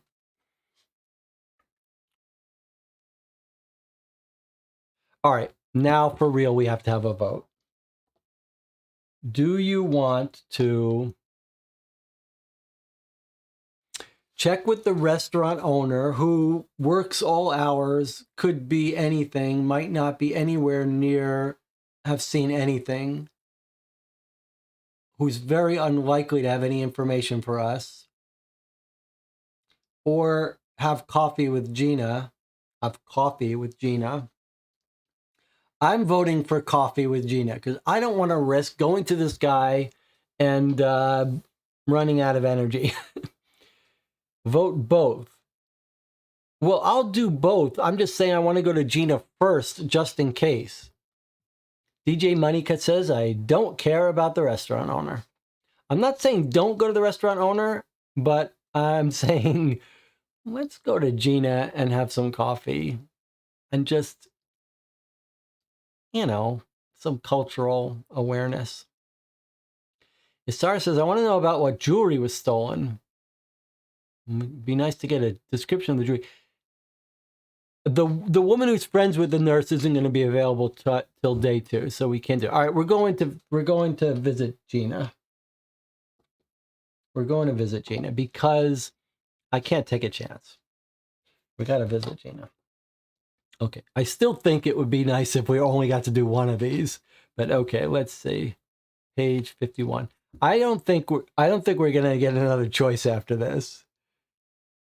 DJ says, we need to learn more about blonde bombshell culture. Okay, let's see what happens here. I knock on 1A and hear the playful response, whoever could it be? The blonde bombshell opens the door wearing a barely there red negligee. Can this one be more revealing than this morning's one? A quick glance into the apartment behind her, and I see a lovely but very empty coffee pot sitting on the kitchen counter. Then it hits me how naive I was, as I realize this wasn't an invitation for actual coffee. I laugh to myself as she tries to pull me in for a late-night rendezvous. I'm sorry, madam. If it was any other time, I'd welcome getting to know you better over a pot of coffee. I look at the empty pot again, and she looks at it as well. She gives me a look of disappointment. Well, maybe when you're done with the case then. I really would like to get to know you better. I sure would like that, ma'am. I would. Thanks for understanding, I say as I muster the willpower to turn away. Okay. All right. So she didn't have the coffee ready for us. All right. So now we're going to knock on the restaurant owner and see what he has to say. All right. So we're going to have to wait to see Gina to the end of the case. I knock on 2B's gray door and hear the telltale clicks of a small dog, but this time I hear someone else coming to the door. After a short wait, I'm greeted by a black-mustached, olive-skinned man that introduces himself as Oreo Lucchese. and his little dog, a light gray Italian greyhound. I can't help but laugh to myself and feel like a little victory with my guessing skills. Sir, I'm not sure if you heard, but someone was murdered in your building early this morning. I've been assigned to the case and wanted to ask you some questions. Is that okay? I say as I take off my fedora and hold it against my stomach. I didn't kill nobody, he says matter-of-factly. Sir, I don't think you did. I just wanted to know if you saw anything suspicious around, say, 6 o'clock this morning. I can't say I did. I was sleeping when you knocked earlier because I worked till early this morning. Didn't get up until almost noon today. Had some drinks after work with some of my employees and then got to the station around 2:45 a.m. and came straight home because it was starting to snow and, no offense, but I was fucking cold. I work in an Italian eatery in Italian Harlem. I'm a co-owner with Forlini's son. You're welcome to stop by in and check up on me, maybe grab you a slice while you're there, but I didn't see nothing. Thank you, sir, and have a good night.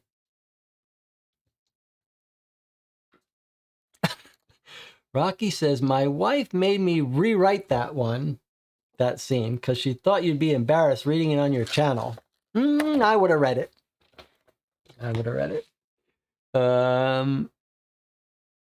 So now should I have, let's see. Oops. So let's see if we, day 1 nighttime leads is 10. So here was our day 1 nighttime leads. And now if we turn the page, it's day 2. Okay. I could put a stop page after this. I could show you how to put a stop page after this that says turn when you're ready to start day 2. Okay. So we finished day 1. We've played for 5 hours here. We're going to stop and end this session here. Rocky says, originally you fell asleep and couldn't follow any more leads. That makes sense. You fell asleep and couldn't follow any more. I like that. I would put that back in. Okay. We're not going to spend a lot of time talking about this now because we're going to meet again to play day 2 of the case. Rocky says it's going to be quite a bit shorter. I don't know if it's going to be super short. But maybe Rocky can fill us in on that. So let's go over our plan. We've played a little bit more than 5 hours tonight. We are not going to meet. It might seem like it would be natural to meet Saturday night to play again, but we can't do that because I can't meet on Saturday night, but we can meet on Sunday evening at 11 p.m. So that's what we'll do. Saturday, nothing. Sunday, 3 p.m. we'll play Dear Homes, and then at night we will play the second day of Hit the Ground Running, unless there are people who really can't make it and convince me to put it off. But I think Sunday seems like the right thing to do. And maybe Rocky can tell us if he thinks it's going to be a half-hour session or a multi-hour session.